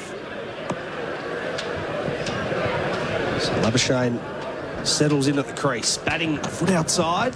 He leaves this one alone as it races through to Littendas behind the stumps. There are leaves and there are confident leaves. Oh, yeah. Yeah. Well, that leave there, you think that's Marnus looking really sharp, as in he's up for it. He's wanting to make sure that he's 100% decisive in his movements and playing the ball as best he can. He's always been a busy player when he's been at his best, looking to score. Last ball of the over. Just 2 off the over so far. Marnus again out of his crease to Tuscan Ahmed. Over the wicket, delivers, defends down the wicket confidently from Marnus Labuschagne. Just 2 off the over. Trail by 206 runs. And for tyre power, your trusted tyre experts, it's 1 for 22. Still wondering what to get Dad this Father's Day? Good news. It's never too early to find the perfect gift. Right now, Chemist Warehouse has premium fragrances he'll love, including Nautica Voyage Intense 100ml EDT, just $29.99. Jimmy Choo Man 50ml EDT, $49.99. Dolce & Gabbana The One 100ml EDT, $79.99. Or YSL Iced Cologne 100ml EDT for $149.99. Shop in store or order online. Chemist Warehouse. Great savings every day. SEN Test cricket for Goodwee. Game-changing batteries, and for Makita XGT, powerful, reliable, tough. We're here for Henley. Call 1-800-64-6464. Sundaresan's jumped out. So Simon Katich alongside me, our AIA expert.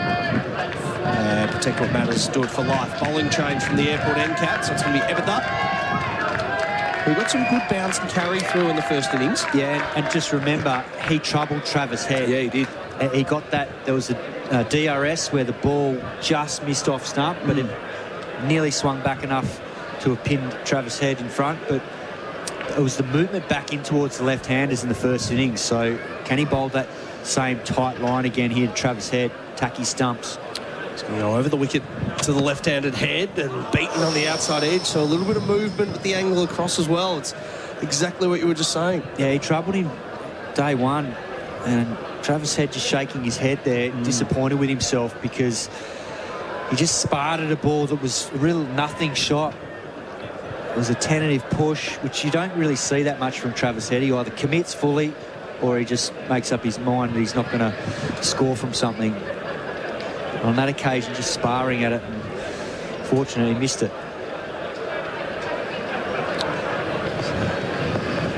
Steams in now from the airport end.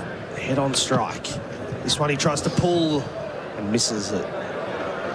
So again, it's either that waft or it's a big aggressive stroke. Well, we saw Bangladesh use the short ball well in the first innings, particularly to Cameron Green. He top-edged the six, but then a couple of balls later got caught on the crease and not quite transferring his weight, chipped one to square leg. So that one just jagged away. That was the play and miss first ball. So there's still enough here if you hit the seam. Talked about it earlier. It's a good batting wicket, but there's still enough there with the new ball. Hitting some good lengths. Bangladeshi bowlers. Bharat on his way in, bowls to Head, who's back, defending with a spat down the wicket. So it's going to be tough going, just eking in this 206 runs you mentioned earlier. 450 is at least a minimum of what they're going to need here. Yeah, that's a long way from home. Yeah. Particularly if they can knock a couple over before tea. You know, if they go in 2 or 3 down at Tea Australia, they're a long way from home in terms of getting that lead down, but then also being able to get a big enough second innings total. That in, Head pushes forward, pushes this ball to cover. And it's the next 3 that could really set Bangladesh up. Yeah. You know, these 2 and then Smith could really open up this Australian innings, knowing that Green's under pressure. Alex Carey's been in good form, but obviously missed out in the first innings, and same with Webster. So there's just game pressure on them if the top 4 all get knocked over. That's what we love about Test cricket, isn't it? Just the pure battle for 5 days. 2 balls to come in the over. That steaming in, Head flicking past the mid-on fielder. It's beaten him, but it won't get to the fence. We've got a couple here, the Aussies. They should get 3, and they will, as it was reeled in 2 or 3 feet inside the rope. But long on. Travis Head gets 3 for his troubles. Australia 1 for 25 with 1 ball to come in the over. Yeah, it was a beautiful on drive from Travis Head. It sounded like the bowler had hit the stumps on his way through. Placement was good, timing was good, and now Marnus Labuschagne has to deal with Bharat. For the final ball of the over. What a crowd in today. 5,000 yesterday. We saw a line of people lining up outside today, and the hill is chock-a-block. Test cricket alive and well up here in Darwin. Last ball of the over. Bharat bowling to Marnus over the wicket. It's full, and he defends. Zebedee just feigns that he's going to throw it back at the stumps. There's plenty of gamesmanship happening out there in the middle. SEN Test Cricket for Goodwee. Game-changing batteries and for Makita XGT. Powerful, reliable, tough. It's 1 for 25. As Australia's global logistics people, Northline delivers industry-leading, fully integrated freight management solutions, connecting Australian businesses to their customers and the world. By road, rail, air and sea, Northline transports for every industry, from mining and renewables to retail to pharmaceuticals and more. Let Northline connect your business to the world. Unlock reliable freight management, warehouse solutions, Australian support and a dedicated account manager. Northline, Australia's global logistics people. Learn more at northline.com.au. SEN Test Cricket for Henley Holmes. Call 1-800-646464. Crowds in full voice. Mexican wave going here, Cat. As Tuscan Ahmed is going to go around the wicket now to Travis Head, back defending. I haven't brought up what's going on at the MCG. I don't want to do that to you, but reasonably well for the Saints against your Tigers. Yeah. No surprise there. It's a young team. They're just getting through to the end of the season. Yeah. Thought with a few retirements coming up, it had a danger game written all over it, but it should be okay.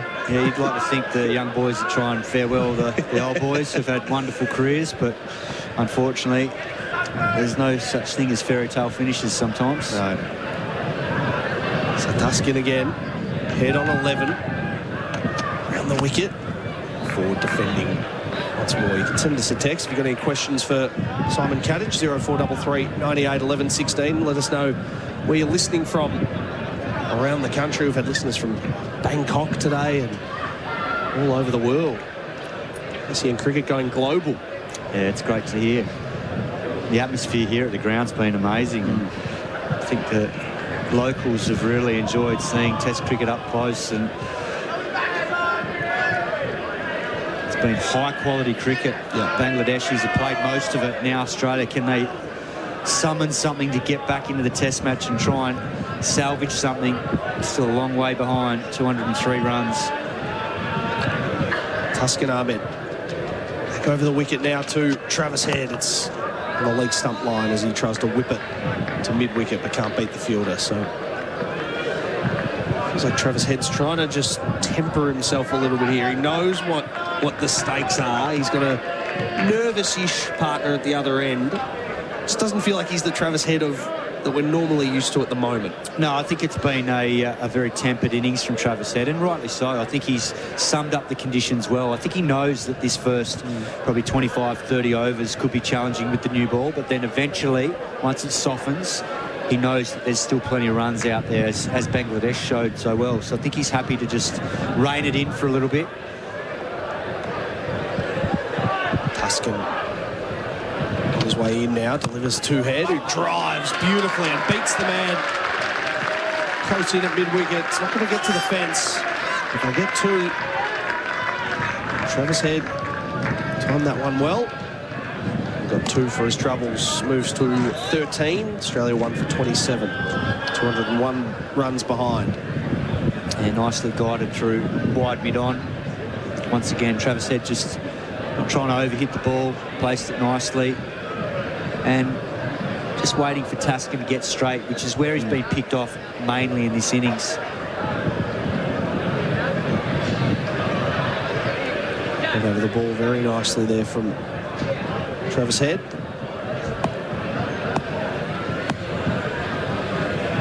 Taps away. Tuscan on his way in. 2 balls to come in the over. Bowls to Head, hits him on the pad. It's a little bit high. No real appeal from the Bangladesh fielders, but he's kind of caught on the crease there a little bit, Travis Head. Yeah, it feels like he might have just got a little inside edge on this as well. He did too.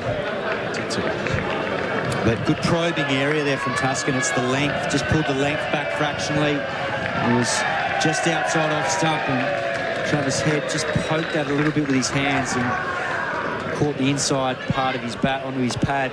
So good line there from Tuscan. Travis Head chopped on in the first innings. Can they extract that mistake again? Let's ball the over. Forward defending out to mid-wicket. He survives another over, does Travis Head. 9 overs bowled in this Australian innings. 1 for 27 for tyre power, your trusted tyre experts. G'day, Alex Carey here. At home, we use the Goodwee ESA home battery system. It's a game changer. Don't wait for the drop in the federal rebate. Find your nearest installer now at goodwee.com.au. You're in safe hands with Goodwee. Test cricketers don't leave performance to chance. Neither do mining or maintenance crews. That's why professionals choose Makita. Powerful, reliable, tough. Book a demo today. SEN Test Cricket, Goodwee game-changing batteries, and for Makita XGT, powerful, reliable and tough. Australia 1 for 27 as Bharat Sundaresan saddles up alongside me for AIA. Protect what matters, do it for life, AIA. Bharat back into the swing of things, and that was a beautiful cricket shot from Marnus Labuschagne. It's not going to get to the boundary. From a vacant cover field, it will just be ruled in by Hassan Mahmood. Did very nicely as he slid into the fence and be close, but I think he just got enough on it there, Bharat. Get back for 3. Welcome to you. Hello, John. I showed him check it just to see if his leg was making contact. No. I think he's done really well, the fast bowler. I think so. Or has he? Yeah, I think the spike's there, and then he's... Yeah, so this will be 4. This will be 4, yeah. My apologies, so... Yeah, at first glance, it looked like the hand and the leg, or hand making contact with the ball, and the trailing leg making contact with the toddler don't happen at the same time. So, boundary for Marnus. Pushed to 13. With that on the way into Marnus again. Drop and run on the offside. Proactive from Marnus Labuschagne. He had 3 good signs from Marnus in this 23-24 ball stay. He's gone to 14, the clip of the pad for 4, and the cover drive. And he's generally batting well. Those 2 shots just feel like he's playing them comfortably. Then the tip and run. And also just a couple of overs ago where Travis Head, or in fact in the last Abudat over where Travis Head was really cross with himself for having flashed at one Marnus, walking down and having a word with him. Those are good signs, but early signs. So Head on strike. Abudat into him, pulls with a beautiful flourish of the bat. One leg up in the air, whips it through backward square for 4. That's the Travis Head we know. Yeah, there was a shot of length from Abudat on that occasion. It was almost on off stump when he lifted that front leg up. Didn't hold it up too tall. It was all whippy from Travis Head, but he started playing that shot so well in the last few years. So he's getting some rhythm going. This is a very promising start from Travis Head, purely because he's problem solving. He's not just going out there and playing shots like it's his reputation, but this he's showing how much of a problem solver he has become with his test batting. So that goes around the wicket now, 2 Head, angles in and just defended, no run. So, well, text here from Matt. We like to access the text machine, you and I. Listening to my flight back to Melbourne from Darwin. I was there days 1 and 2. Fantastic experience. Good on you, Matt. Yeah, well done, Matt. Hope you enjoyed. And another one listening on the train from beautiful Sunshine Coast on my way to Brisbane for the Broncos v Warriors tonight. All right. But the Broncos aren't doing too well from Matthew Hayden yesterday. No, apparently, yes. I heard Haydos a bit upset about that. Abudat around the wicket again. Head pushes forward, no run to cover. 2 balls, 1 ball left in the over. Australia 1 for 36. A long mountain to climb for Australia, but if you leave out the check whether or dismissal, it's been pretty good viewing if you're an Australian fan. Yep. Marnus has walked out there. Like I just said, he's played the 2 shots that he feels most comfortable with when he's batting well. The clip through mid-wicket for 4 and then the cover drive for 4 as well. Last ball of the over. Bharat still around the wicket to head, and again he's forward defending back to the bowler. Another good over. Australia still trail in this test match by 192 runs. And they're 1 for 36. Australia. Tom Morris is going to come in next for Tyre Power, your trusted tyre experts. To the doers, why do what you do? The doer who shows up when worn down, who stretches out when stretched thin, who breathes deep and does it all over again. Whatever your do is, and why ever you do it, by protecting what matters most, at AIA, we'll help you do it for life. AIA, health insurance, life insurance, financial advice. To learn more, search AIA Australia. I went slightly early, Bharat. Tommy's not ready just yet. Just yet. Making phone calls. Making phone calls, sending messages. No, that was my error. Read the time wrong. So a couple more overs. Hassan Mahmood to continue from the McMillan Road end. Marnus Labuschagne's 14, head 17, and Australia 1 for 36 after their 10 overs. Yeah, just swapped ends. Hassan Mahmood bowled his first 3 overs from the airport end.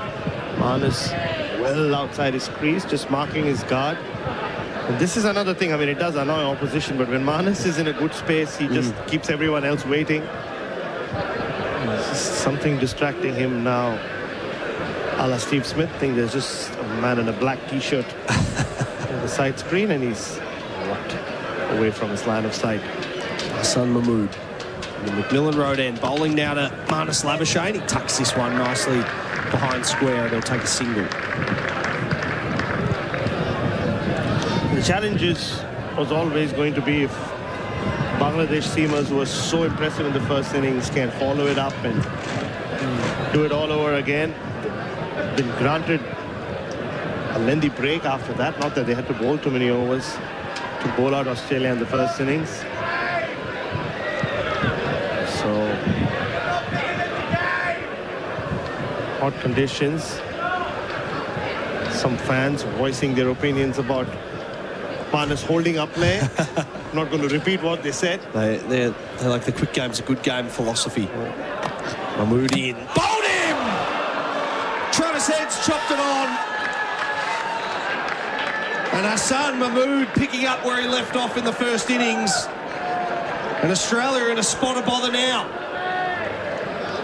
Yeah, I don't know what Travis Head was doing there. He strangely just made sure he placed the bails back in place before walking off. What a big moment in this test match. It's Hassan Mahmood again. He was the one who removed the openers in the first innings. Back for his second spell. He's knocked out the big fish. Bangladesh closer than ever they have been to winning a test match on Australian soil. Travis Head is knocked out, and why won't they be pumped about that? Australia in all sorts of trouble, 2 for 37, trailing by 191 runs, and Steve Smith's already out there in the middle. So Travis Head trudges off for 17. Australia 2 for 37 and still 191 runs behind, which is the important part of all of this. Steve Smith makes his way out. He's got one big knock left in him in this test match. Travis Head played onto his stumps in the first innings. That was when Hassan Mahmood was more around the wicket. This time it's from over the wicket while playing an aggressive shot. Once again, too close to play that shot. Too close to his off stump to be trying to use the horizontal blade. It wasn't even fully horizontal. Ended up being an awkward in-between shot. And not sure what Travis Head was doing there. Helping the umpire out. Helping the umpire out on his way back.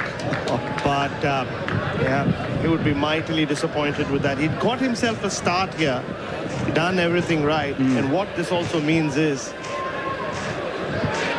Marnus has lost his anchor at the other end. Yeah. Now he'll have to be the one who provides some momentum and some rhythm to this innings. Steve Smith, 10,834 runs and an average of 56, 37 test centuries. Age of 37, still the rock in the top order for Australia. We'll have to bring out his very best this afternoon. 2 for 37 now, Australia. Hassan Mahmood steams into Steve Smith. He's back and he's pushing this one into the onside. Direct, it'll be close. He took on the fielder at point, who was right into rhythm, picked up, gathered and through, and a slide from Steve Smith. I'd like to see the Chemist Warehouse replay screen, saving your prescriptions at Chemist Warehouse. Have a look at this, Baz. Yeah, I'm not sure. He might have just made it. Wonder if it was just a misjudgment of who the fielder was. As you could see, Steve Smith probably thought it was a fielder who throws with his right, but because Mominul uses his left arm there, it just was in his path. So he could have got himself into trouble, but Steve Smith is off the mark. What does Manus do here? So he'll have to kind of just reboot his innings. Focus on what he's been doing. Manus on strike now to Hassan Mahmood. He's back defending. He's in a confident mood at the moment. Manus Labuschagne with that defensive stroke. Yeah, hear him. He'll outweight on. I mean, these two enjoy batting with each other, yes. But this is a situation they've not been in too often on home soil anyway. Bangladesh, every time Australia feel like they have found some sort of footing in this game, just keep knocking them down. And that's a big knockout blow. Travis said he knows it. The Bangladeshi fielders know it. Mahmood in. Manus opens the blade and defends this out to point. No run. One ball to come in the over. Again, batting well outside his crease. The skiddy Hassan Mahmood is rushed on that one, Manus. And boy, haven't the Bangladeshi fans, I mentioned earlier, there are more today than there have been throughout this test match. They have found their voice. The Bangladeshi flags flying high. The Tigers are rolling, at least on the cricket field. Yes, not at the MCG, but here at Marara they are. And your man that you saw this morning when we walked in the gates, he will be very excited about this. Hassan with his Bangladeshi jersey. Last ball of the over. Manus leaves this one alone. It sails through to Alex Carey. So a wicket taking over there for Bangladesh. Australia 2 for 38. They trail by 190 runs for Tyre Power. Your trusted tyre experts. Tom Morris is next. Still wondering what to get Dad this Father's Day? Good news. It's never too early to find the perfect gift. Right now, Chemist Warehouse has premium fragrances he'll love, including Nautica Voyage Intense 100ml EDT, just $29.99. Jimmy Choo Man 50ml EDT, $49.99. Dolce & Gabbana The One 100ml EDT, $79.99. Or YSL Iced Cologne 100ml EDT for $149.99. Shop in store or order online. Chemist Warehouse. Great savings every day. SEN Test Cricket for Goodweek, game-changing batteries, and for Makita XGT, powerful, reliable and tough. Steve Smith is 1, Labuschagne is 15. All our replays on the Chemist Warehouse replay screen. Save on your prescriptions at Chemist Warehouse. 3 slips and a gully set up. Smith averages 40 in third innings of Test matches. It does drop traditionally as each inning goes on. His 4th innings overall record is actually comparatively poor. It is. But Sundaresan is with me, Tom Morris, and Australia trails by 190, 8 wickets in hand. So far behind in this test, and Eboda was all over Steve Smith in the start of his innings on Thursday when this test match began, and he do the same again. Eboda bowls to Smith, who lets it go off the front foot. The Bangladeshis have their tails up, so they should. They have, they certainly have. They just haven't let up. In Hassan Mahmood, he was so impressed with in the first innings, 6 for 55. Once again, knocking out the openers. Bang, bang, as our colleague Adam Collins would have said. And James Brayshaw would have said as well. Indeed. Now, our other colleague, James Brayshaw, would have said. Yeah, our other colleague, James Brayshaw. The mighty South Aussie. He said that in the 2021 AFL Grand Final. Bang, bang, bang. Bang. Melbourne supporters remember that. Eberdott bowling to Smith. Full, driven back into the bowler's left hand, and it ricochets off into the covers. That's how well he hit it. Smith moves to 3. come back for a couple. Tell you what makes this even more remarkable is it is not irregular for a T20 upset. It is slightly less regular for a one-day international upset. But to do it across 3 days or 4 days or 5 days, particularly in away conditions, is so rare. And the Bangladeshis have not put a foot wrong. Their attitude, their skill, their commitment to the task over a long period of time in hot conditions against a formidable team. Everett bowls to Smith, who defends on the front foot, looking for one, can't get a pass cover. Yeah, which is why it will go down as the greatest upset in Test history. By far. By far. In Test history, by far. I mean, Bangladesh have been around as a Test team for 27 years. This is only the 7th Test against Australia? Yep. 7th Test in 27 years of being a Test team, of which only 2 were on Australian soil, as we've said a few times now. And if you watched highlights of what happened in 2003 in that Darwin Test, you could see the massive gap between the two teams in terms of class and credentials. Over the bowls to Smith, defends no run, and you can see that gap now in terms of class. You can, exactly. But the other way. Totally, but purely in terms of performance. They're teaching Australia almost how you need to play Test cricket on home. If anything, this is a wake-up call Australian cricket needed. It almost goes like, hey, Australia, the last time we were here, this is how we used to play Test cricket, remember? That's actually a very clever point. I'm quite proud of it. I like that. So you should be, Baz.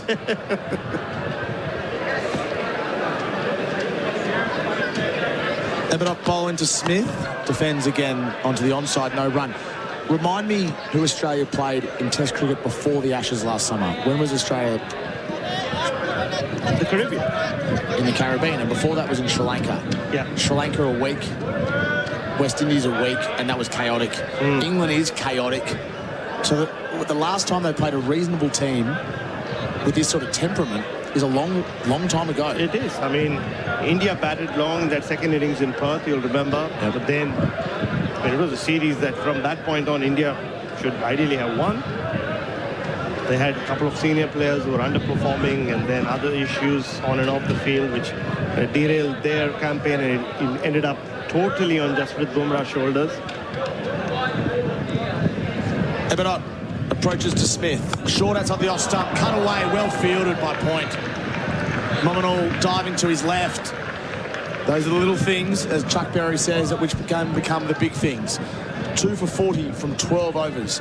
We're here for Henley Homes. Call 1-800-646464. As Australia's global logistics people, Northline delivers industry-leading, fully integrated freight management solutions, connecting Australian businesses to their customers and the world. By road, rail, air and sea, Northline transports for every industry, from mining and renewables to retail to pharmaceuticals and more. Let Northline connect your business to the world. Unlock reliable freight management, warehouse solutions, Australian support and a dedicated account manager. Northline, Australia's global logistics people. Learn more at northline.com.au. SEN Test cricket for Goodwee, game-changing batteries, and for Makita XGT, powerful, reliable and tough. 2 for 40 Australia. Hassan approaches, he bowls to Labuschagne, who defends from the crease, no run. Just welcoming back Trent Copeland into the commentary box. NWA style. You have no idea what I'm talking about. No, I don't. Anyone who doesn't like wrestling, I feel like they're missing out on life. You certainly are, Copes. I went and watched Bharat wrestling a few weeks ago. That's true. Let me just say, Copes, I've had many experiences in my life. I've never had one like this. It was something else. Oh, yeah. That's Melbourne. Just generally, or because of Bharat? No, in fairness, just generally. I used to watch WWE. I've never been to the Melbourne wrestling before. What was that? Who was my favourite wrestler? Oh, Tuckman. Oh, the crowd was on its feet. I've never seen anything like it. Hassan bowling to Labuschagne, leaves it outside the off stump. Again, out of my comfort zone, Copes, and I would argue out of yours, but just awesome. And he invited me, and I'll go back one day as well. Yeah. So next time you're in Melbourne, Copes, and if there's a show on, you'll be there, and you can see me be booed by 1,000 people.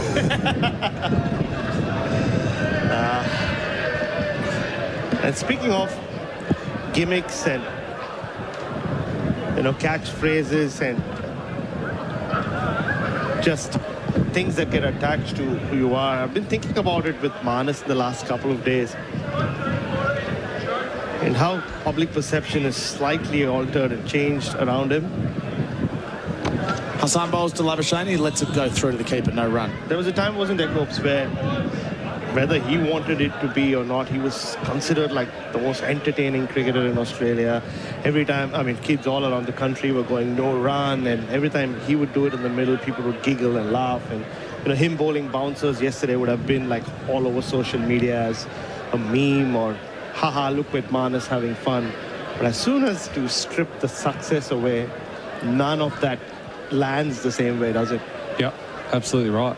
And it's, yeah, when we talk about the enormity of Test cricket and why it means so much, why we're all here, like that's all a part of it.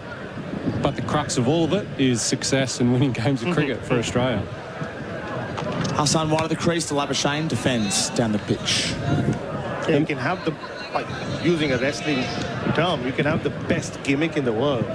But if you can't get it over with the crowd, or in this case, make runs and win test matches for your country, then you just stay the gimmick, don't you? Well, and you won't be here. Yeah, yeah. And that was one of the great things I heard from Jake Weather on the lead up to this test match, was a frank statement about my job is to score runs. And I'll fully endorse someone else taking that reign if I'm not doing my job. And it goes for everyone in this team. Hassan Mahmood is asking questions of all of them. Hassan bowls to Labuschagne again. That one stayed low. Labuschagne was up to the task. Sent Steve Smith back. No run. Yeah, interesting that they've brought in that leg gully for Manas in this over. It's for a while that England loved doing that, but England had that slightly taller fast bowlers in Cars and Jofra Archer last year. Just when I talk him up, they're moving that leg gully to the offside. But it's something that he has been planning for with Andrew McDonald, like them having a leg gully, the seamers are on.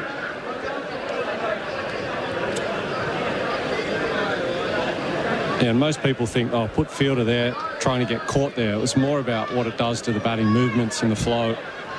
Hassan bowls to Manas off his pads. Can't get it square enough to beat the man at mid-wicket. A maiden, 2 for 40.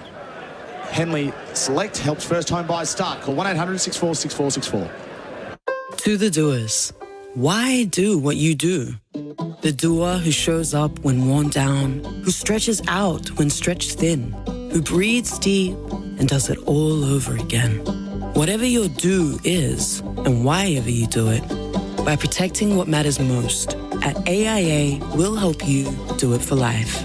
AIA. Health insurance, life insurance, financial advice. To learn more, search AIA Australia. SEN Test cricket for Goodweek, game-changing batteries, and for Makita XGT, powerful, reliable and tough. Eberdot bowling to Smith, and out! Caught behind, driving outside the off stump. He's been given out, and Steve Smith has reviewed it immediately. No, he reviewed it before he'd been given out. I've never seen that before in my life. He's played a missed or edged it, and then in the same motion, he has gestured to the umpire, send it upstairs. Wow. He had the tee out. Yeah. Immediately before Kumar Dharmasena put the finger up. And I love that Kumar still put it up.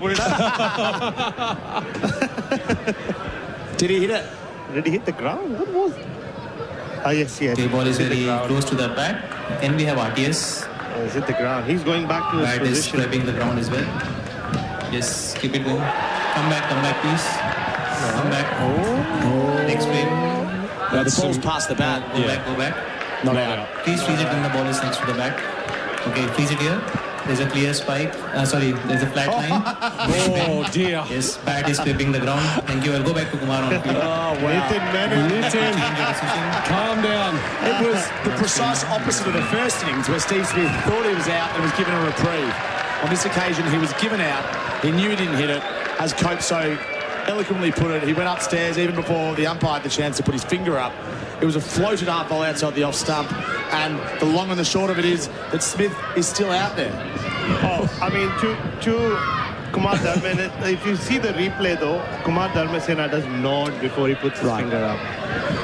So clearly Steve Smith has played in a lot of test matches with Dharmasena as umpire, so he's understood his mannerisms. The Steve Buckner.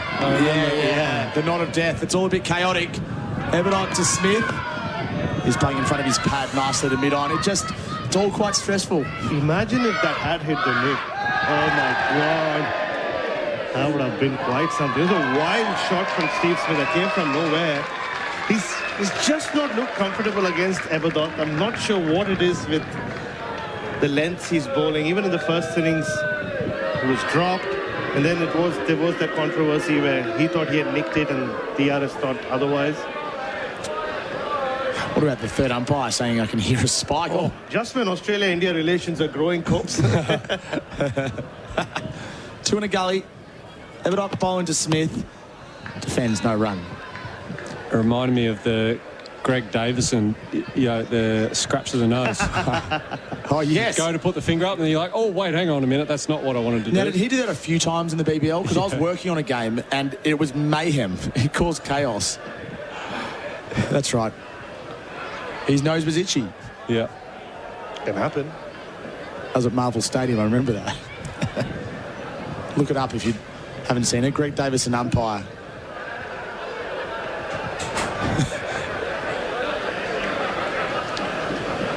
Everett bowling to Steve Smith. Smith defends, bat and pad together. You know what that also is a sign of? Steve Smith does not want to leave that pitch. Spoke to me as he was leaving the ground. You were there, Tommy. He told me about how flat this pitch he thought is, no rough marks. So that is when Steve Smith feels, I don't want nothing to take me away from this bed and breakfast that I want to book on this pitch. I mean, it was a shocking shot that he attempted. But he didn't want anything to go wrong. That's why he started signaling for it before Dharmasena's finger went up. Everett bowls to Smith, defends again. Copes, you were talking about setting a field for various purposes. Yeah, we've only got one ball in this over, so maybe I'll come back to it next over. But essentially, the leg slip, for most people, when you see third slip goes to leg slip, the immediate thought, and probably the most logical thought, is you're trying to get them caught there. But on most occasions, and in most instances, the bowling group are trying to play around with either the psyche or the physical nature of movement patterns. I'll dig into that more. Everett to Smith. That's driven between cover and mid-off. Punched into the turf. And it will roll into the fence for 4. Comprehensive from Stephen Smith. His first boundary. Australia trailing by 184. Henley Select helps. First by Henley Select helps first by Henley Select helps first home buys. Call 1-800-64-64. I'm on the Australian cricket team. Still wondering what to get Dad this Father's Day? Good news. It's never too early to find the perfect gift. Right now, Chemist Warehouse has premium fragrances he'll love, including Nautica Voyage Intense 100ml EDT, just $29.99. Jimmy Choo Man 50ml EDT, $49.99. Dolce & Gabbana The One 100ml EDT, $79.99. Or YSL Iced Cologne 100ml EDT for $149.99. Shop in store or order online. Chemist Warehouse. Great savings every day. 2 for 44, Australia. Yeah, so when I talk about movement patterns rather than being caught there, so when Marnus Labuschagne has a leg slip in, my view is, and if I'm the bowler, when Marnus sets up and there's no leg slip, the way he positions his body, particularly on the back foot, is very side on, and I would say in his perfect scenario, when there's a leg slip in and the ball comes down the leg side, he has to naturally try and stay more open. Hasano's bowling to Labuschagne now, and he leaves it. So, in doing the leg slip plan, I am trying to make Marnus, at some point during his autopilot and his body taking over when the ball comes down, his instincts are, I need to not just tickle the ball with freedom down the leg side. But in actual fact, what it does is it just slightly delays his movement patterns and may engage that little squaring up of the back hip when it comes to a good ball on the off stump. So my view on a leg slip, and for Steve Smith at his peak when he was batting on 4th stump or 5th stump, it was a genuine catcher as well as all of the things I'm talking about. So it's about wrestling back a bit of momentum and a thought. Hassan de Labuschagne leaves it outside the off stump. And what I will say is it's no different to a bowler bowling a slower ball in a T20 match to Tim David. A slower ball is intended to confuse or slow down a swing path. Like if he's able to just stand there like a baseballer and hit every ball at the same pace, he will hit most balls out. So a slower ball just triggers that little bit of delay. Am I in? Am I not? Same thing with a leg slip. Am I committing with instinct only to a ball that's at my stumps, or do I actually have to think about that proactively? Did you have that plan for Marnus when you played against him in Shield cricket? Quite a bit, and it's probably the most prominent example was Cameron Bancroft. He was a guy who, when he was able to just set up how he wanted to set up, and his discipline and temperament, it was very difficult to dislodge him. We're going to have a... Yeah, it looks like Liton Das is pulling a leaf out of Alex Carey's book, and Marnus has been stood a long way out of his crease for Hassan Mahmood. So I like this proactivity from the Bangladesh keeper. How's his glove work, Liton Das? I know he's experienced. It's improved over time. He's played more as a batter who can keep than keeper who can bat. Yep. So he's up to the stumps. Hassan. Which is exactly another way of doing that, isn't it? Yeah, it's exactly the same. Yeah. It changes mentality. It makes you bat in your crease. It's such great analysis. Hassan de Labuschagne, keeper up, driven to cover no run. Because really, you have several tools at your disposal as a bowler and a fielding unit. One of them is how you hold the ball. Whether you want to stand the seam up, swing the ball in, swing the ball away, that's within your control. There are several other elements like the double bluff, send square leg out. That's 100% used universally around the world.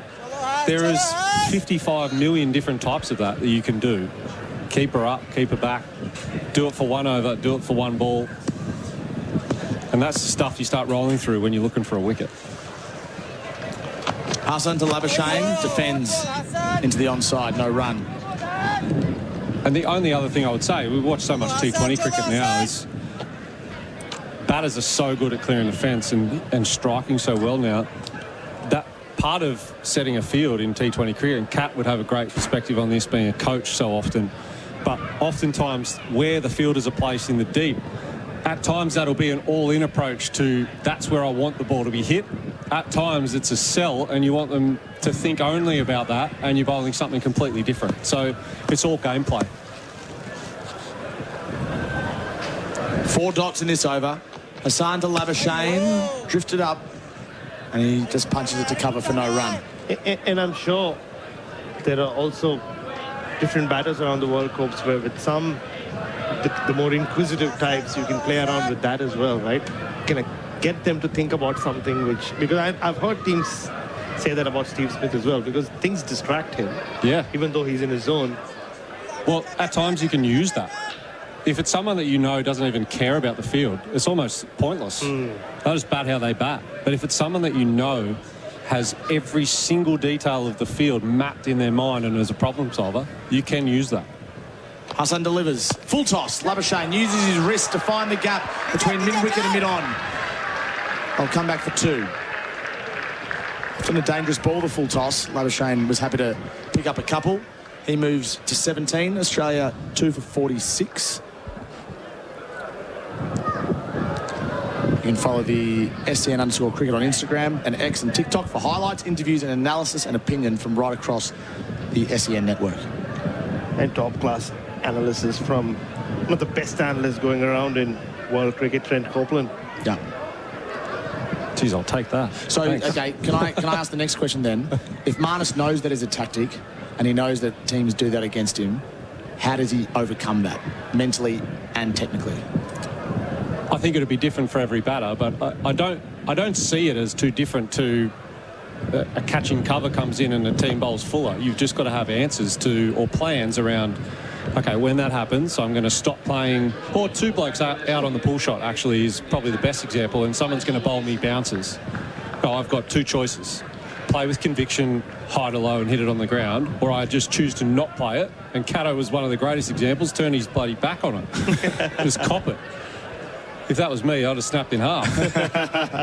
Or hit it for 6. Go harder. Well, but then you're taking a choice to, if you don't murder it, you're going to get caught by one of those fielders, and then that's on you in terms of execution.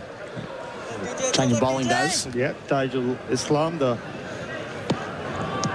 veteran left-arm spinner. From the airport end, bowling to Smith, tossed up, driven back to him, no runs. Field is spread, long off, deep cover, deep forward, square leg. Started the first innings with a gift to Steve Smith. Yeah, that's right. That was what do I call it? A 4 and 20 pie. Tajul bowls to Smith.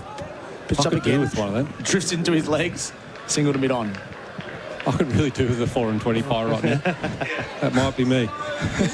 How much sauce? I'll have a pie with my sauce. Oh, right. I have plenty, yeah. Sauce on the top, or do you just inject it inside the pie? There's different techniques. You get all sorts of analysis here on SEN. The pie technique. How do At you the front. insert it inside? Well, you have a bite and then you put it on the meat rather than on the pastry. Tajul bowls to Labuschagne, defends onto the onside. I see a lot of footy and I see a lot of people eating pies. There's different techniques. Mine is load the sauce up at the front of the pie that you're eating, and it slides back as you're eating it. Yes. You put it all over it and it slips off the back. Yeah, it's an issue for your pants. Tajul bowls to Labuschagne, driven to cover point on the fence for 1, opens up the blade. Yeah, sauce on pants, that's the last thing we want. No, absolutely. Are you a pie eater? I love my party pies, but they need to be called party pies. Trent Copeland stepping out. Excellent analysis. Yeah, I think he's had enough of this chat. He wants a pie in his system right now. Yeah.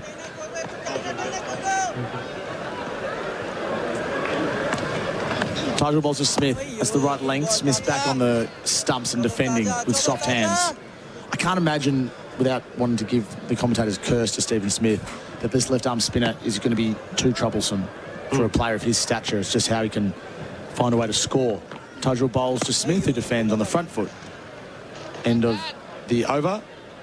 2 for 48, the Australians. SEN Test Cricket for Goodway, game-changing batteries, and for Makita XGT, powerful, reliable, and tough.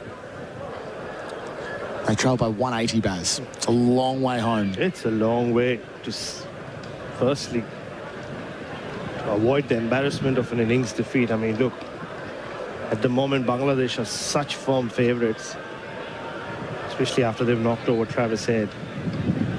But you can imagine Australia losing would be a huge deal. To lose by an innings to Bangladesh would be, that would be quite interesting. The reactions from around the country. Well, all those people who have been asking, what, we have cricket on in August? Yeah. They'll all be tuning in. The nation will be up in arms. Even before we get to South Africa. How about that?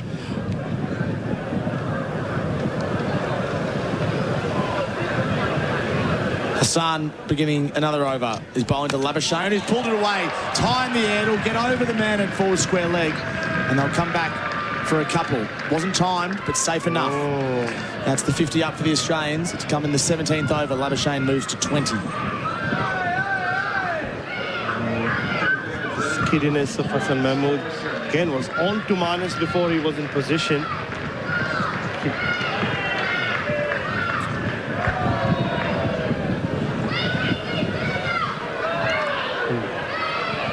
Cat sat next to us. He's talking about how now that he's delivered him the short ball and pushed him back slightly, the next one might just be hung outside off stump. Hassan bowls to Labuschagne, defends into the onside, no run. You speak about the nation up in arms, Baz. Read the paper online this morning, the Herald Sun, and the back page says grumpy old men and refers to the Australian Test team. Wow. And it just like it's the middle of footy season, but nothing makes the Australian public stand up and take notice more than the team losing when they are not expected to lose. We saw that during the T20 World Cup, right? Yeah. Very few people paid attention to it when it started. But as soon as Australia were knocked out, and we said this, is either Australia had to go all the way and win it, or they had to have a shocking exit. Yeah, if they'd lost in the final, no one would have known. Or like, even in the second round or semi-final. Yeah. Hassan to Labuschagne, defends soft hands this time, under his nose. And there's an old saying in journalism, which a reporter once told me years ago. He said, if it bleeds, it leads. The worse the story, the bigger the story. So Australia losing in a World Cup final or making a semi will barely rate a mention in most households. Australia being bundled out in the group stage or losing to Bangladesh at home, that's a topic of conversation. Oh, yeah. And I could see some very creative headlines and graphics. That's one good thing the Australian media is. I think they're better than anyone else in the world. What's that? But just the headlines that they can come up with, and generally we reserve it for the English when they come here for the Ashes. The English are also very good at that with their papers. Yeah. All right, so they pushed. Square leg is, I think he's coming a little square. No, he's going to stay straight-ish. Hassan to Labuschagne, he lets it go through to the keeper. It's Tajul at forward square leg. Making Manas think here. Gave him the short, skiddy delivery earlier. And so, it's what, halfway to the boundary, you would say? Yeah, it's no further than that. There's an argument that if he pulls it hard into the ground and goes straight to him, there's no single. He's not that far back. Yeah, but he's there for if there is a top edge like there was earlier in the over. But again, it's, I think, to get Manas thinking. Yeah. How good that analysis from Copes. So good. It's really good. It's just... How blessed are we to have Copes and Cat? I know. Contemporary analysis, strong opinions. Hassan to Labuschagne defends with soft hands again to the offside. Looks like he's got lots of time now, Manas. 47 balls into his innings. Yep. He's done well in this innings. 20 of 47, that's a good strike rate. We don't talk strike rates in Test cricket, but with batters like him, rhythm batters, that does count for a lot.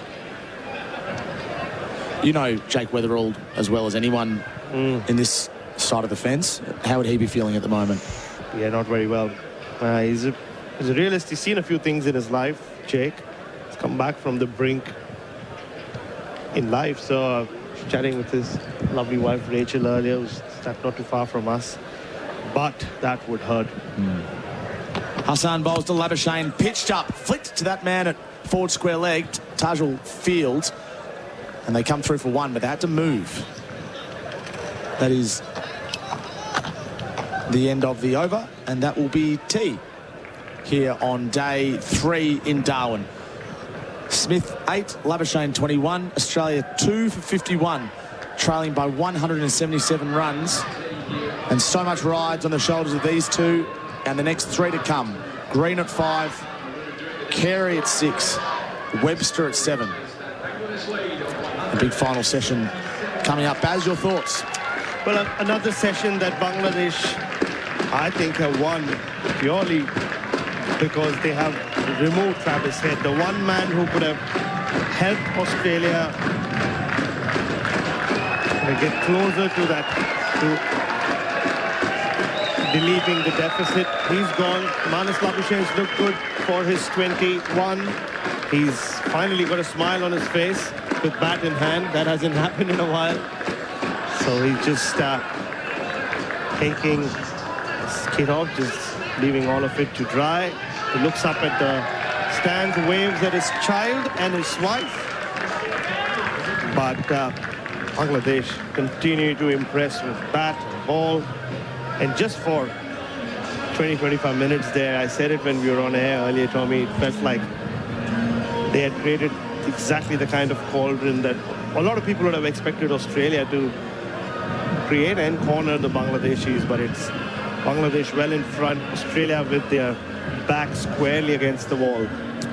Look forward to getting the thoughts of Simon Katich at tea, particularly given Travis Head, a left-handed top order batter, bowled in very similar fashion twice this test match, chopping on to from the bowling of Hassan, and Jake Weatherald also chopped on for a third ball duck to continue his rotten run of form at this level.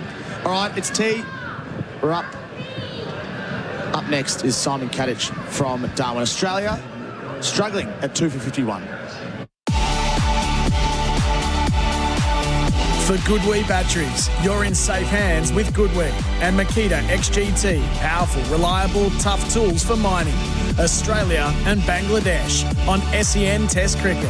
Introducing the new Google Pixel 11 Pro XL and 11 Pro Fold at Optus. Now with Gemini Intelligence helping you with everyday tasks so you can live in the moment. For a limited time, save a massive $1,000 when you pay over time and stay connected on select Optus SIM plans. That's $1,000 off on select new Pixel phones. Offer ends September 6. Visit Optus online or in-store today. Discount forfeited if you cancel early. Terms apply.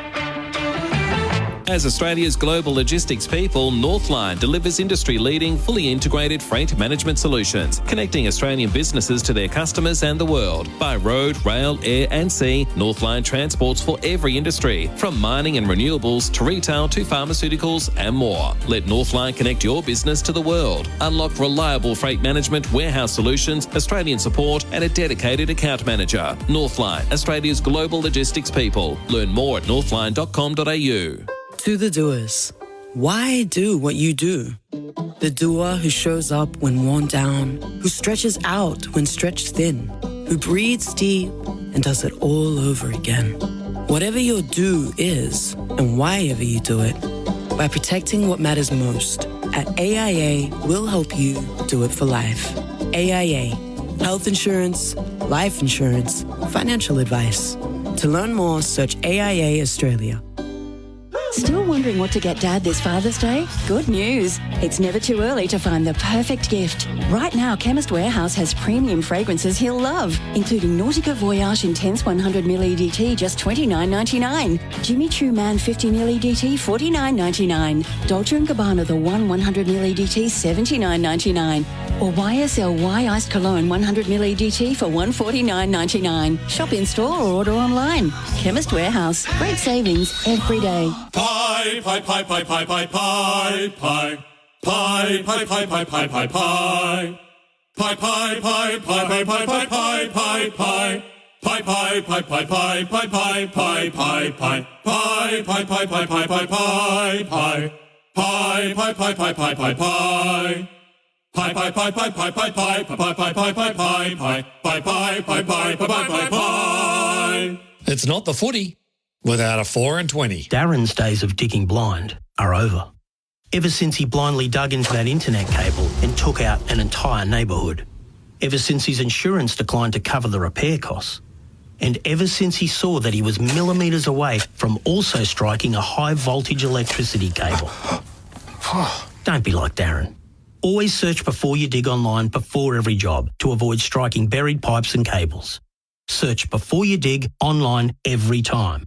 And never dig blind. Ausfuel is your trusted Caltex lubricants distributor here in the NT and Northern WA. See the Ausfuel team for the full range of outstanding Caltex lubricants and expert service. Caltex lubricants give you the performance and reliability you can depend on. See the Ausfuel team at the Caltex trade counter in Wishart, corner Wishart and Berrima Roads. Ausfuel is your trusted Caltex lubricants distributor in Broome, Kununurra and the Kimberley. Call our friendly team on 89840822. That's 89840822.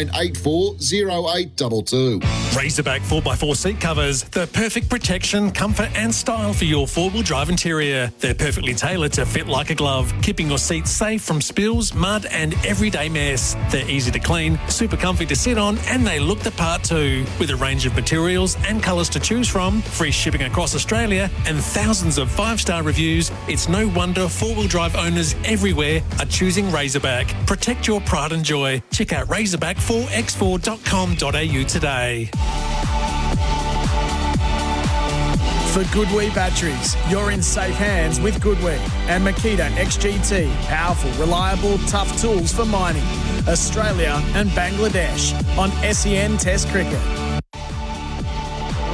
And he's bowled! Chops on for a duck. Hassan the hero continues his golden stretch. There'll be no golden run for Jake Weatherall in Darwin. He fails again, and Bangladesh have their first. Flicks it through mid-wicket. That's vintage Marnus Labuschagne. Into him, pulls. With a beautiful flourish of the bat. One leg up in the air, whips it through backward square for 4. That's the Travis Head we know. Bowled him! Travis Head's chopped it on. And Hassan Mahmood picking up where he left off in the first innings.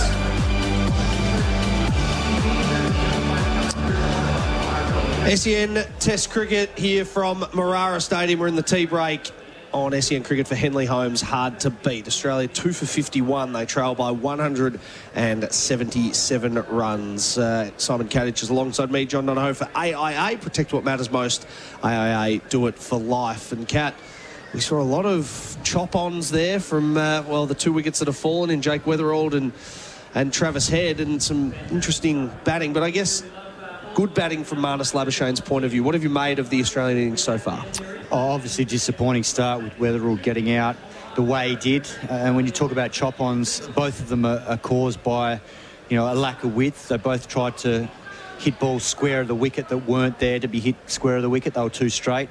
And, Travis Head got out like that in the first innings and didn't come as a surprise, because he does get out like that a fair bit, because he loves width and that's how he's trying to score. But if the width is not there and there's any sort of movement off the seam, which there has been at certain times of this innings with the new ball, then, you're opening yourself up to not get it right and chop one on, which is what happened. But, yeah, these two now, I think of, Marnus Labuschagne had a really good start, had a couple of good shots through the leg side, and he's looked really composed. So his first couple of balls were a little bit hairy, because there was the one that cannoned into his pad, but it was heading down leg. So it certainly wasn't an easy little period, but he seemed to have weathered the storm. And then Steve Smith's just batting like Steve Smith does. For Weatherald and for Head, is it compulsive now that they just try and, they try and create their own width when it's not there? Like, we didn't see the Bangladeshi batters do that. We didn't see them just try and create something that wasn't there. So is it just a bad situation that they're in right now, the Australian openers? I mean, it's tough. Weatherall's is because I think he's nervous and he's wanting to get some runs under his belt, and that's the danger, that you go looking for balls that you think are there in that split second, but they're not, because your mind's scrambled and you're under pressure, and he's still a very inexperienced test batsman, so he's perished because of that. And Travis Head a little bit different, because he felt like he was pretty tempered today.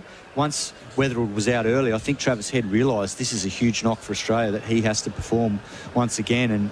And the hard part is he's a natural striker of the ball, and this is the challenge he's got now opening the batting is, when you're so far behind like this, does he keep playing his natural game, which is to be aggressive and score quickly, or does he have to balance that tempo from time to time once he gets set and once the bowler's tired? But in that situation there, that shot wasn't on, and he paid the price. Where would we be without Steve Smith at this point in time? So Australia have won, the last 5 series or something like that, and he's had an impact in just about all of them. Where would this Australian team be with the frail top order that it is right now, without Steve Smith in there as their anchor point? Well, if he doesn't get 100 in this innings, I think Australia are destined to probably lose the test. Someone's going to have to get 100 here to get Australia in front and give the bowlers something to bowl at, if they are actually able to make Bangladesh bat again. So huge innings for both these two, and the next couple of partnerships will dictate whether, Australia can get back into proceedings, or whether Bangladesh go on to a very, very historic victory. Have you liked what we've seen? I know you mentioned about Marnus with early just nervous signs, but have you liked the proactivity that he's had out there? He's trying to drop and run, and he's looking for runs. He's full face of the bat. Yeah, I like the fact that he's had a clear plan. He wants to take an off-stump guard.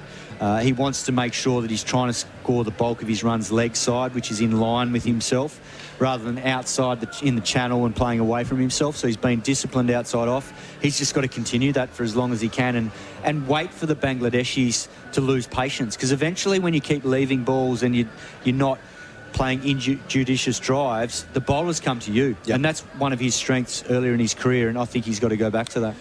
Hassan Mahmood, 8 wickets on his first trip to Australia. He's been brilliant. He's got the only 2 wickets, 7 overs, 2 for 18. They've bowled quite well, all of them. So Taskin Ahmed, 5 overs, none for 9. Hassan Mahmood, 2 for 18. Ebadat Hussain, 4 overs, none for 18. And Tajul Islam, none for 2. So they've just been tight. Yeah, they've hunted as a pack, which has been great to watch. And just the energy they had, which is classic of this situation where you've been in the sheds watching for the best part of a day and a half. You're fresh and you come out ready to go. And they've just been on the money with all of their aspects of their game from day one of this test, and they deserve to be in this strong position. And I wouldn't be surprised to see them come out after the break and hit Australia hard again, because they'll use this break to their advantage now. These two have got to start again, So whoever they decide to start with the ball, and I assume it'll be 2 quicks because I think that's their best way to try and open up both ends to get Australia forfeit. And if they can get Australia forfeit in the first half an hour after tea, then it's trouble for Australia. How do you reckon Cam Green's feeling? Yeah, he'll be on edge. Yeah, that's no doubt about it. He's playing for his Test career. He needs to get runs, and he needs the fact that he's up to number 5. That means that you're here to get big scores. You're getting an extra opportunity higher than 6 or 7 where Carey and Webster are, so he's got to make the most of it. Get your crystal ball out. Are we here on day 5 at Marara Stadium? If Steve Smith gets 100, I think we will be. Okay.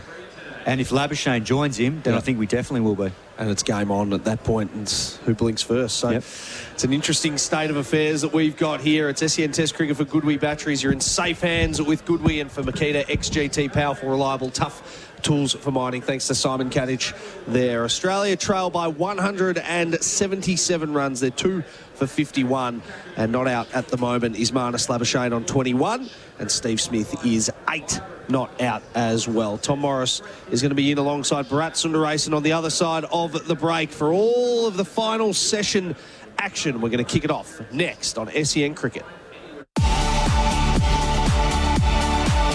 For Goodwee Batteries, you're in safe hands with Goodwee and Makita XGT, powerful, reliable, tough tools for mining. Australia and Bangladesh on SEN Test Cricket. When you're feeling a bit peckish, you're never more than an almond away from a healthy snack. Australian almonds are easy to make part of a balanced, healthy lifestyle, and there's so many ways to enjoy them.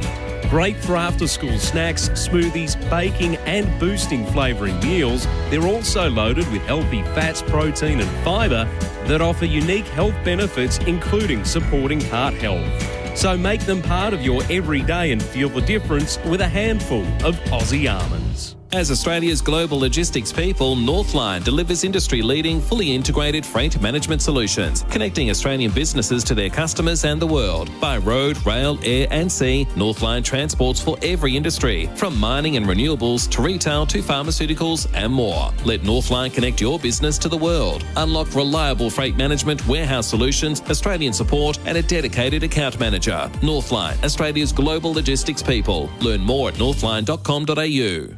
To the doers, why do what you do? The doer who shows up when worn down, who stretches out when stretched thin, who breathes deep and does it all over again.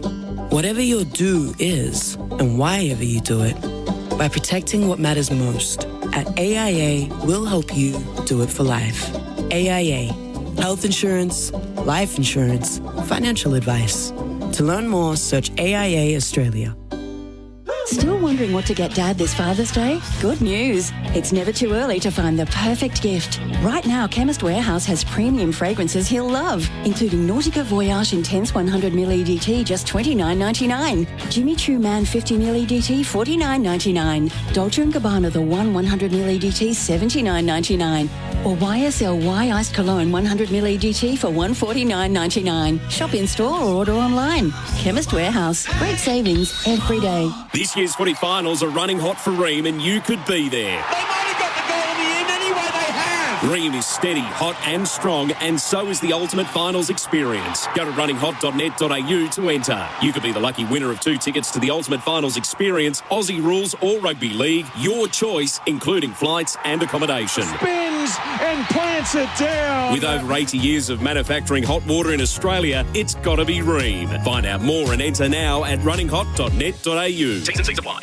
If you thought races down south were special, wait till you see racing action in the Northern Territory. Experience a day at the races with the family in Darwin or Alice Springs, or the 3 country tracks. 5 awesome tracks, 74 big meetings, including the Great Northern Darwin Cup and the AS Cup Carnival backdropped by the McDonnell Range. Be part of it. Thoroughbred Racing NT. Visit trnt.org.au. Chances are you're about to lose. For free and confidential support, visit gamblinghelponline.org.au. Imagine a phone that unfolds into something bigger and a phone that flips into something smaller. The new Samsung Galaxy Z Fold 8 Ultra and Z Flip 8 are now available at Optus. You can save $600 when you pay over time and stay connected on select Optus SIM plans. It's a great time to upgrade to the latest Samsung Galaxy Z series. Visit an Optus store today. Offers end September 6. Discount forfeited if you cancel early. Terms apply. Want to maximise energy savings without the fuss? Talk to a certified SIG Energy installer, Australia's #1 home battery. And right now, you'll save $1,000 per 9 kilowatt hour battery. Stackable up to 54 kilowatt hours, which will save $6,000. Add a government rebate on top for serious savings without the fuss. SIG Energy, Australia's #1 home battery. Find your local accredited installer at sigenergy.com/au/offer. Limited time only. Terms and conditions apply. For Goodwee batteries, you're in safe hands with Goodwee and Makita XGT. Powerful, reliable, tough tools for mining. Australia and Bangladesh on SEN Test Cricket. And welcome back to Marana Oval here in Darwin. You're listening to SEN Test Cricket. The umpires, Kumar Dharmasena and Richard Illingworth, slowly making their way out. Marnus Labuschagne all smiles. He's waving at his children and his lovely wife as he starts putting his gloves on. His arm guard's already in place. Steve Smith is ready. The Bangladeshis are ready. They're getting a pep talk from Phil Simmons and Mushtaq Ahmed, former Pakistan leg spinner. And guess who's ready? My new ball partner and colleague and lead caller and captain for this test series, Tommy Morris. Hello, Baz. Good to see you again. Can we do some crystal balling, please? Yeah. The new ball is some crystal balling. So, got 3 runs and over at the moment, the Australians. 2 for 51 from 17. Let's say 30 overs in the last session. 90 more runs. Means the Australians get to 141, which is still a deficit of... What's that? 80 overnight. Let's say they pass Bangladesh around lunchtime tomorrow. Then leaves them 5 sessions to try to set up a score and then bowl them out. It's not impossible to win from here, but it's highly unlikely. The numbers mean it's highly unlikely. Yeah, I mean, look, if you were to rank them, the potential results of this game, Bangladesh winning is right on top, and then there are a lot of country miles to be covered, and then you get to a draw, and then an Australian win. So it's where it stands, it's an improbable outcome. Because A, Australia haven't found themselves in this position on home soil in a long time, and more than anything else, losing Travis Head is the key here. Not that Steve Smith and Marnus can't score quickly once they get into rhythm, but Travis Head is the game breaker. What Australia desperately needed for them to, for that, win to not be as improbable as it is now, is for Travis Head to still be out there and for him to do what he's done so often, that backs to the wall 100, and then he could have just triggered them closer to that deficit, or getting rid of the deficit, and then the rest just come to the party. But now it has to be done the hard way with Steve Smith and Marnus Labuschagne. Great Southern land playing does give me nostalgic vibes. It reminds me of, this is my childhood, Baz, it reminds me of Mark Bourne and Adam Gilchrist walking out to bat in the one-day international at the MCG. That's what it reminds me of. I'm sure it has gives different feelings to all of our listeners. Yeah, sure it does. Okay, Tuscan will begin from the airport end. Ready to get underway here in the 3rd session. Australia trailing by 177. SEN Test Cricket for Goodwee. Game-changing batteries, and for Makita XGT, powerful, reliable and tough. From first home buyers to investors, move-in ready homes to new builds and knock-down rebuilds, Henley is hard to beat. Tuscan approaches to Labuschagne now, right arm over the wicket. 2 slips in place and he defends into the onside, inside edge. Square enough to get himself off strike. So he moves to 22, Smith is 8, and the deficit is 176. A good start for Marnus. Finished the session strongly, I thought.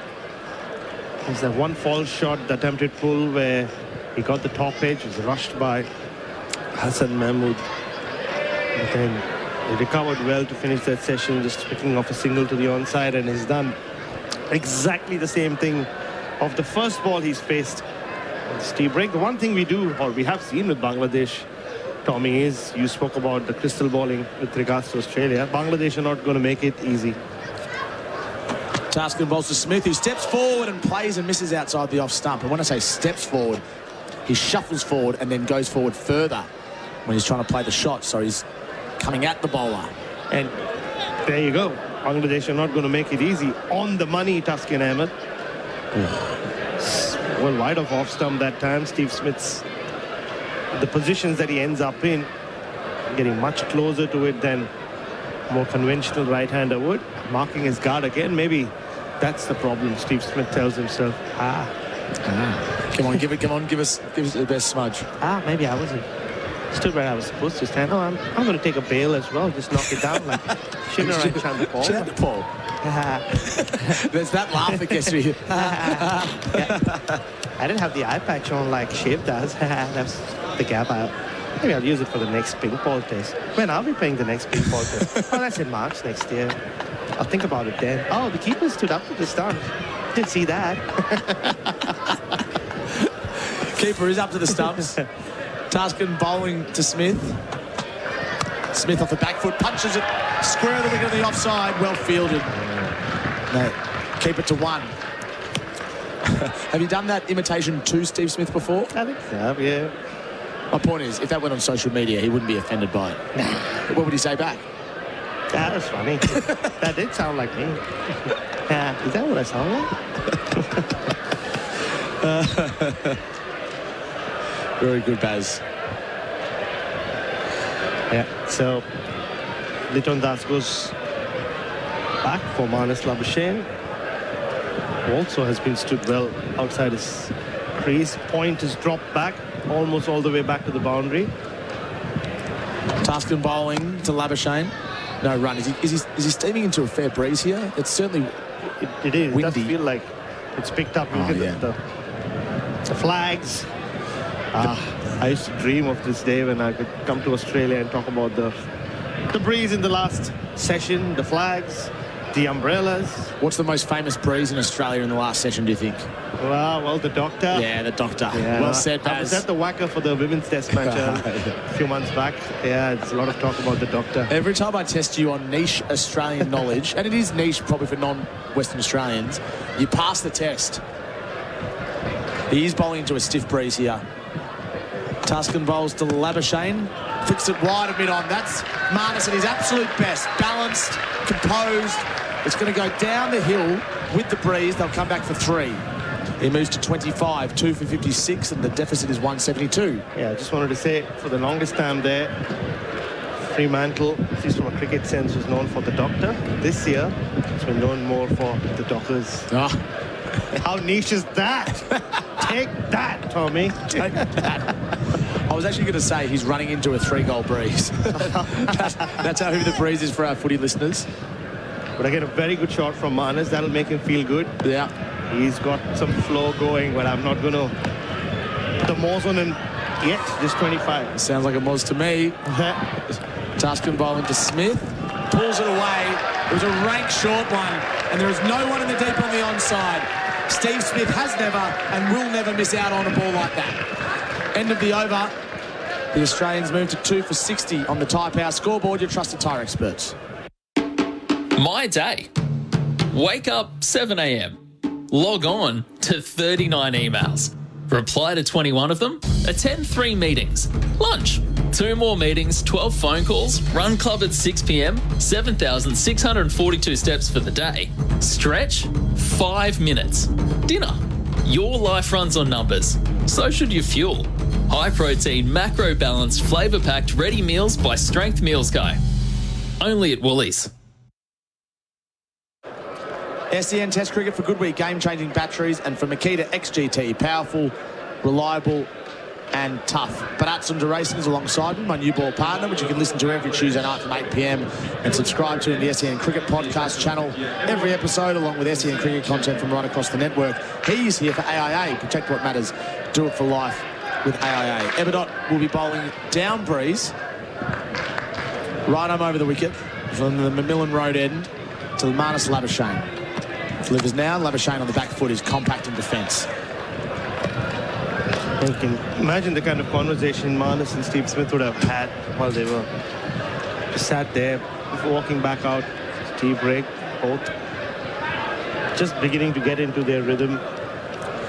As Steve Smith once again is so concerned with, and it often happens with Steve Smith, that one ball can bother him, that the fact that he got into the position that he did so far outside his off stump and was beaten, that's been playing on his mind. See, so now the strike's happening at the other end, but his head's still there. They've got balls to Labuschagne, driven down the ground. This will be runs, at least a couple. The man at Miron dives and can't reel it in. Labuschagne wants 3, settle for 2. I know he was hit on the pad first ball, Labuschagne, and there was some early scares, but he does look like he has more conviction in his movements in this innings. Very much so. I mean, he spoke to me a lot about just changing his grip slightly, dropping that bottom hand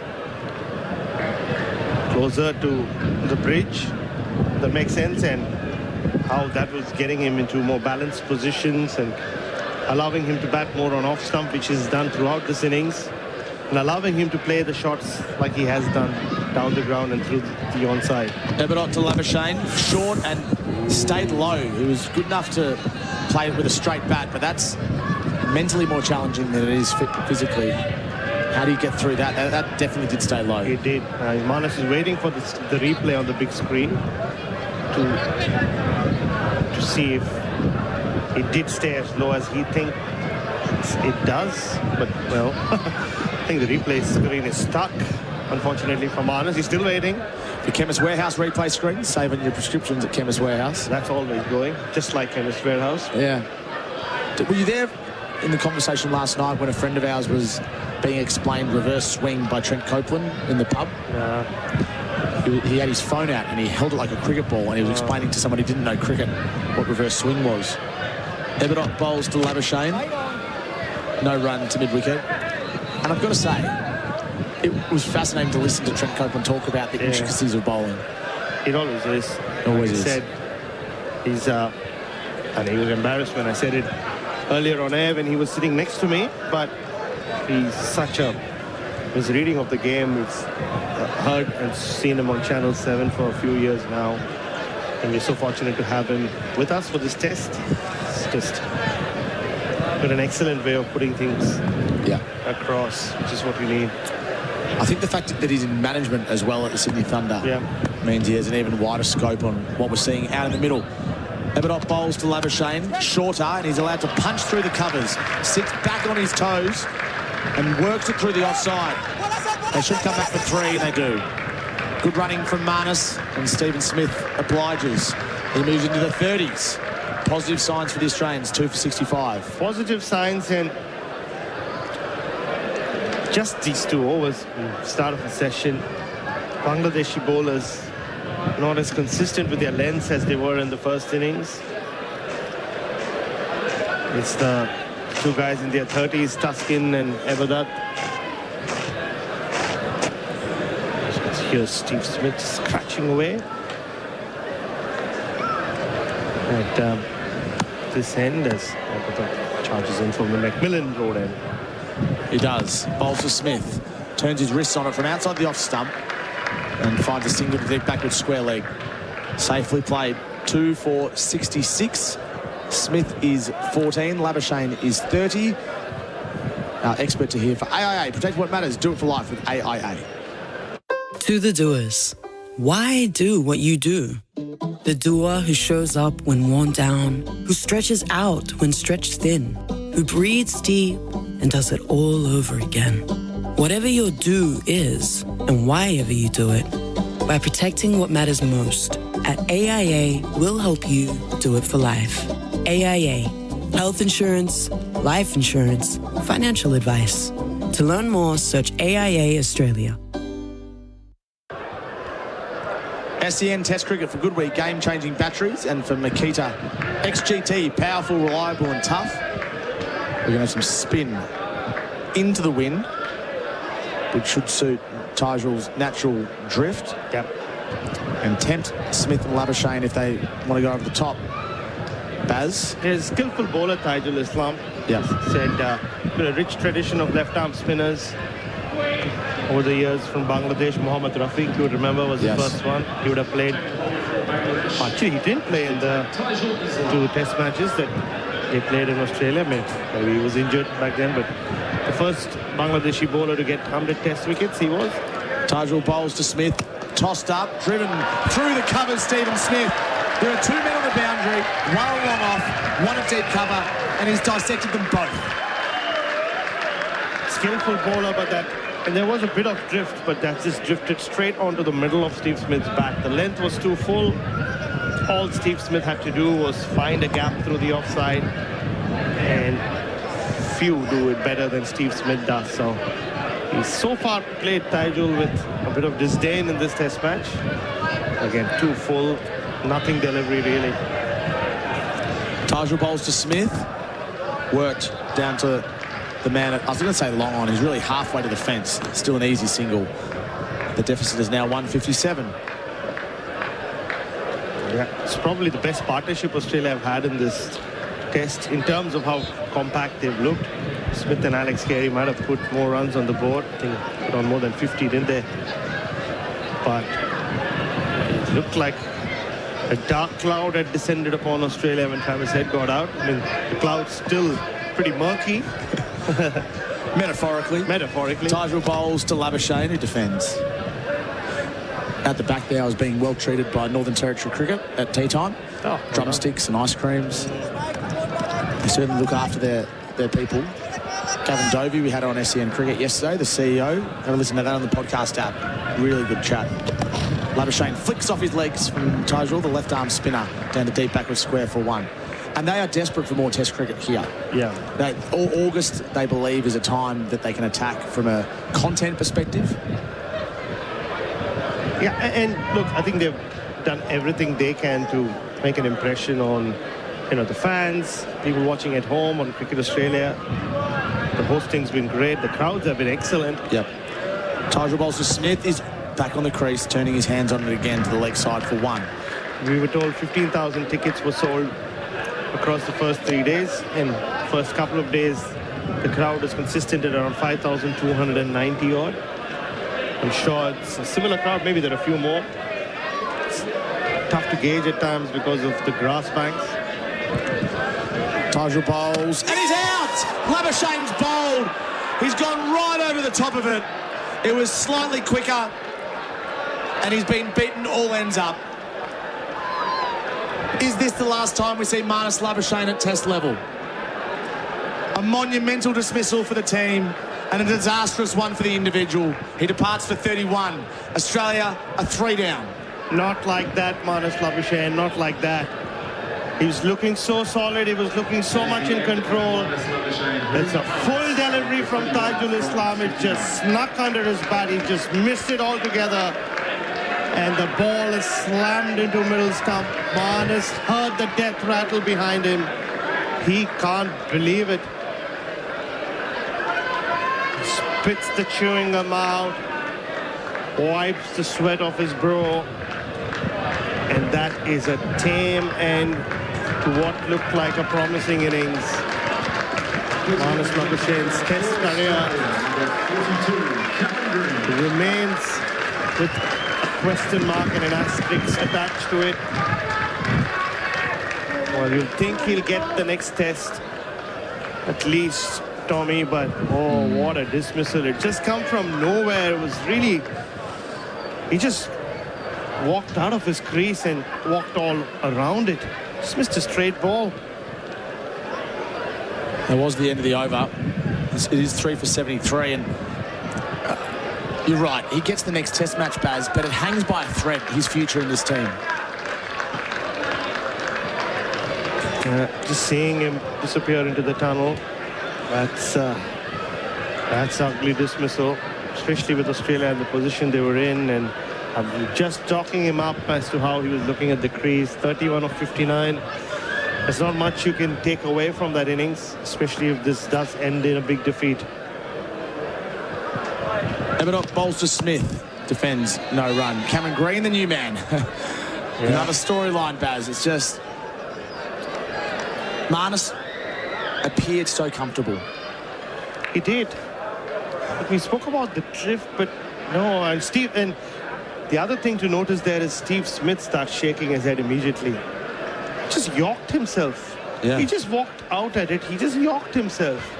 And he was trying to play it squarer of the wicket than it deserved to be played. And ball just hit leg stump. Oh dear, that's not a very good looking dismissal. Bharat to Smith. Punches on the back foot, straight to cover, no run. Yeah, and again against the run of play. Every time Bangladesh up against it or Australia get a bit of a run on, they find a way to fight back. It's super impressive. Super impressive. I mean, credit to Tajul Islam. See, just took his eye off the ball, didn't he? And he just yorked himself. Took a couple of steps, and Steve Smith's reaction was poignant for me. I don't know whether they'll show it on TV. If you synced us up with the television, he just starts shaking his head immediately. He'd be a shocking poker player, Steve Smith. He's driving now nicely through to deep point for one. He moves to 21, brings Cameron Green on straight. Those replays for Chemist Warehouse. Saving your prescriptions at Chemist Warehouse. Well, we said going into this test match, I think if you are watching it on TV, Steve Smith just threw his head back, shook his head, because he knows his batting mate at the other end, who he spent so much time with, was just about to hit that zone where they could have taken this platform and built it into a score. It wasn't to be.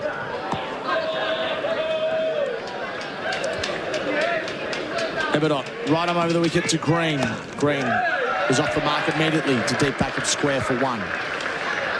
So we spoke about the three batters who came into this test match, even more so came into today's play in the second innings with a few question marks attached to their name. Well, two of them have already been knocked out. Jake Weatherall, ordinary shot, nervous 3-ball stay at the crease, and Marnus Labuschagne looked good for his 31, but then well, I guess you can put that in the soft dismissal category. All three Australian batters have been bowled in this innings. Travis Head twice in the test match. Bharat to Smith, short one, lets it go through. Bangladesh, you're thinking one more wicket and you're into Alex Carey, you're into the lower middle order, and that deficit is still 153 runs. They stuck to their job so well. Yeah, it's wasn't just Marnus Labuschagne was shocked with the way he got out there. I sense it. The Bangladeshi fans love it though. So they should. Bharat to Smith. Smith works at square of the wicket on the offside, using his hands as he so often does to keep the strike. 3 for 76. This is SEN Test Cricket for good week, game-changing batteries, and for Makita XGT, powerful, reliable and tough. As Australia's global logistics people, Northline delivers industry-leading, fully integrated freight management solutions, connecting Australian businesses to their customers and the world. By road, rail, air and sea, Northline transports for every industry, from mining and renewables to retail to pharmaceuticals and more. Let Northline connect your business to the world. Unlock reliable freight management, warehouse solutions, Australian support and a dedicated account manager. Northline, Australia's global logistics people. Learn more at northline.com.au. The third session, Australia trailing by 152. We're here for Henley Holmes, hard to beat. Hello to Tony and the team. From Darwin, proud supporter of SEN's Test cricket coverage for a long time now. We appreciate their partnership. Tajul to Smith, first slip in place. Smith drives, straight to cover, no run. You're right, we had three batters in the gun, for lack of a better term. I think they can replace Weatherall.